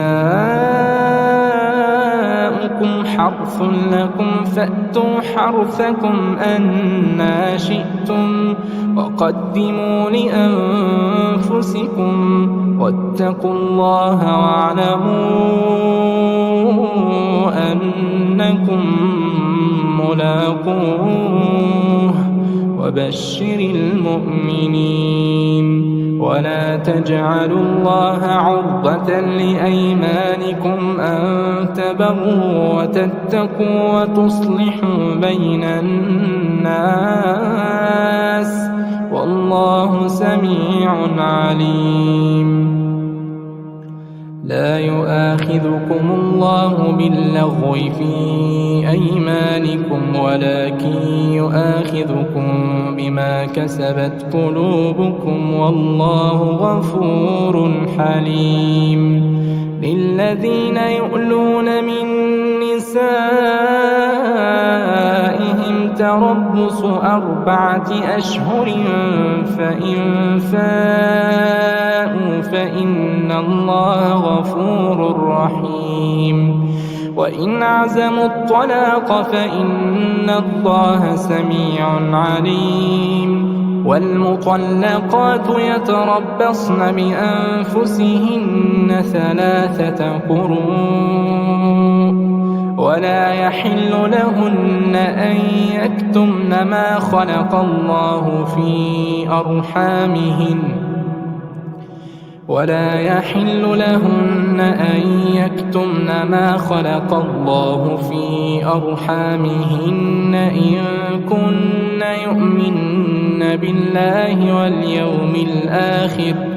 وبعولتهن أحق بردهن في ذلك إن أرادوا إصلاحا، ولهن مثل الذي عليهن بالمعروف وللرجال عليهن درجة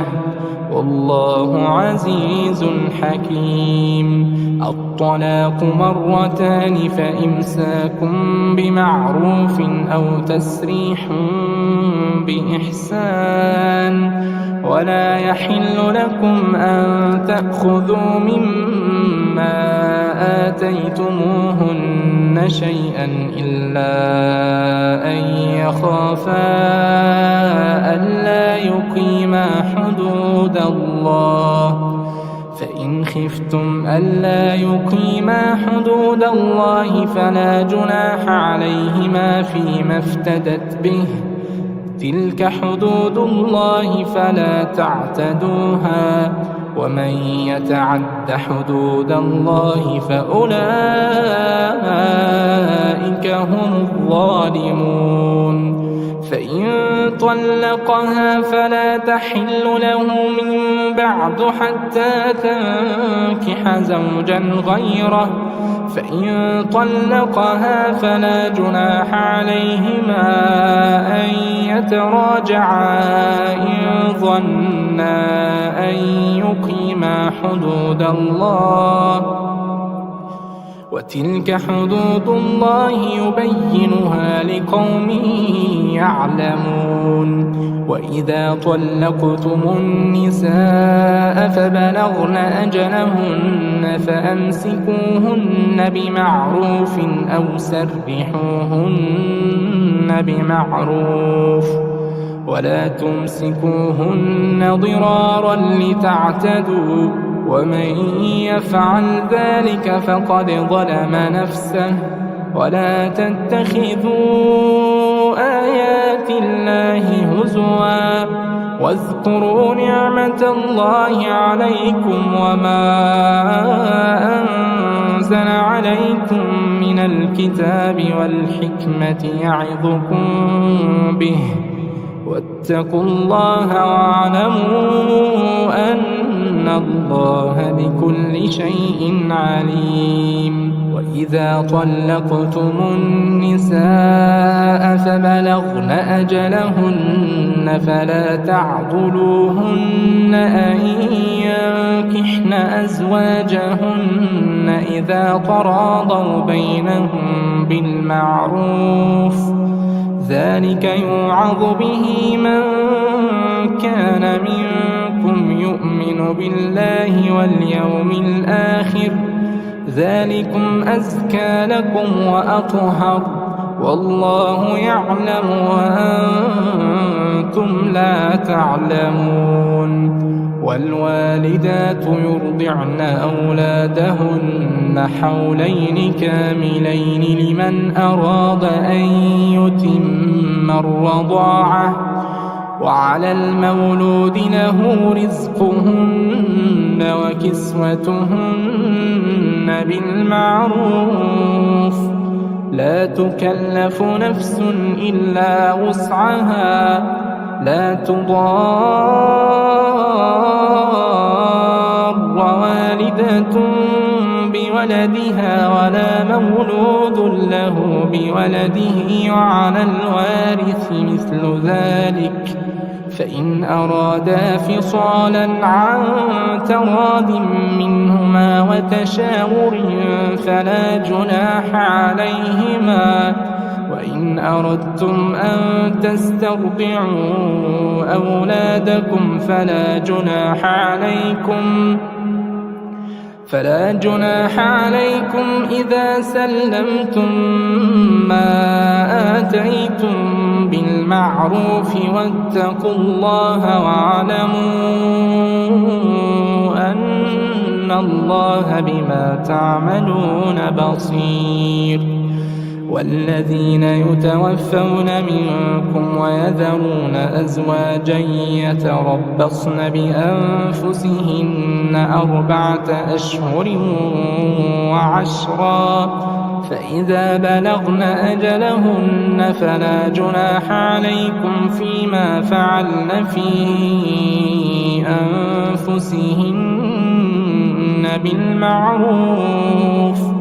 والله بما تعملون خبير. ولا جناح عليكم فيما عرضتم به من خطبة النساء أو أكننتم في أنفسكم، علم الله أنكم ستذكرونهن ولكن لا تواعدوهن سرا إلا أن تقولوا قولا معروفا، ولا تعزموا عقدة النكاح حتى يبلغ الكتاب أجله، واعلموا أن الله يعلم ما في أنفسكم فاحذروه، واعلموا أن الله غفور حليم. لا جناح عليكم إن طلقتم النساء ما لم تمسوهن أو تفرضوا لهن فريضة ومتعوهن على الموسع قدره وعلى المقتر قدره متاعا بالمعروف حقا على المحسنين. وإن طلقتموهن من قبل أن تمسوهن وقد فرضتم لهن فريضة فنصف ما فرضتم إلا أن يعفون أو يعفو الذي بيده عقدة النكاح وأن تعفوا أقرب للتقوى ولا تنسوا الفضل بينكم إن الله بما تعملون بصير. حافظوا على الصلوات والصلاة الوسطى وقوموا لله قانتين. فإن خفتم فرجالا أو ركبانا فإذا أمنتم فاذكروا الله كما علمكم ما لم تكونوا تعلمون. والذين يتوفون منكم ويذرون أزواجا وصية لأزواجهم متاعا إلى الحول غير إخراج فإن خرجن فلا جناح عليكم فيما فعلن في أنفسهن من معروف والله عزيز حكيم. وللمطلقات متاع بالمعروف حقا على المتقين كذلك يبين الله لكم آياته لعلكم تعقلون. ألم تر إلى الذين خرجوا من ديارهم وهم ألوف حذر الموت فقال لهم الله موتوا ثم أحياهم إن الله لذو فضل على الناس ولكن أكثر الناس لا يشكرون. وقاتلوا في سبيل الله واعلموا أن الله سميع عليم. من ذا الذي يقرض الله قرضا حسنا فيضاعفه له أضعافا كثيرة والله يقبض ويبسط وإليه ترجعون. ألم تر إلى الملأ من بني إسرائيل من بعد موسى إذ قالوا لنبي له مبعث لنا ملكا نقاتل في سبيل الله قال هل عسيتم إن كتب عليكم القتال ألا تقاتلوا قالوا وما لنا ألا نقاتل في سبيل الله وقد أخرجنا من ديارنا وأبنائنا فلما كتب عليهم القتال تولوا إلا قليلا منهم والله عليم بالظالمين. وقال لهم نبيهم إن الله قد بعث لكم طالوت ملكا قالوا أنى يكون له الملك علينا ونحن أحق بالملك منه ولم يؤت سعة من المال قال إن الله اصطفاه عليكم وزاده بسطة في العلم والجسم والله يؤتي ملكه من يشاء والله واسع عليم. وقال لهم نبيهم إن آية ملكه أن يأتيكم التابوت فيه سكينة من ربكم وبقية مما ترك آل موسى وآل هارون تحمله الملائكة إن في ذلك لآية لكم إن كنتم مؤمنين. فلما فصل طالوت بالجنود قال إن الله مبتليكم بنهر فمن شرب منه فليس مني ومن لم يطعمه فإنه مني إلا من اغترف غرفة بيده فشربوا منه إلا قليلا منهم. فلما جاوزه هو والذين آمنوا معه قالوا لا طاقة لنا اليوم بجالوت وجنوده. قال الذين يظنون أنهم ملاقو الله كم من فئة قليلة غلبت فئة كثيرة بإذن الله والله مع الصابرين. ولما برزوا لجالوت وجنوده قالوا ربنا أفرغ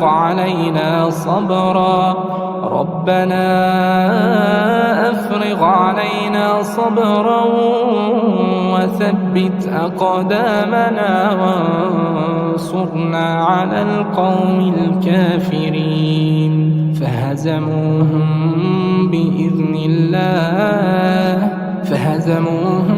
بإذن الله وقتل داود جالوت وآتاه الله الملك والحكمة وعلمه مما يشاء. ولولا دفع الله الناس بعضهم ببعض لفسدت الأرض ولكن الله ذو فضل على العالمين. تلك آيات الله نتلوها عليك بالحق وإنك لمن المرسلين.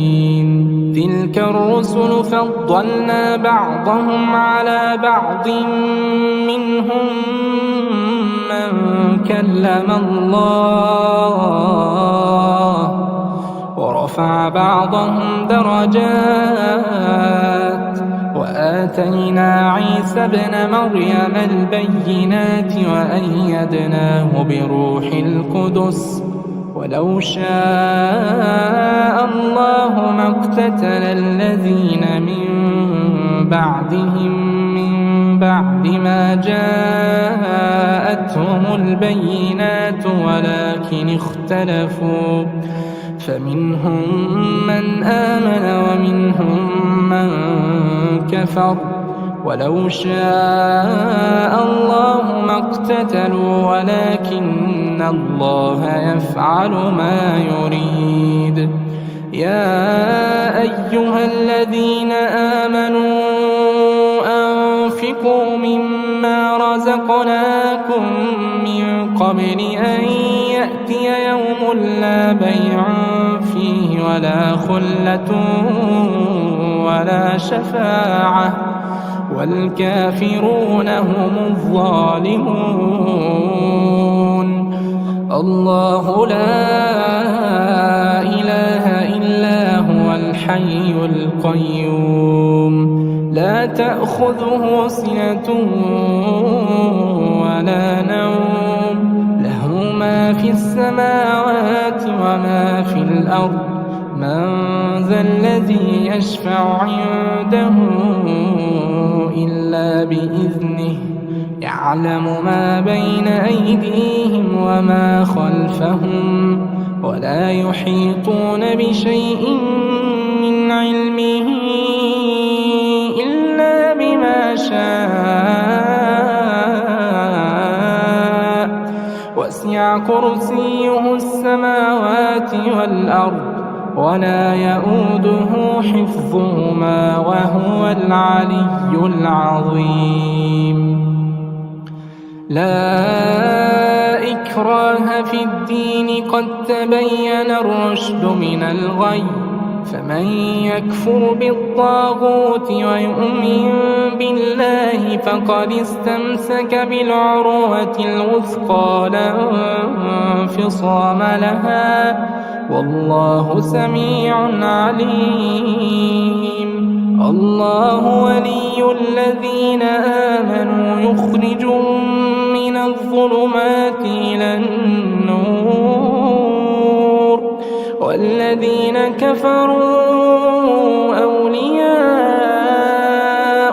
الطاغوت يخرجونهم من النور إلى الظلمات أولئك أصحاب النار هم فيها خالدون. ألم تر إلى الذي حاج إبراهيم في ربه أن آتاه الله الملك إذ قال إبراهيم ربي الذي يحيي ويميت قال أنا أحيي وأميت قال إبراهيم فإن الله يأتي بالشمس من المشرق فأت بها من المغرب فبهت الذي كفر والله لا يهدي القوم الظالمين. أو كالذي مر على قرية وهي خاوية على عروشها قال أنى يحيي هذه الله بعد موتها فأماته الله 100 عام ثم بعثه قال كم لبثت قال لبثت يوما أو بعض يوم قال بل لبثت 100 عام فانظر إلى طعامك وشرابك لم يتسنه وانظر إلى حمارك ولنجعلك آية للناس وانظر إلى العظام كيف ننشزها ثم نكسوها لحما فلما تبين له قال أعلم أن الله على كل شيء قدير.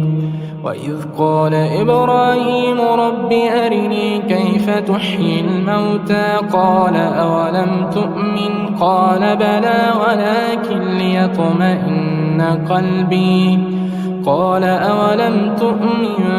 قال بلى ولكن ليطمئن قلبي قال فخذ 4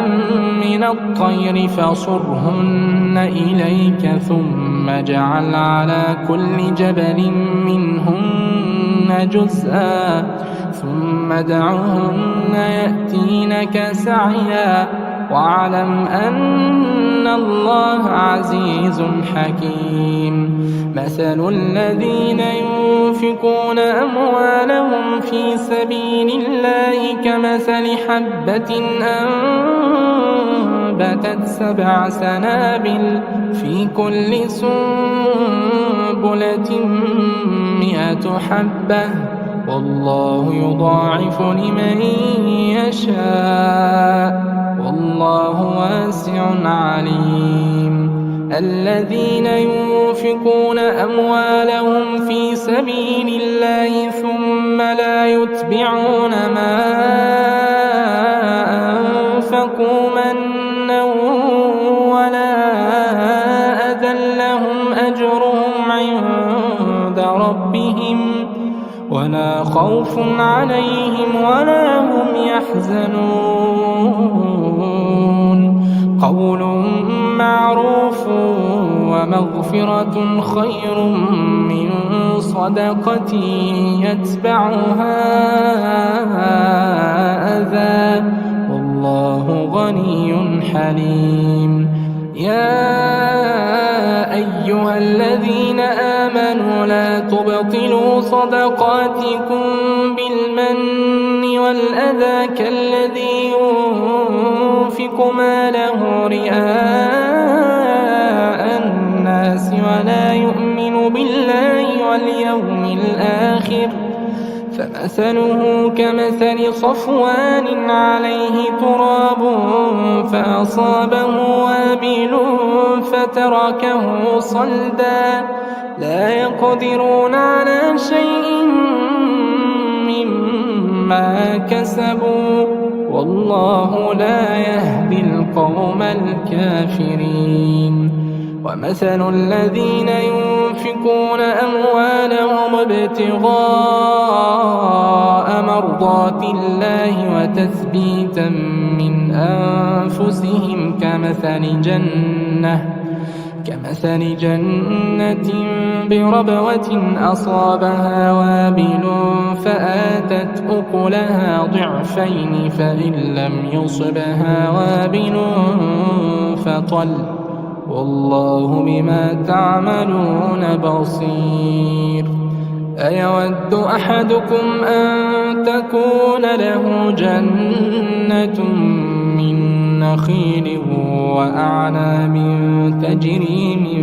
تحتها الأنهار له فيها من كل الثمرات وأصابه الكبر وله ذرية ضعفاء فأصابها إعصار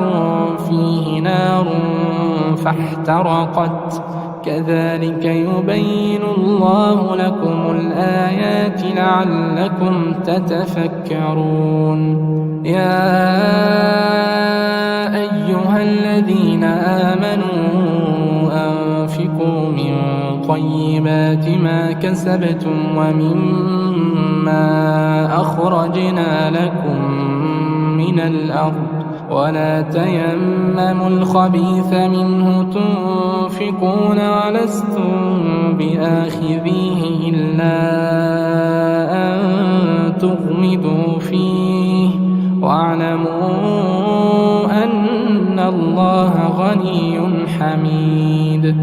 الشيطان يعدكم الفقر ويأمركم بالفحشاء والله يعدكم مغفرة منه وفضلا والله واسع عليم. يؤتي الحكمة من يشاء ومن يؤت الحكمة فقد أوتي خيرا كثيرا وما يذكر إلا أولو الألباب. وما أنفقتم من نفقة أو نذرتم من نذر فإن الله يعلمه وما للظالمين من أنصار. إن تبدوا الصدقات فنعما هي وإن تخفوها وتؤتوها الفقراء فهو خير لكم ويكفر عنكم من سيئاتكم والله بما تعملون خبير. ليس عليك هداهم ولكن الله يهدي من يشاء وما تنفقوا من خير فلأنفسكم وما تنفقوا من خير فلأنفسكم وما تنفقون إلا ابتغاء وجه الله وما تنفقوا من خير يوفى إليكم وأنتم لا تظلمون. للفقراء الذين أحصروا في سبيل الله لا يستطيعون ضربا في الأرض يحسبهم الجاهل أغنياء من التعفف تعرفهم بسيماهم لا يسألون الناس إلحافا وما تنفقوا من خير فإن الله به عليم. الذين ينفقون أموالهم بالليل والنهار سرا وعلانية فلهم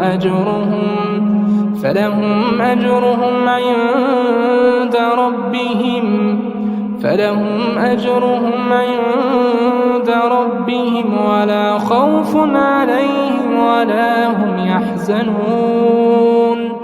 الذين يأكلون الربا لا يقومون إلا كما يقوم الذي يتخبطه الشيطان من المس ذلك بأنهم قالوا إنما البيع مثل الربا وأحل الله البيع وحرم الربا فمن جاءه موعظة من ربه فانتهى فله ما سلف وأمره إلى الله ومن عاد فأولئك أصحاب النار هم فيها خالدون. يمحق الله الربا ويربي الصدقات والله لا يحب كل كفار أثيم. إن الذين آمنوا وعملوا الصالحات وأقاموا الصلاة وآتوا الزكاة لهم أجرهم عند ربهم ولا خوف عليهم ولا هم يحزنون. يا أيها الذين آمنوا اتقوا الله وذروا ما بقي من الربا إن كنتم مؤمنين فإن لم تفعلوا فأذنوا بحرب من الله ورسوله وإن تبتم فلكم رؤوس أموالكم لا تظلمون ولا تظلمون. وإن كان ذو عسرة فنظرة إلى ميسرة وأن تصدقوا خير لكم إن كنتم تعلمون. واتقوا يوما ترجعون فيه إلى الله ثم توفى كل نفس ما كسبت وهم لا يظلمون. يا أيها الذين آمنوا إذا تداينتم بدين إلى أجل مسمى فاكتبوه وليكتب بينكم كاتب بالعدل ولا يأب كاتب أن يكتب كما علمه الله فليكتب وليملل الذي عليه الحق وليتق الله ربه ولا يبخس منه شيئا فإن كان الذي عليه الحق سفيها أو ضعيفا أو لا يستطيع أن يمل هو فليملل وليه بالعدل واستشهدوا شهيدين من رجالكم فإن لم يكونا رجلين فرجل وامرأتان ممن ترضون من الشهداء أن تضل إحداهما فتذكر إحداهما الأخرى ولا يأبى الشهداء إذا ما دعوا ولا تسأموا أن تكتبوه صغيرا أو كبيرا إلى أجله، ذلكم أقسط عند الله وأقوم للشهادة وأدنى ألا ترتابوا، إلا أن تكون تجارة حاضرة تديرونها بينكم، فليس عليكم جناح ألا تكتبوها، وأشهدوا إذا تبايعتم، ولا يضار كاتب ولا شهيد، وإن تفعلوا فإنه فسوق بكم، واتقوا الله ويعلمكم الله، والله بكل شيء عليم. وإن كنتم على سفر ولم تجدوا كاتبا فرهان مقبوضة، فإن أمن بعضكم بعضا فليؤد الذي اؤتمن أمانته وليتق الله ربه، ولا تكتموا الشهادة، ومن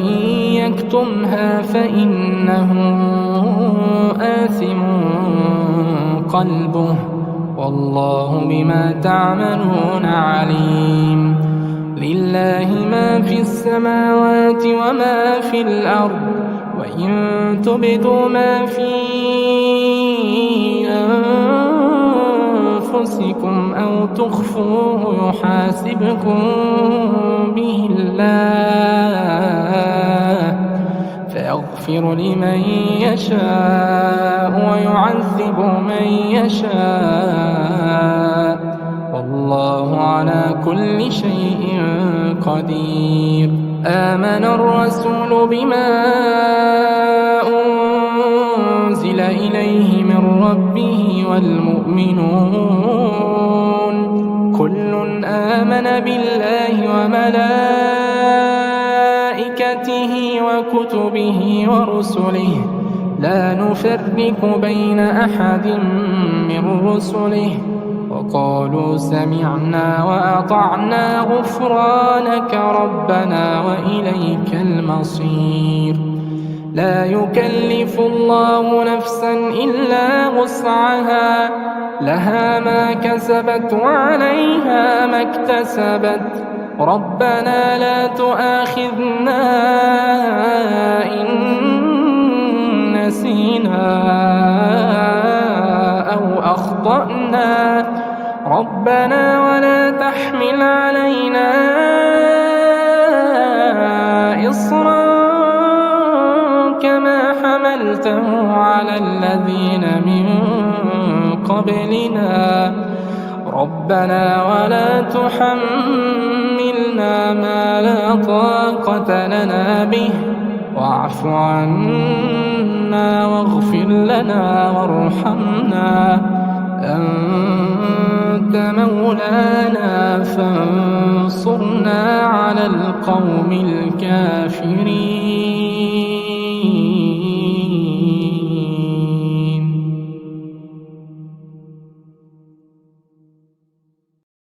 أعوذ بالله من الشيطان الرجيم، بسم الله الرحمن الرحيم. ألف لام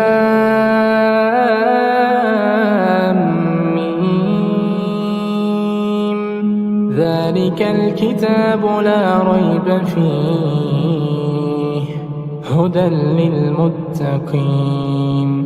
الذين يؤمنون بالغيب ويقيمون الصلاة ومما رزقناهم ينفقون،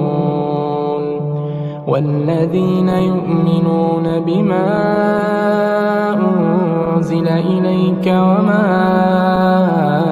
أنزل من قبلك وبالآخرة هم يوقنون، أولئك على هدى من ربهم وأولئك هم المفلحون. إن الذين كفروا سواء عليهم أأنذرتهم أم لم تنذرهم لا يؤمنون. ختم الله على قلوبهم وعلى سمعهم وعلى أبصارهم غشاوة ولهم عذاب عظيم. ومن الناس من يقول آمنا بالله وباليوم الآخر وما هم بمؤمنين، يخادعون الله والذين آمنوا وما يخدعون إلا أنفسهم وما يشعرون. في قلوبهم مرض فزادهم الله مرضا ولهم عذاب أليم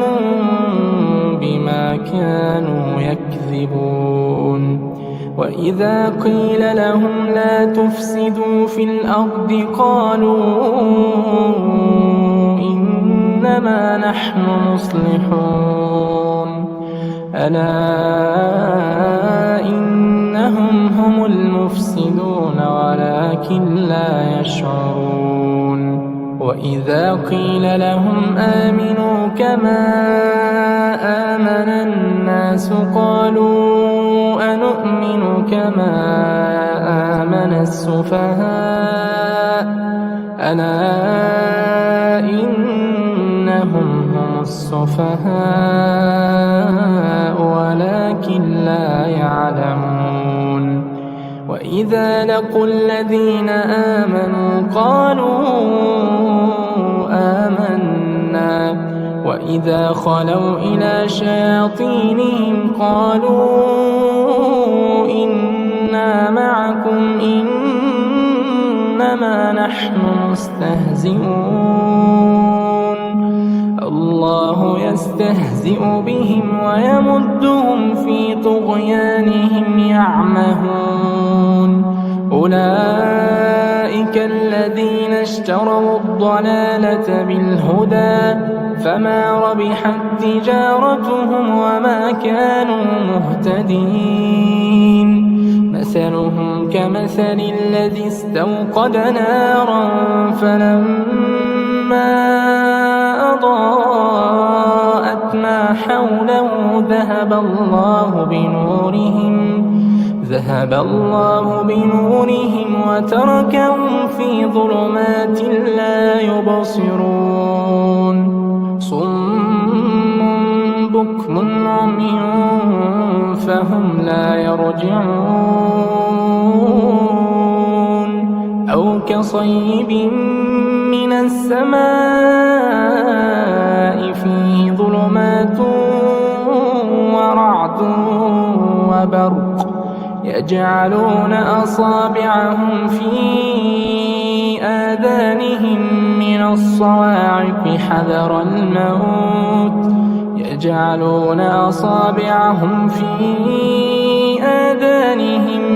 الصواعق حذر الموت والله محيط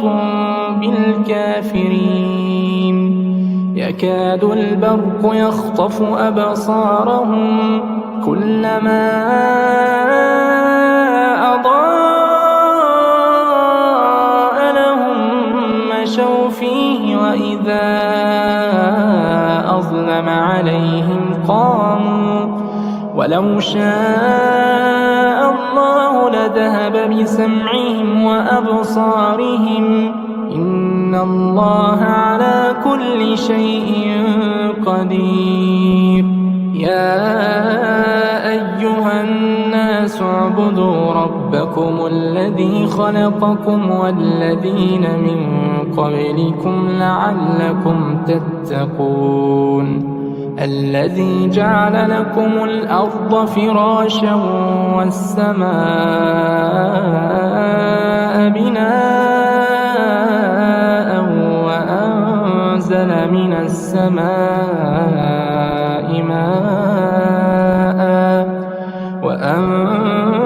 وأنزل من السماء ماء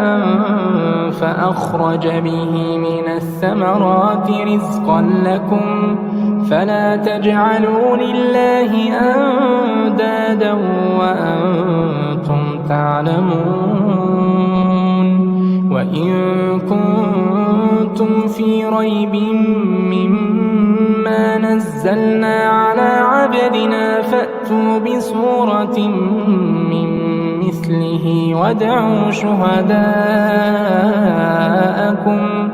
وادعوا شهداءكم من دون الله إن كنتم صادقين. فإن لم تفعلوا ولن تفعلوا فاتقوا النار التي وقودها الناس والحجارة أعدت للكافرين. وبشر الذين آمنوا وعملوا الصالحات أن لهم جنات تجري من تحتها الأنهار كلما رزقوا منها من ثمرة رزقا قالوا هذا الذي رزقنا من قبل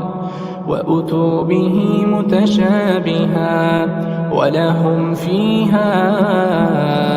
أزواج مطهرة وهم فيها خالدون. إن الله لا يستحيي أن يضرب مثلا ما بعوضة فما فوقها فأما الذين آمنوا فيعلمون أنه الحق من ربهم وأما الذين كفروا فيقولون ماذا أراد الله بهذا مثلا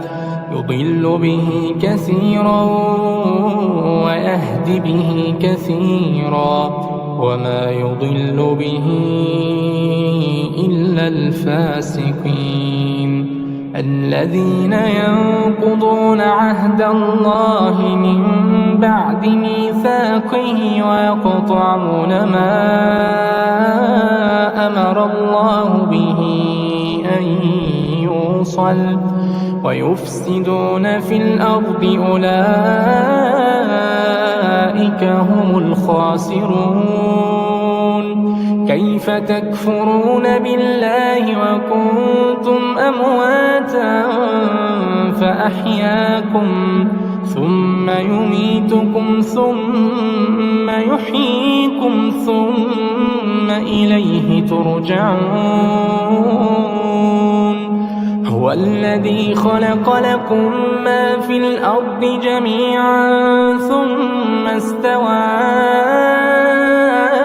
إلى السماء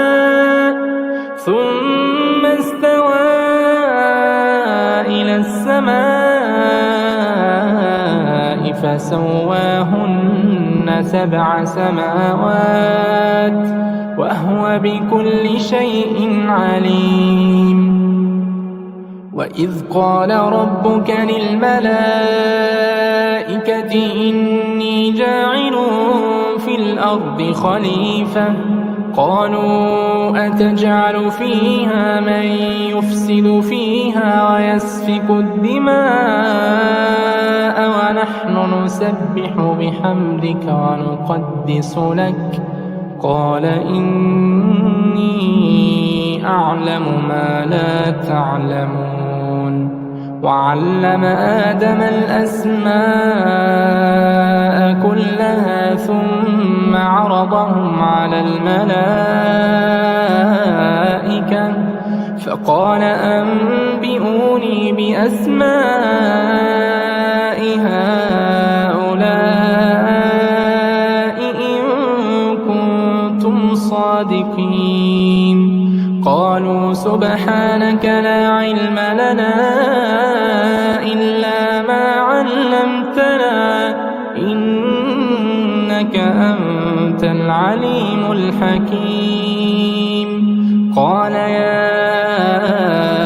آدم أنبئهم بأسمائهم فلما أنبأهم بأسمائهم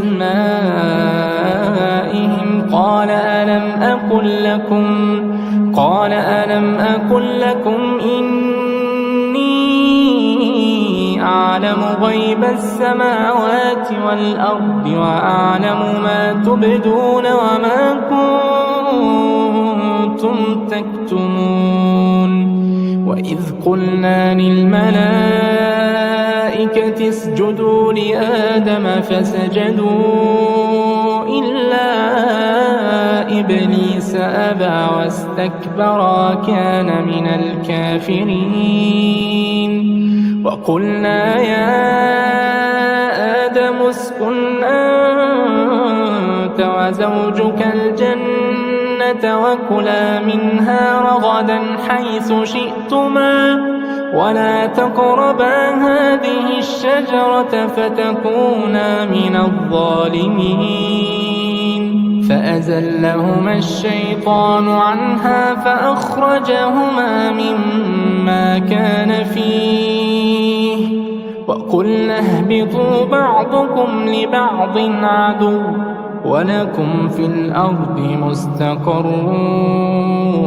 ومتاع إلى حين فتلقى آدم من ربه كلمات فتاب عليه إنه هو التواب الرحيم قلنا اهبطوا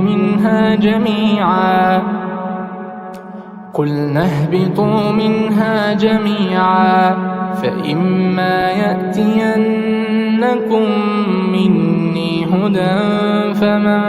تبع هداي فلا خوف عليهم ولا هم يحزنون والذين كفروا وكذبوا بآياتنا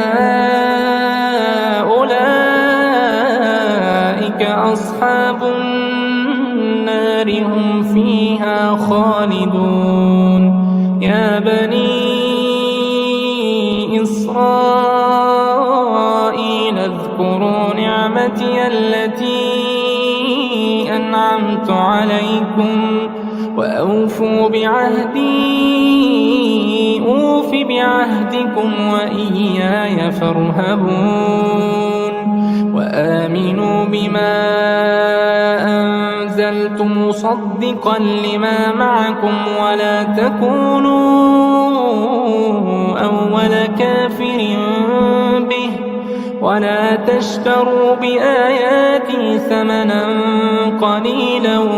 وإياي فاتقون ولا تلبسوا الحق بالباطل وتكتموا الحق وأنتم تعلمون وأقيموا الصلاة وآتوا الزكاة واركعوا مع الراكعين أتأمرون الناس بالبر وتنسون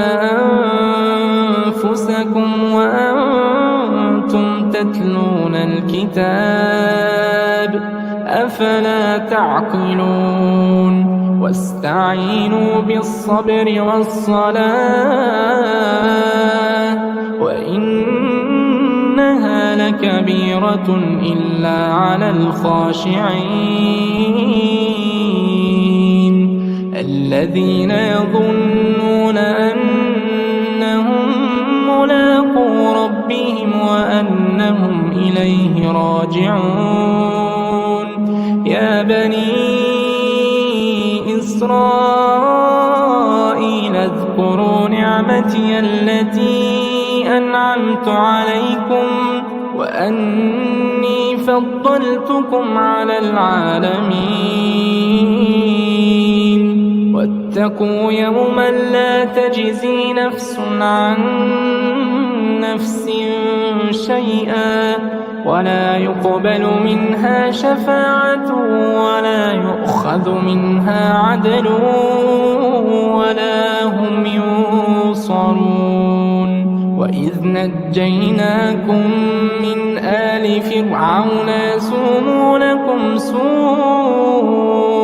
العذاب يذبحون أبناءكم ويستحيون نساءكم وفي ذلكم بلاء من ربكم عظيم وإذ فرقنا بكم البحر فأنجيناكم وأغرقنا آل فرعون وأنتم تنظرون وإذ واعدنا موسى 40 ليلة ثم اتخذتم العجل من بعده وأنتم ظالمون ثم عفونا عنكم من بعد ذلك لعلكم تشكرون وإذ آتينا موسى الكتاب والفرقان لعلكم تهتدون وإذ قال موسى لقومه يا قوم إنكم ظلمتم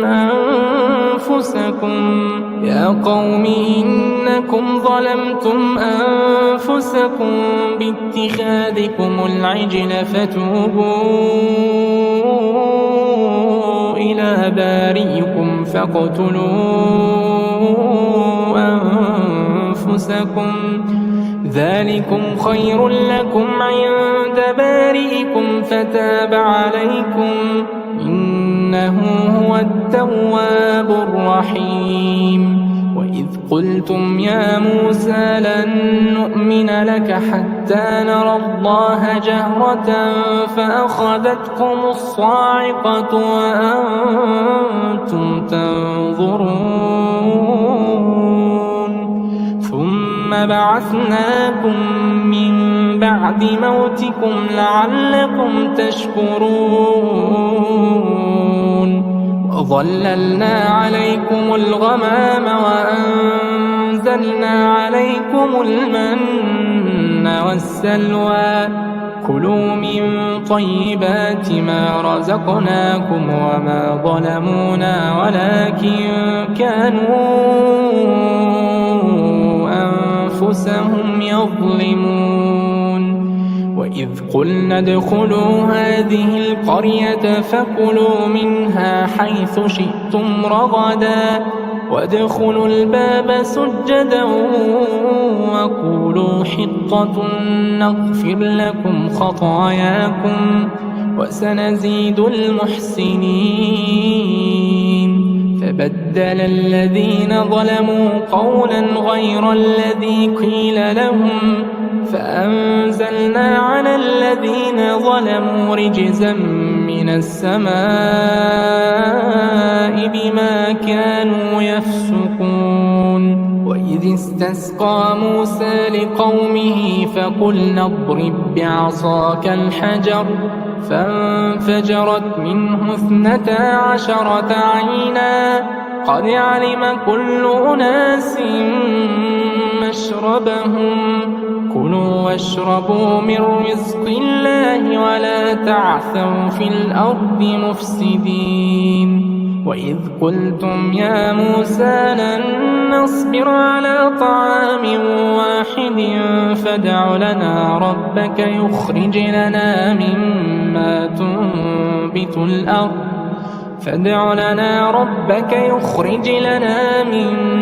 تنبت الأرض من بقلها وقثائها وفومها وعدسها وبصلها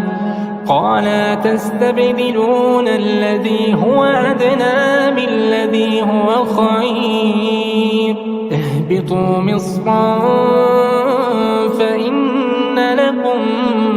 ما سألتم وضربت عليهم الذلة والمسكنة وباءوا بغضب من الله ذلك بأنهم كانوا يكفرون بآيات الله ويقتلون النبيين بغير الحق ذلك بما عصوا وكانوا يعتدون. إن الذين آمنوا والذين هادوا والنصارى والصابئين من آمن بالله واليوم الآخر وعمل صالحا فلهم أجرهم عند ربهم ولا خوف عليهم ولا هم يحزنون. وإذ أخذنا ميثاقكم ورفعنا فوقكم الطور خذوا ما آتيناكم بقوة واذكروا ما فيه لعلكم تتقون. ثم توليتم من بعد ذلك فلولا فضل الله عليكم ورحمته لكنتم من الخاسرين. ولقد علمتم الذين اعتدوا منكم في السبت فقلنا لهم كونوا قردة خاسئين فجعلناها نكالا لما بين يديها وما خلفها وموعظة للمتقين. وإذ قال موسى لقومه إن الله يأمركم أن تذبحوا بقرة قالوا أتتخذنا هزوا قال أعوذ بالله أن أكون من الجاهلين. قالوا ادع لنا ربك يبين لنا ما هي قال إنه يقول إنها بقرة لا فارض ولا بكر عوان بين ذلك فافعلوا ما تؤمرون. قالوا ادع لنا ربك يبين لنا ما لونها قال إنه يقول إنها بقرة صفراء فاقع لونها تسر الناظرين. قالوا ادع لنا ربك يبين لنا ما هي إن البقرة شابه علينا وإنا إن شاء الله لمهتدون. قال إنه يقول إنها بقرة لا ذلول تثير الأرض ولا تسقي الحرث مسلمة لا شية فيها. قالوا الآن جئت بالحق فذبحوها وما كادوا يفعلون. وإذ قتلتم نفسا فادارأتم فيها والله مخرج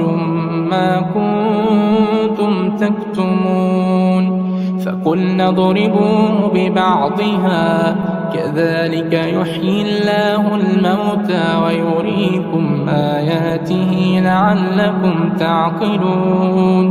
ثم قست قلوبكم من بعد ذلك فهي كالحجارة أو أشد قسوة وإن من الحجارة لما يتفجر منه الأنهار وإن منها لما يشقق فيخرج منه الماء وإن منها لما يهبط من خشية الله وما الله بغافل عما تعملون. فتطمعون أن يؤمنوا لكم وقد كان فريق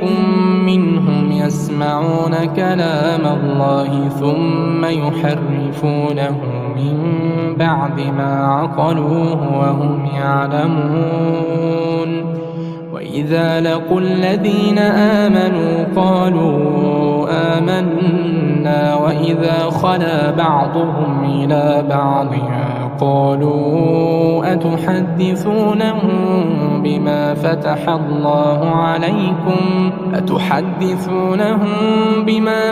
الله عليكم ليحاجوكم به عند ربكم أفلا تعقلون أولا يعلمون أن الله يعلم ما يسرون وما يعلنون ومنهم أميون لا يعلمون الكتاب إلا أماني وإن هم إلا يظنون فويل للذين يكتبون الكتاب بأيديهم ثم يقولون هذا من عند الله ليشتروا به ثمنا قليلا فويل لهم مما كتبت أيديهم وويل لهم مما يكسبون وقالوا لن تمسنا النار إلا أياما معدودة قل أتخذتم عند الله عهدا فلن يخلف الله عهده أم تقولون على الله ما لا تعلمون بلى من كسب سيئة وأحاطت به خطيئته فأولئك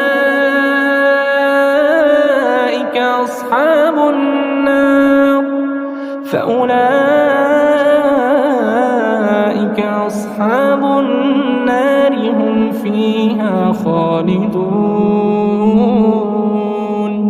والذين آمنوا وعملوا الصالحات أولئك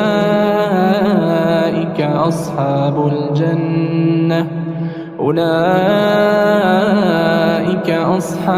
الجنة هم فيها خالدون والذين آمنوا وعملوا الصالحات أولئك أصحاب الجنة هم فيها خالدون وإذ أخذنا ميثاق بني إسرائيل لا تعبدون إلا الله وبالوالدين إحسانا وذي القربى واليتامى والمساكين وقولوا للناس حسنا وأقيموا الصلاة وآتوا الزكاة ثم توليتم إلا قليلا منكم وأنتم معرضون وإذ أخذنا ميثاقكم لا تسفكون دماءكم ولا تخرجون أنفسكم من دياركم ثم أقررتم وأنتم تشهدون ثم أنتم هؤلاء تقتلون أنفسكم وتخرجون فريقا منكم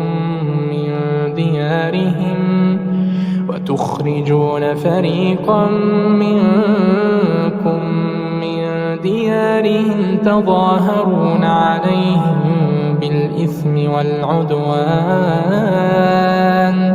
وإن يأتوكم أسارى تفادوهم وهو محرم عليكم إخراجهم أفتؤمنون ببعض الكتاب وتكفرون ببعض فما جزاء من يفعل ذلك منكم إلا خزي في الحياة الدنيا ويوم القيامة يردون إلى أشد العذاب وما الله بغافل عما تعملون أولئك الذين اشتروا الحياة الدنيا بالآخرة فلا يخفف عنهم العذاب ولا هم ينصرون ولقد آتينا موسى الكتاب وقفينا من بعده بالرسل وآتينا عيسى ابن مريم البينات وأيدناه بروح القدس أفكلما جاءكم رسول بما لا تهوى أنفسكم استكبرتم ففريقا كذبتم وفريقا تقتلون وقالوا قلوبنا غلف بل لعنهم الله بكفرهم فقليلا ما يؤمنون ولما جاءهم كتاب من عند الله مصدق لما معهم وكانوا من قبل يستفتحون على الذين كفروا فلما جاءهم ما عرفوا كفروا به فلعنة الله على الكافرين بئس ما اشتروا به أنفسهم أن يكفروا بما أنزل الله بغيا أن ينزل الله من فضله على من يشاء من عباده فباءوا بغضب على غضب وللكافرين عذاب مهين وإذا قيل لهم آمنوا بما أنزل الله قالوا نؤمن بما أنزل علينا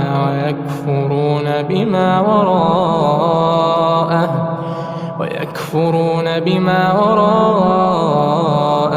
وهو الحق مصدقا لما معهم قل فلم تقتلون أنبياء الله من قبل إن كنتم مؤمنين ولقد جاءكم موسى بالبينات ثم اتخذتم العجل من بعده وأنتم ظالمون وإذ أخذنا ميثاقكم ورفعنا فوقكم الطور خذوا ما آتيناكم بقوة واسمعوا قالوا سمعنا وعصينا وأشربوا في قلوبهم العجل بكفرهم قل بئس ما يأمركم به إيمانكم إن كنتم مؤمنين قل إن كانت لكم الدار الآخرة عند الله خالصة من دون الناس فتمنوا الموت إن كنتم صادقين ولن يتمنوه أبدا بما قدمت أيديهم والله عليم بالظالمين ولتجدنهم أحرص الناس على حياة ومن الذين أشركوا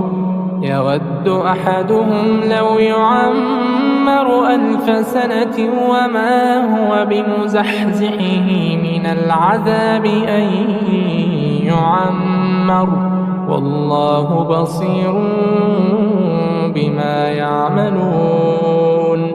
قل من كان عدوا لجبريل فإنه نزله على قلبك بإذن الله مصدقا لما بين يديه وهدى وبشرى للمؤمنين من كان عدوا لله وملائكته ورسله وجبريل وميكال فإن الله عدو للكافرين ولقد أنزلنا إليك آيات بينات وما يكفر بها إلا الفاسقون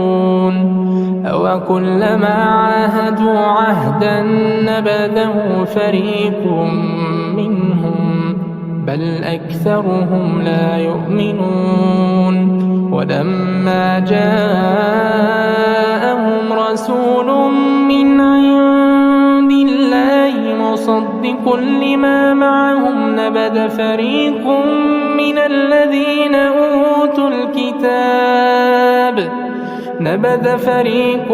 من الذين أوتوا الكتاب كتاب الله وراء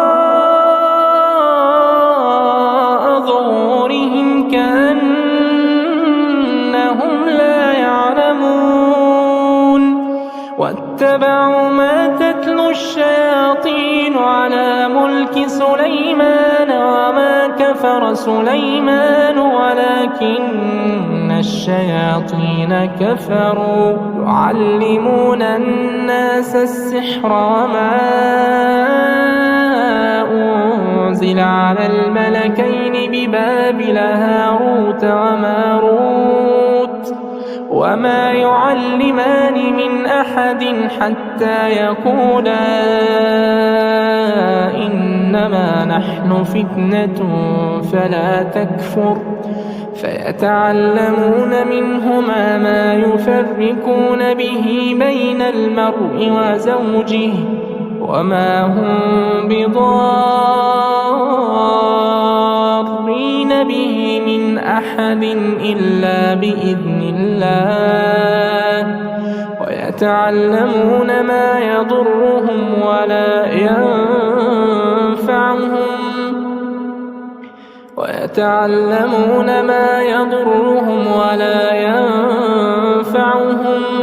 ولقد علموا لمن اشتراه ما له في الآخرة من خلاق ولبئس ما شروا به أنفسهم لو كانوا يعلمون ولو أنهم آمنوا واتقوا لمثوبة من عند الله خير لو كانوا يعلمون يا أيها الذين آمنوا لا تقولوا راعنا وقولوا انظرنا واسمعوا وللكافرين عذاب أليم ما يود الذين كفروا من أهل الكتاب ولا المشركين أن ينزل عليكم من خير من ربكم والله يختص برحمته من يشاء والله ذو الفضل العظيم ما ننسخ من آية أو ننسها نأت بخير منها أو مثلها ألم تعلم أن الله على كل شيء قدير ألم تعلم أن الله له ملك السماوات والأرض وما لكم من دون الله من ولي ولا نصير. أم تريدون أن تسألوا رسولكم كما سئل موسى من قبل ومن يتبدل الكفر بالإيمان فقد ضل سواء السبيل. ود كثير من أهل الكتاب لو يردونكم من بعد إيمانكم كفارا حسدا من عند أنفسهم من بعد ما تبين لهم الحق فاعفوا واصفحوا حتى يأتي الله بأمره إن الله على كل شيء قدير. وأقيموا الصلاة وآتوا الزكاة وما تقدموا لأنفسكم من خير تجدوه عند الله إن الله بما تعملون بصير. وقالوا لن يدخل الجنة إلا من كان هودا أو نصارى تلك أمانيهم قل هاتوا برهانكم إن كنتم صادقين بلى من أسلم وجهه لله وهو محسن فله أجره عند ربه ولا خوف عليهم ولا هم يحزنون. وقالت اليهود ليست النصارى على شيء وقالت النصارى ليست اليهود على شيء وهم يتلون الكتاب كذلك قال الذين لا يعلمون مثل قولهم فالله يحكم بينهم يوم القيامة فيما كانوا فيه يختلفون. ومن أظلم ممن منع مساجد الله أن يذكر فيها اسمه وسعى في خرابها أولئك ما كان لهم أن يدخلوها إلا خائفين لهم في الدنيا خزي ولهم في الآخرة عذاب عظيم. ولله المشرق والمغرب فأينما تولوا فثم وجه الله إن الله واسع عليم. وقالوا اتخذ الله ولدا سبحانه بل له ما في السماوات والأرض كل له قانتون بديع السماوات والأرض وإذا قضى أمرا فإنما يقول له كن فيكون. وقال الذين لا يعلمون لولا يكلمنا الله أو تأتينا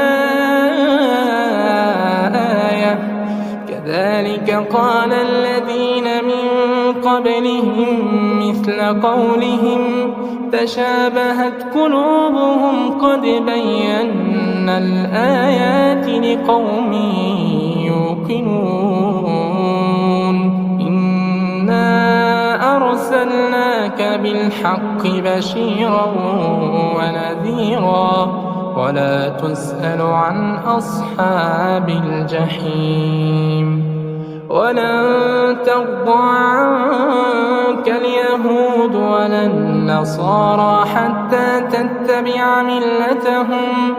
قل إن هدى الله هو الهدى ولئن اتبعت أهواءهم الذي جاءك من العلم ما لك من الله من ولي ولا نصير. الذين آتيناهم الكتاب يتلونه حق تلاوته أولئك يؤمنون به ومن يكفر به فأولئك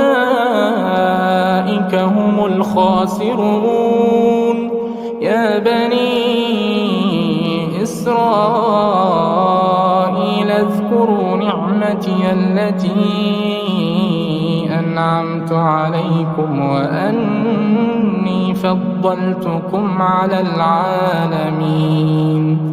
واتقوا يوما لا تجزي نفس عن نفس شيئا ولا يقبل منها عدل ولا تنفعها شفاعة ولا هم ينصرون. وإذ ابتلى إبراهيم ربه بكلمات فأتمهن قال إني جاعلك للناس إماما قال ومن ذريتي قال لا ينال عهد الظالمين. وإذ جعلنا البيت مثابة للناس وأمنا واتخذوا من مقام إبراهيم مصلى وعهدنا إلى إبراهيم وإسماعيل أن طهرا بيتي للطائفين والعاكفين والركع السجود. وإذ قال إبراهيم رب اجعل هذا بلدا آمنا وارزق أهله من الثمرات من آمن منهم بالله واليوم الآخر قال ومن كفر فأمتعه قليلا ثم أضطره إلى عذاب النار وبئس المصير. وإذ يرفع إبراهيم القواعد من البيت وإسماعيل ربنا تقبل منا إنك أنت السميع العليم. ربنا واجعلنا مسلمين لك ومن ذريتنا أمة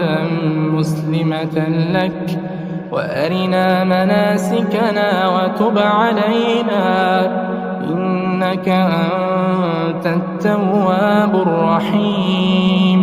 ربنا وابعث فيهم رسولا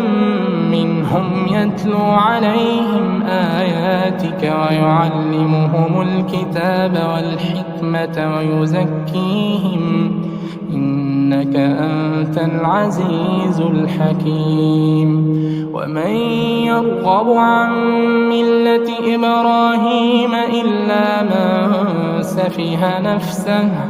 ولقد اصطفيناه في الدنيا وإنه في الآخرة لمن الصالحين. إذ قال له ربه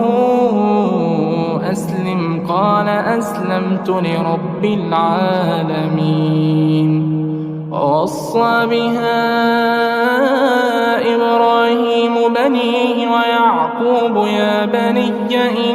إن الله اصطفى لكم الدين فلا تموتن إلا وأنتم مسلمون. أم كنتم شهداء إذ حضر يعقوب الموت إذ قال لبنيه ما تعبدون من بعدي قالوا نعبد إلهك وإله آبائك إبراهيم وإسماعيل وإسحاق إلها واحدا إلها واحدا ونحن له مسلمون تلك أمة قد خلت لها ما كسبت ولكم ما كسبتم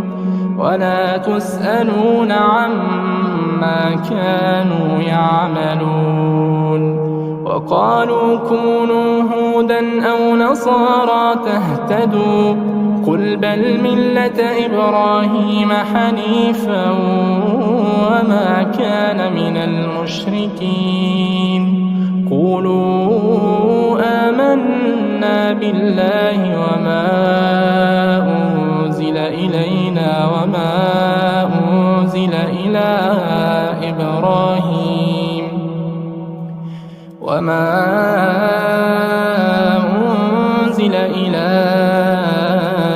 إبراهيم وإسماعيل وإسحاق ويعقوب والأسباط وما أوتي موسى وعيسى وما أوتي النبيون من ربهم لا نفرق بين أحد منهم ونحن له مسلمون فإن آمنوا بمثل ما آمنتم به فقد اهتدوا وإن تولوا فإنما هم في شقاق فسيكفيكهم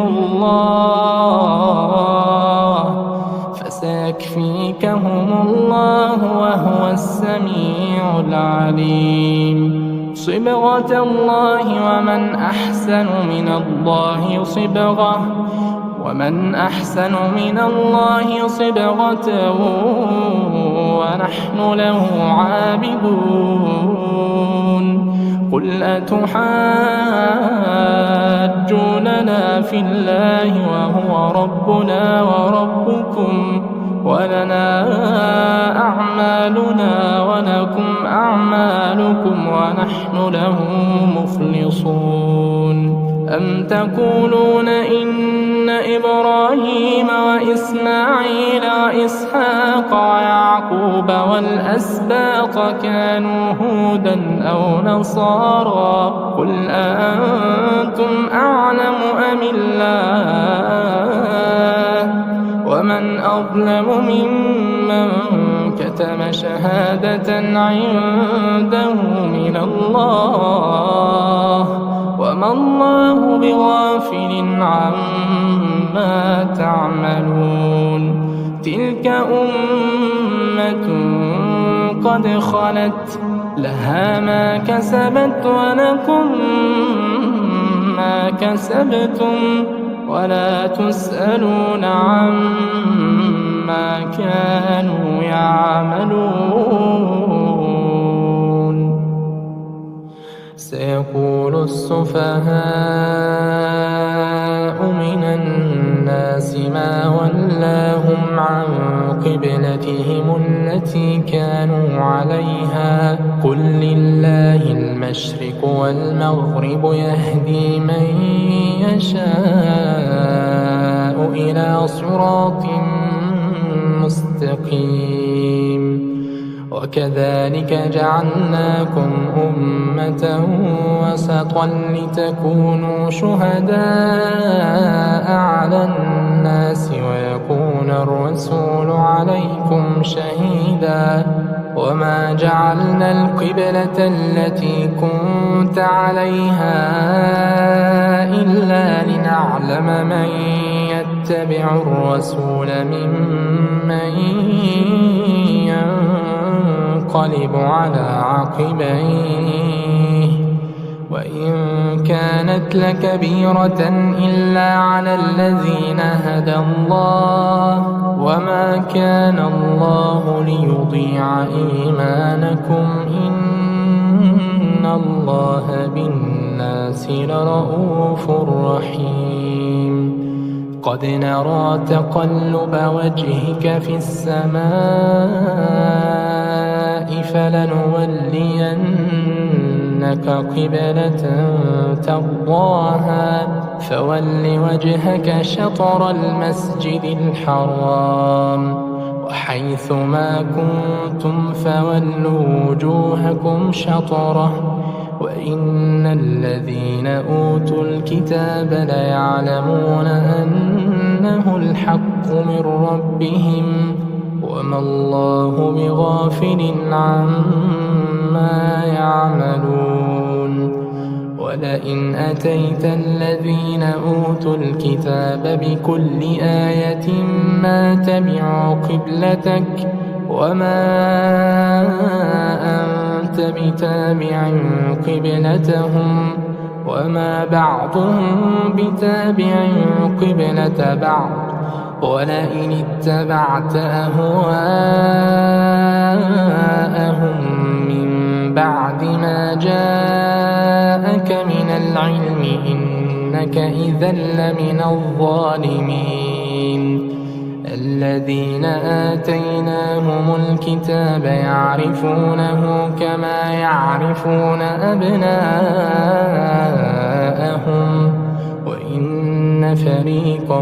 منهم ليكتمون الحق وهم يعلمون الحق من ربك فلا تكونن من الممترين ولكل وجهة هو موليها فاستبقوا الخيرات أينما تكونوا يأت بكم الله جميعا إن الله على كل شيء قدير ومن حيث خرجت فول وجهك شطر المسجد الحرام وإنه للحق من ربك وما الله بغافل عما تعملون ومن حيث خرجت فول وجهك شطر المسجد الحرام وحيث ما كنتم فولوا وجوهكم شطره لئلا يكون للناس عليكم حجة إلا الذين ظلموا منهم فلا تخشوهم واخشوني ولأتم نعمتي عليكم ولعلكم تهتدون كما أرسلنا فيكم رسولا منكم يتلو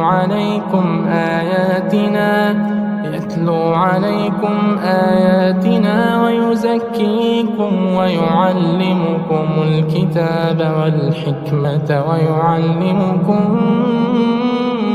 ما لم تكونوا تعلمون فاذكروني أذكركم واشكروا لي ولا تكفرون يا أيها الذين آمنوا استعينوا بالصبر والصلاة إن الله مع الصابرين ولا تقولوا لمن يقتل في سبيل الله أموات بل أحياء ولكن لا تشعرون ولنبلونكم بشيء من الخوف والجوع ونقص من الأموال والأنفس والثمرات وبشر الصابرين الذين إذا أصابتهم مصيبة قالوا إنا لله وإنا إليه راجعون أولئك عليهم صلوات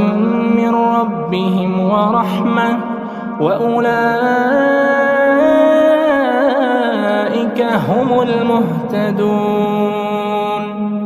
إن الصفا والمروة من شعائر الله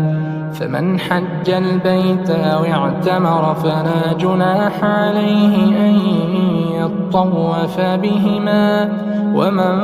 تطوع خيرا فإن الله شاكر عليم.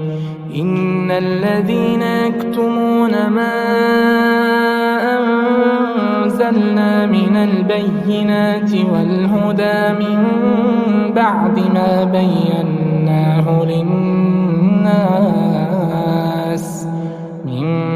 ما بيناه للناس في الكتاب أولئك يلعنهم الله ويلعنهم اللاعنون إلا الذين تابوا وأصلحوا وبينوا فأولئك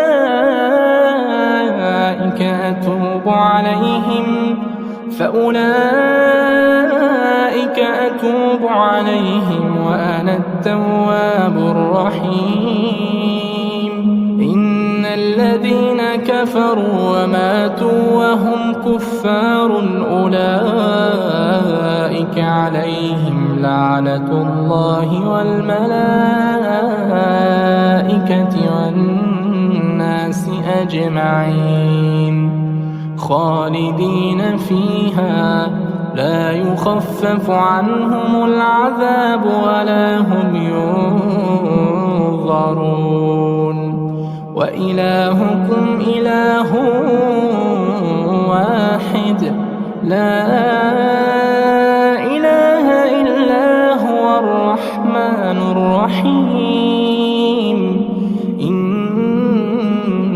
في خلق السماوات والأرض واختلاف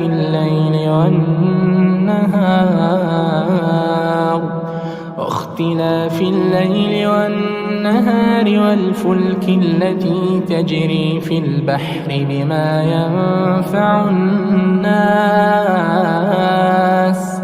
وما أنزل الله من السماء من ماء فأحيا به الأرض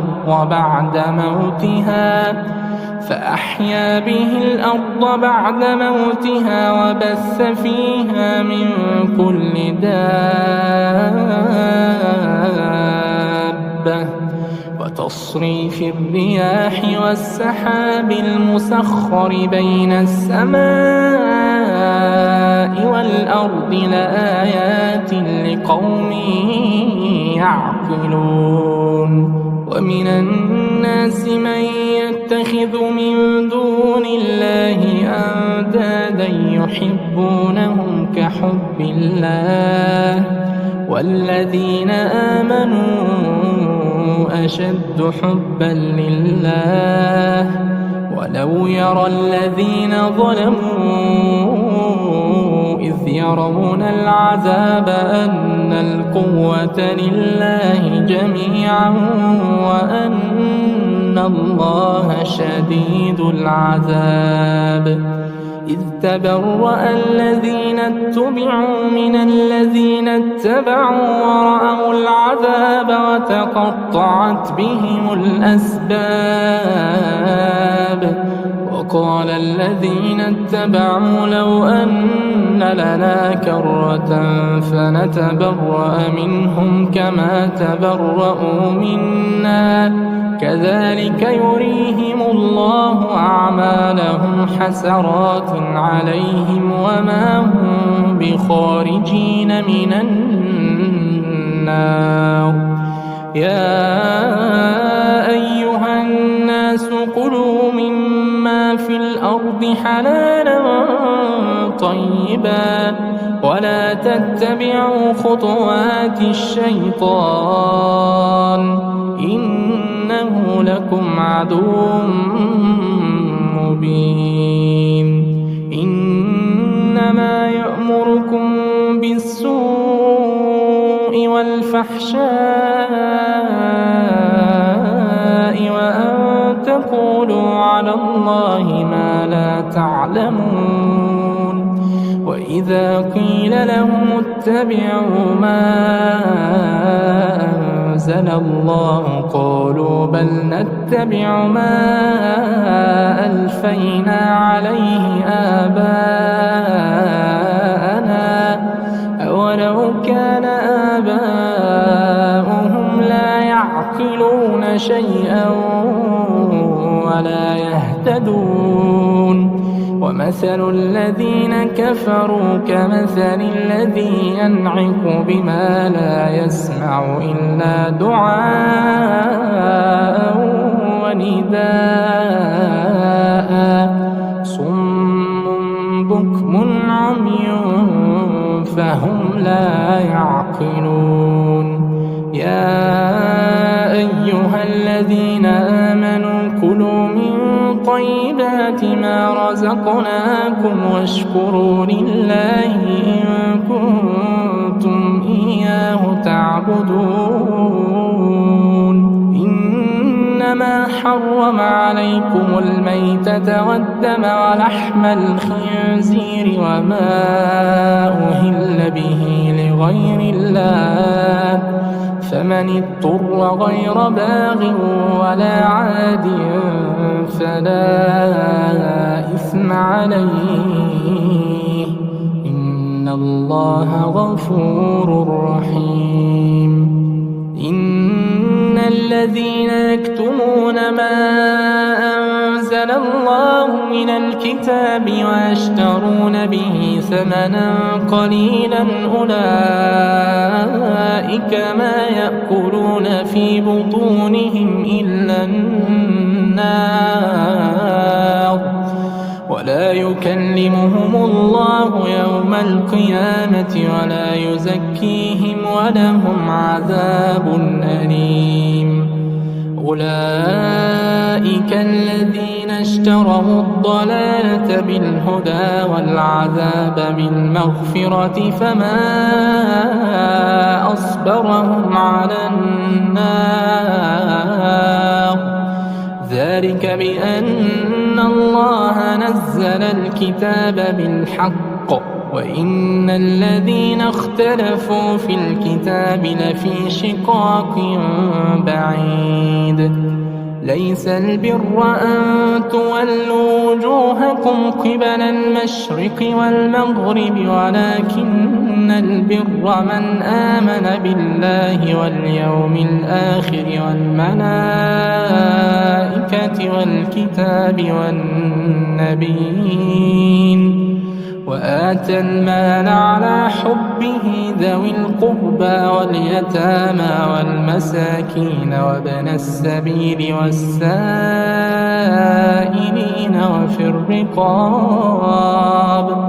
وأقام الصلاة وآتى الزكاة والموفون بعهدهم إذا عاهدوا والصابرين في البأساء والضراء وحين البأس أولئك الذين صدقوا وأولئك هم المتقون يا أيها الذين آمنوا كتب عليكم القصاص في القتلى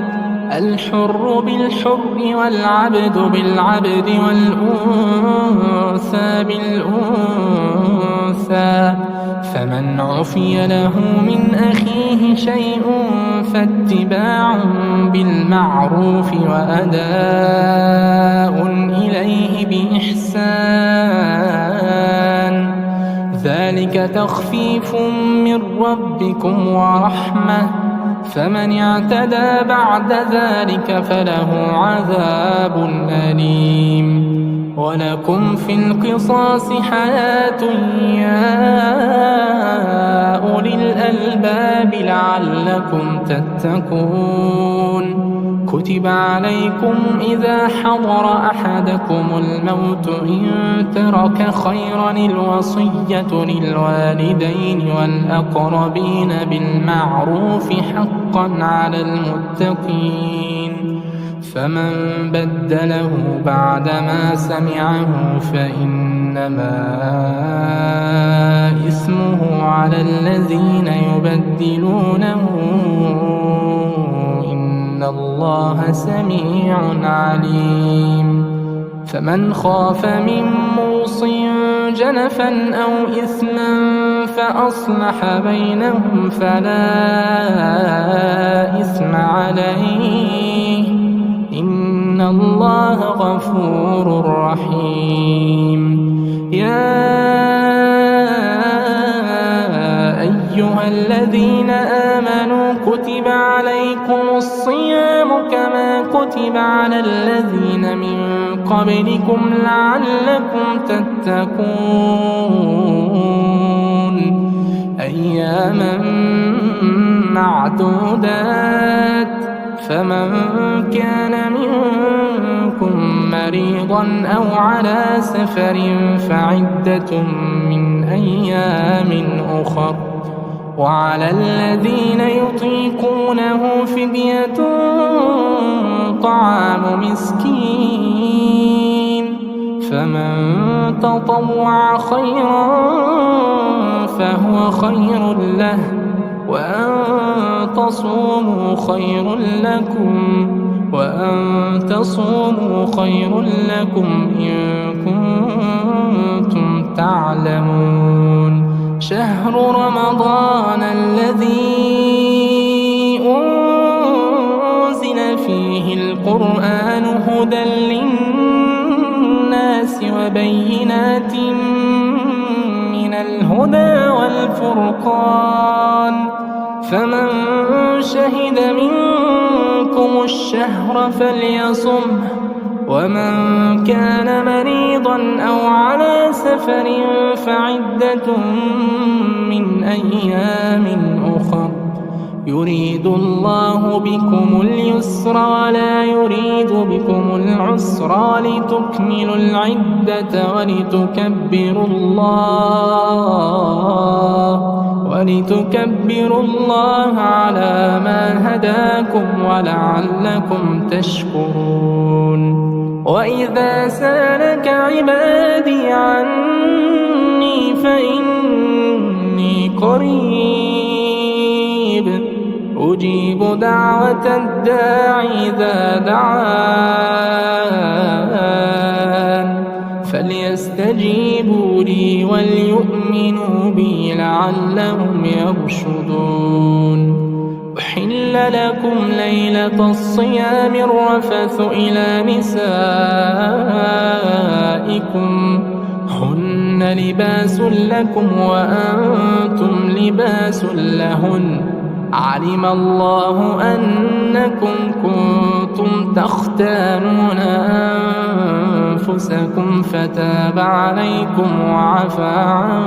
عنكم، فالآن باشروهن وابتغوا ما كتب الله لكم، وكلوا واشربوا حتى يتبين لكم الخيط الأبيض من الخيط الأسود من الفجر، ثم أتموا الصيام إلى الليل، ولا تباشروهن وأنتم عاكفون في المساجد، تلك حدود الله فلا تقربوها، كذلك يبين الله آياته للناس لعلهم يتقون. ولا تأكلوا أموالكم بينكم بالباطل وتدلوا بها إلى الحكام لتأكلوا فريقا من أموال الناس بالإثم وأنتم تعلمون. يسألونك عن الأهلة قل هي مواقيت للناس والحج، وليس البر بأن تأتوا البيوت من ظهورها، ولكن البر من اتقى، وأتوا البيوت من أبوابها، واتقوا الله لعلكم تفلحون. وقاتلوا في سبيل الله الذين يقاتلونكم ولا تعتدوا إن الله لا يحب المعتدين وقتلوهم حيث ثقفتموهم وأخرجوهم من حيث أخرجوكم والفتنة أشد من القتل ولا تقاتلوهم عند المسجد الحرام حتى يقاتلوكم فيه فإن قاتلوكم فاقتلوهم كذلك جزاء الكافرين فإن انتهوا فإن الله غفور رحيم وقاتلوهم حتى لا تكون فتنة ويكون الدين لله فإن انتهوا فلا عدوان إلا على الظالمين الشهر الحرام بالشهر الحرام والحرمات قصاص فمن اعتدى عليكم فاعتدوا عليه بمثل ما اعتدى عليكم واتقوا الله واعلموا أن الله مع المتقين وأنفقوا في سبيل الله ولا تلقوا بأيديكم إلى التهلكة وأحسنوا إن الله يحب المحسنين وأتموا الحج والعمرة لله فإن أحصرتم فما استيسر من الهدي ولا تحلقوا رؤوسكم حتى يبلغ الهدي محله فمن كان منكم مريضا أو به أذى من رأسه ففدية من صيام أو صدقة أو نسك فإذا أمنتم فمن تمتع بالعمرة إلى الحج فما استيسر من الهدي فمن لم يجد فصيام 3 أيام في الحج و7 إذا رجعتم تلك 10 كاملة ذلك لمن لم يكن أهله حاضر المسجد الحرام واتقوا الله واعلموا أن الله شديد العقاب الحج أشهر معلومات فمن فرض فيهن الحج فلا رفث ولا فسوق ولا جدال في الحج وما تفعلوا من خير يعلمه الله وتزودوا فإن خير الزاد التقوى واتقون يا أولي الألباب ليس عليكم جناح أن تبتغوا فضلا من ربكم فإذا أفضتم من عرفات فاذكروا الله عند المشعر الحرام واذكروه كما هداكم وإن كنتم من قبله لمن الضالين ثم أفيضوا من حيث أفاض الناس واستغفروا الله إن الله غفور رحيم فإذا قضيتم مناسككم فاذكروا الله كذكركم آباءكم أو أشد ذكرا فمن الناس من يقول ربنا آتنا في الدنيا وما له في الآخرة من خلاق ومنهم من يقول ربنا آتنا في الدنيا حسنة وفي الآخرة حسنة وقنا عذاب النار أولئك لهم نصيب مما كسبوا والله سريع الحساب واذكروا الله في أيام معدودات فمن تعجل في يومين فلا إثم عليه ومن تأخر فلا إثم عليه لمن اتقى واتقوا الله واعلموا أنكم إليه تحشرون ومن الناس من يعجبك قوله في الحياة الدنيا ويشهد الله على ما في قلبه وهو ألد الخصام وإذا تولى سعى في الأرض ليفسد فيها ويهلك الحرث والنسل والله لا يحب الفساد وإذا قيل له اتق الله أخذته العزة بالإثم فحسبه جهنم ولبئس المهاد ومن الناس من يشري نفسه ابتغاء مرضات الله والله رؤوف بالعباد يا أيها الذين آمنوا ادخلوا في السلم كافة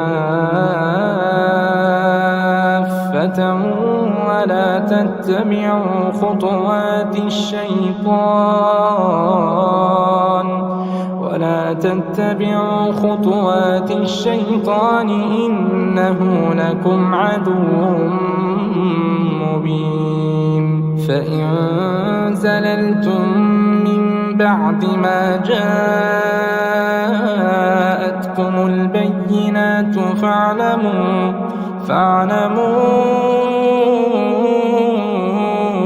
أن الله عزيز حكيم هل ينظرون إلا أن يأتيهم الله في ظلل من الغمام والملائكة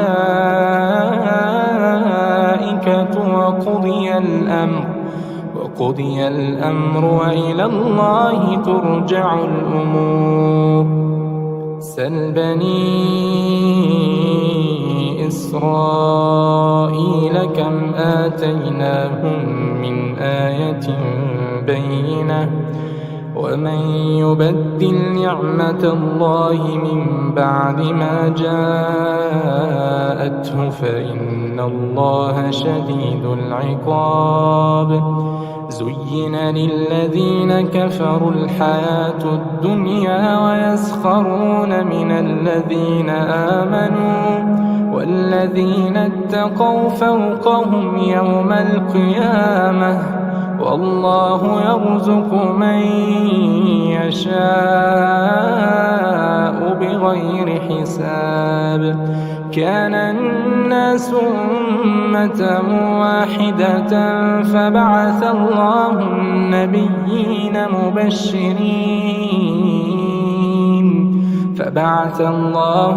النبيين مبشرين ومنذرين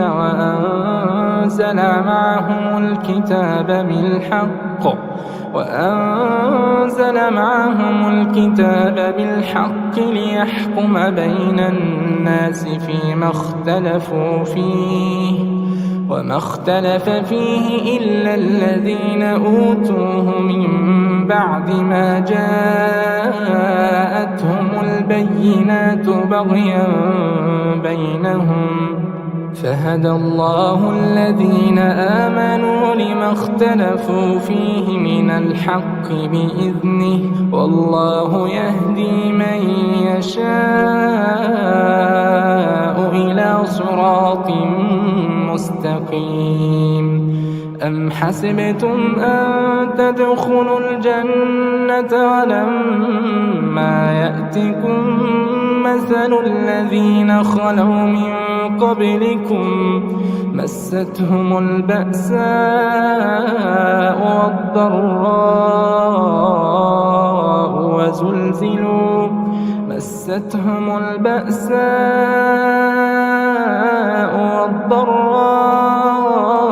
وزلزلوا حتى يقول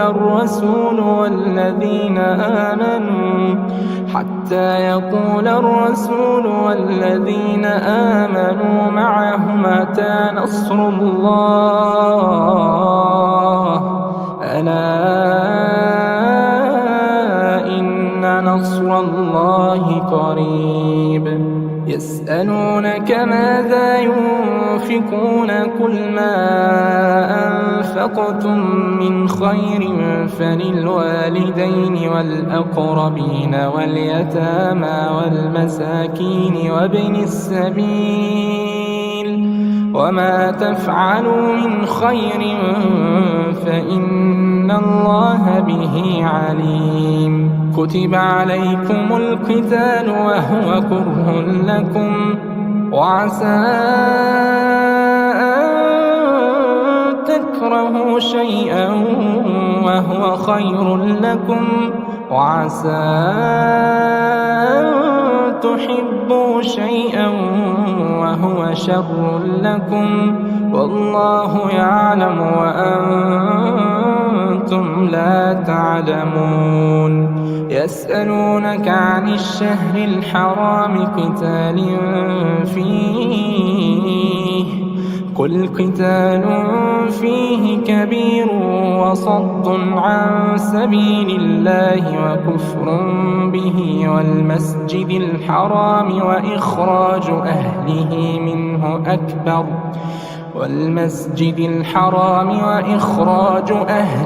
منه أكبر عند الله والفتنة أكبر من القتل ولا يزالون يقاتلونكم حتى يردوكم عن دينكم إن استطاعوا ومن يرتدد منكم عن دينه فيمت وهو كافر فأولئك حبطت أعمالهم في الدنيا والآخرة وأولئك أصحاب النار هم فيها خالدون. إن الذين آمنوا والذين هاجروا وجاهدوا في سبيل الله أولئك يرجون رحمة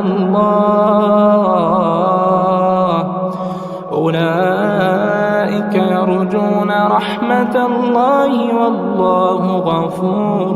رحيم. يسألونك عن الخمر والميسر قل فيهما إثم كبير ومنافع للناس وإثمهما أكبر من نفعهما ويسألونك ماذا ينفقون قل العفو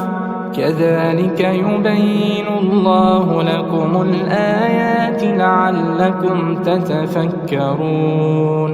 في الدنيا والآخرة. ويسألونك عن اليتامى قل إصلاح لهم خير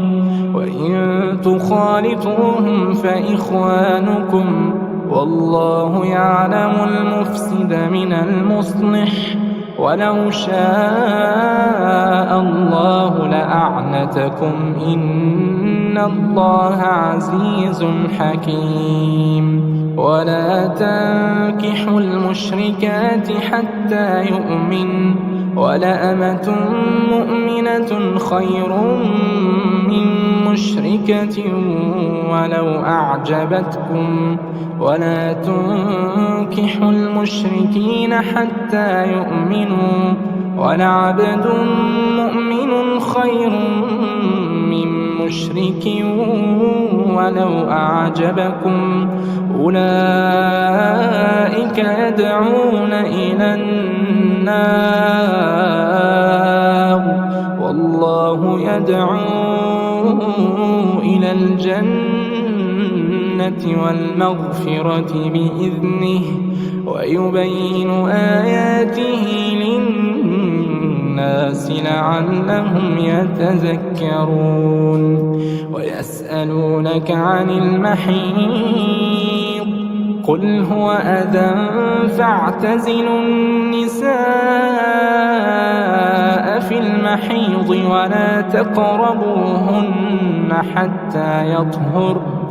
فإذا تطهرن فأتوهن من حيث أمركم الله إن الله يحب التوابين ويحب المتطهرين نساؤكم حرث لكم فأتوا حرثكم أنى شئتم وقدموا لأنفسكم واتقوا الله واعلموا أنكم ملاقوه وبشر المؤمنين ولا تجعلوا الله عرضة لأيمانكم أن تبروا وتتقوا وتصلحوا بين الناس والله سميع عليم لا يؤاخذكم الله باللغو في أيمانكم ولكن يؤاخذكم بما كسبت قلوبكم والله غفور حليم للذين يؤلون من نسائهم تربص 4 أشهر فإن فاءوا فإن الله غفور رحيم وإن عزموا الطلاق فإن الله سميع عليم والمطلقات يتربصن بأنفسهن 3 قروء ولا يحل لهن أن يكتمن ما خلق الله في أرحامهن ولا يحل لهن أن يكتمن ما خلق الله في أرحامهن إن كن يؤمن بالله واليوم الآخر وبعولتهن أحق بردهن في ذلك إن أرادوا إصلاحا ولهن مثل